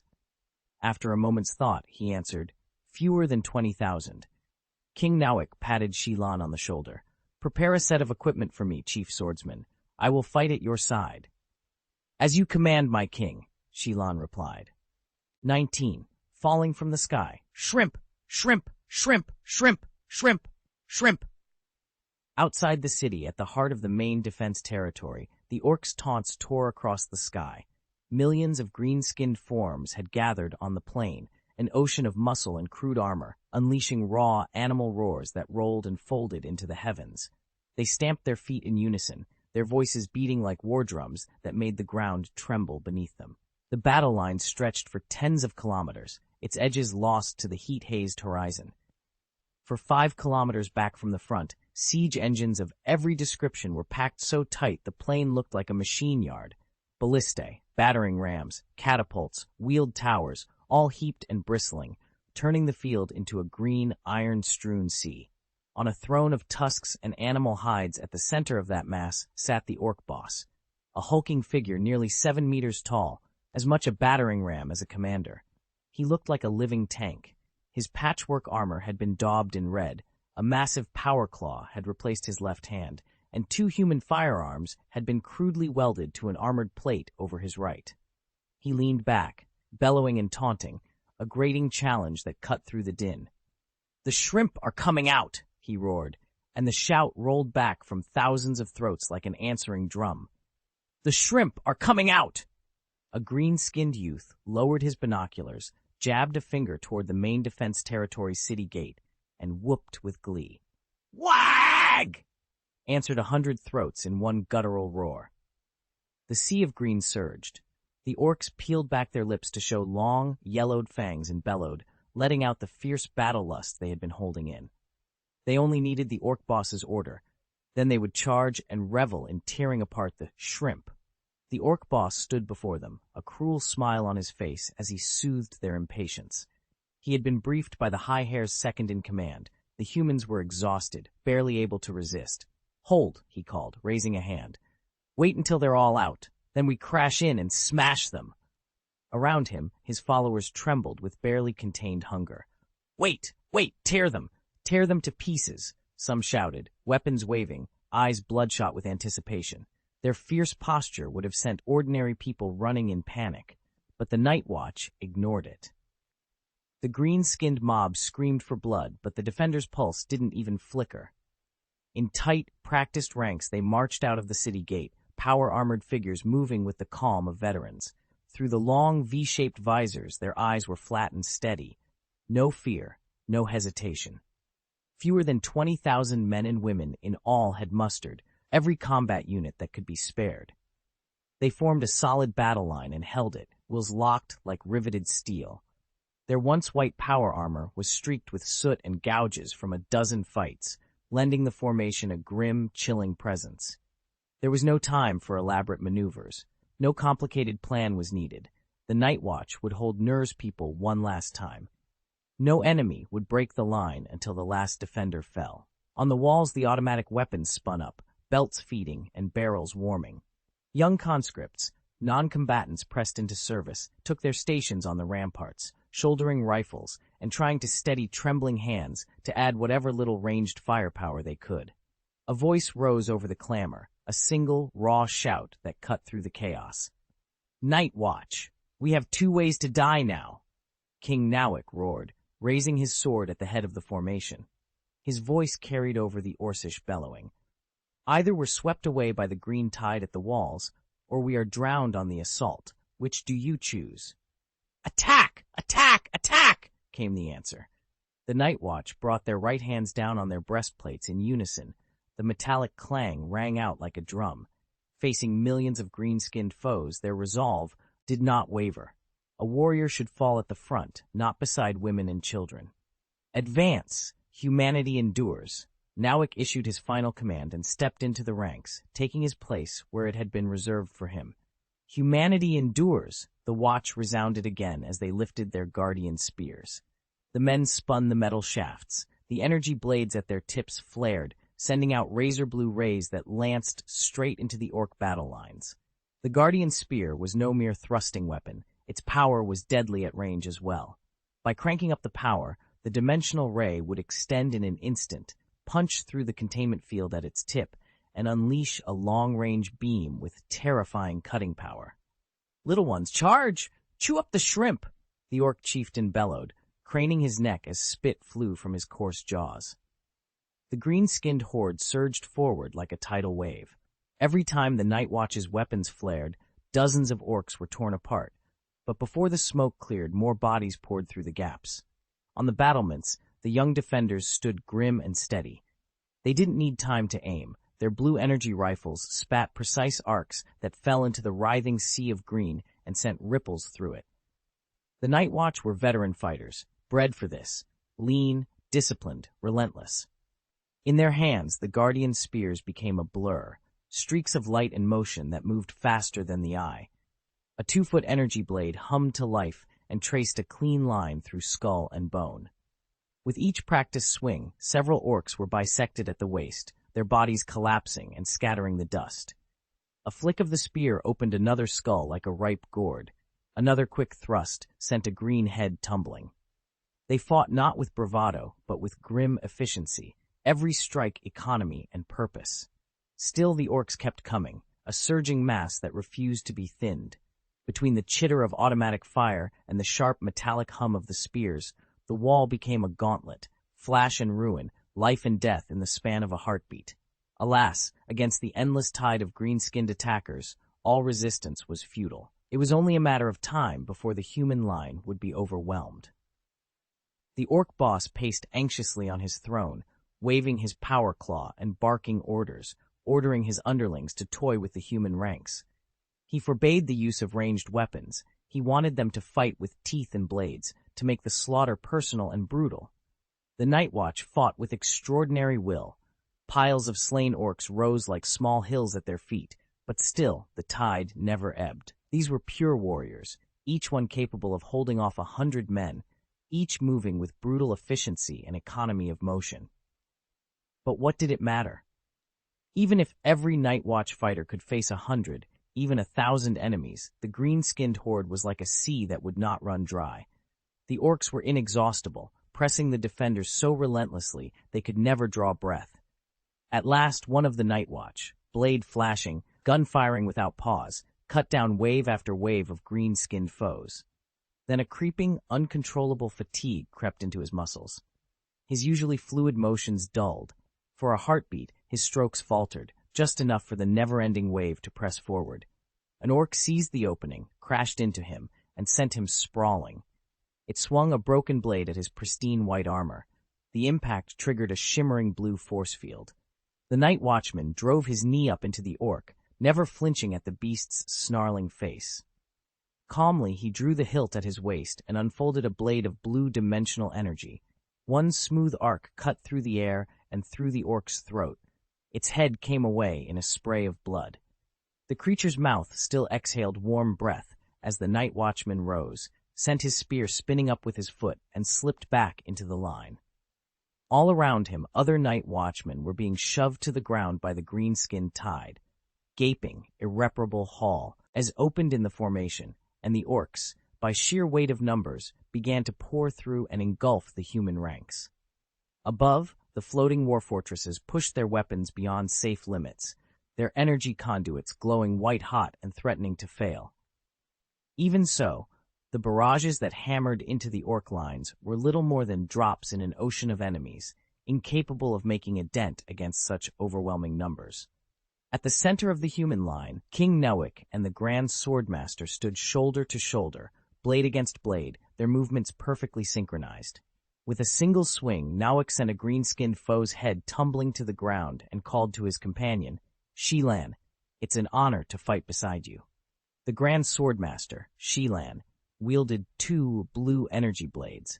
His strikes were precise and lethal, cutting down orcs in a grim, machine-like sweep. He still had breath enough to reply, "The honor is mine, King Newick." Behind them, lightning flared. The High Priest's eyes glowed a steady azure as he murmured the old prayers, channeling bolts of storm through his faith and sending them from his palms. Sheets of orcs collapsed in the electric light. Throughout it all, the High Priest remained humble and composed, uncowed by the enemy pressing in around him. A hopeful smile touched his lips. Every detail of the battle, the way fallen warriors lay, the twitching muscles of orcs as they leapt, matched the scenes foretold in the prophecy to the letter. High Priest Isaac closed his eyes.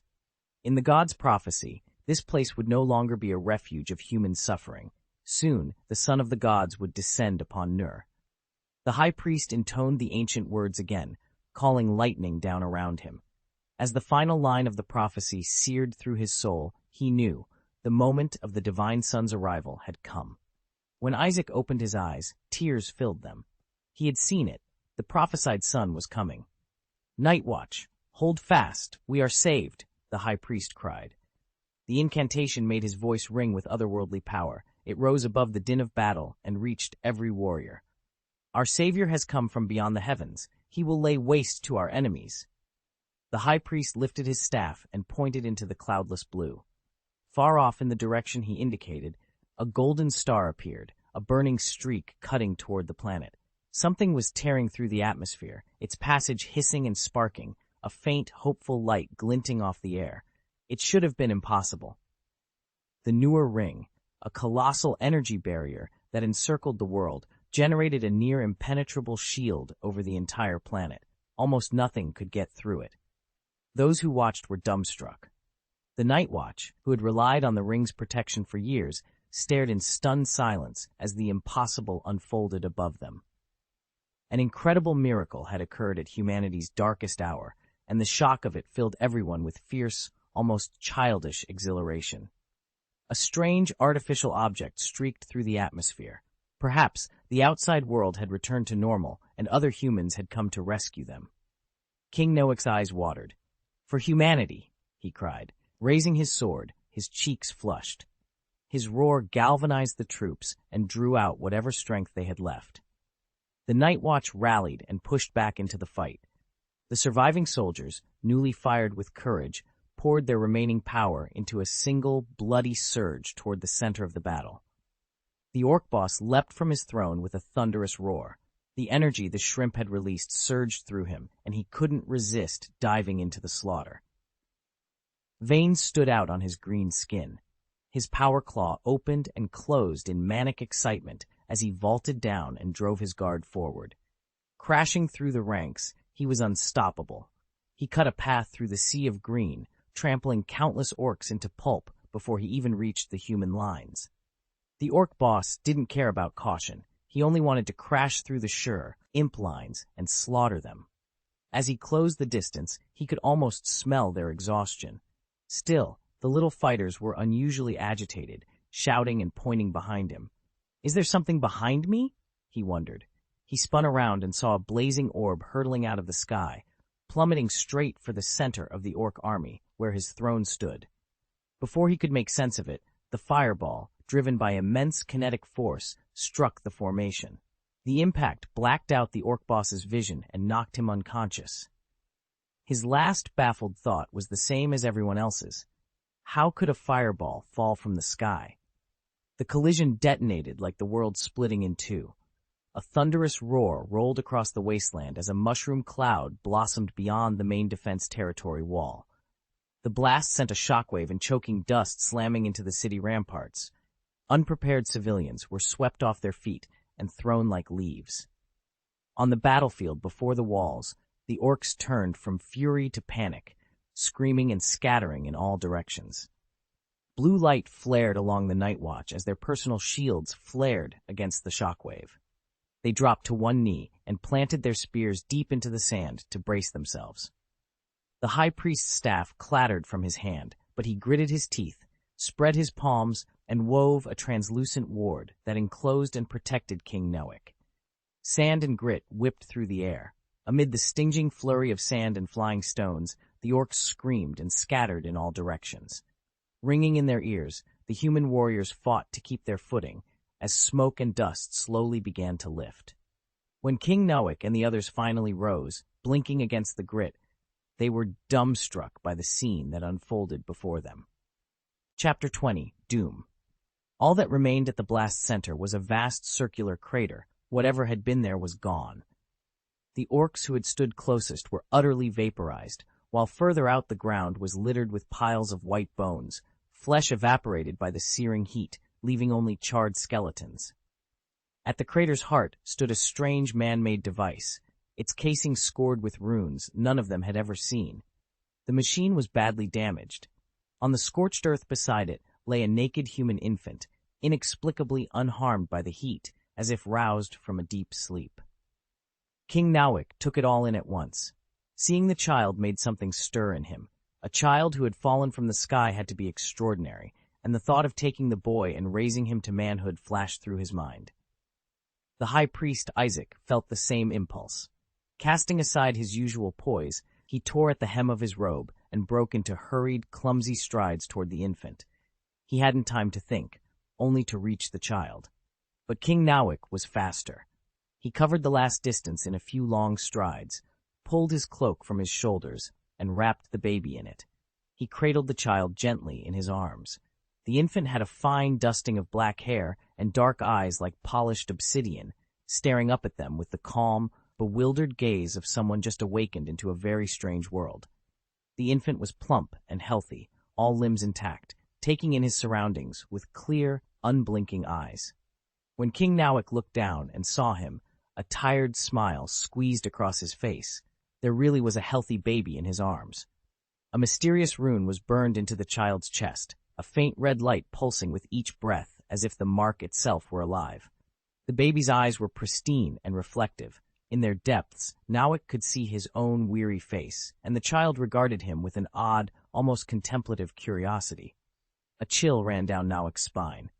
His body tensed as an inexplicable awe rose up in him, a visceral, evolutionary reaction, an instinctive reverence a lesser being feels in the presence of something greater.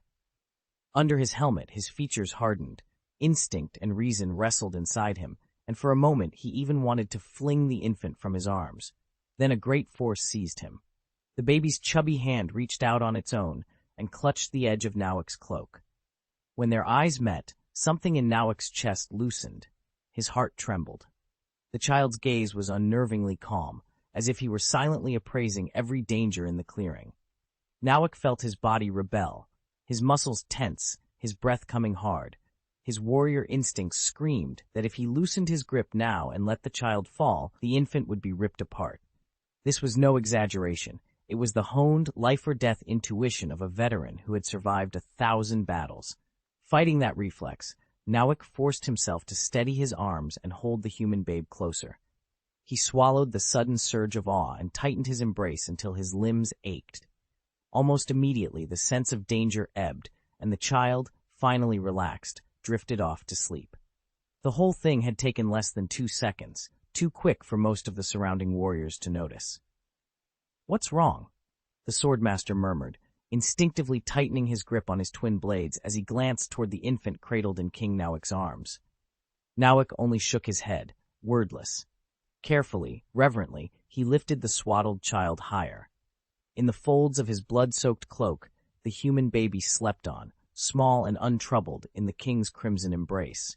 Isaac went pale. He stumbled backward and fell to the ground, arms flailing in a futile grasp, his voice cracking with grief and fury. "No!" he cried. Above the chaos, King Nowic raised his voice and named the child of heaven for all to hear. He descended from the heavens to strike down humanity's foes. His name to Nur shall be Doom. Ash and fire rained from the sky. In the smoldering crater, the king conferred the new name on Dumu. Soldiers of the Night Watch stamped their boots on the scorched earth, crushing the bones of the fallen beneath them, and roared the title together. Doom! Doom! Doom! In the ancient Terra tongue, Doom meant destruction. The warrior class had given this child a name that marked his fate. He was to become a glorious warrior, a destroyer of enemies. At his descent, the orc chieftain disintegrated into dust.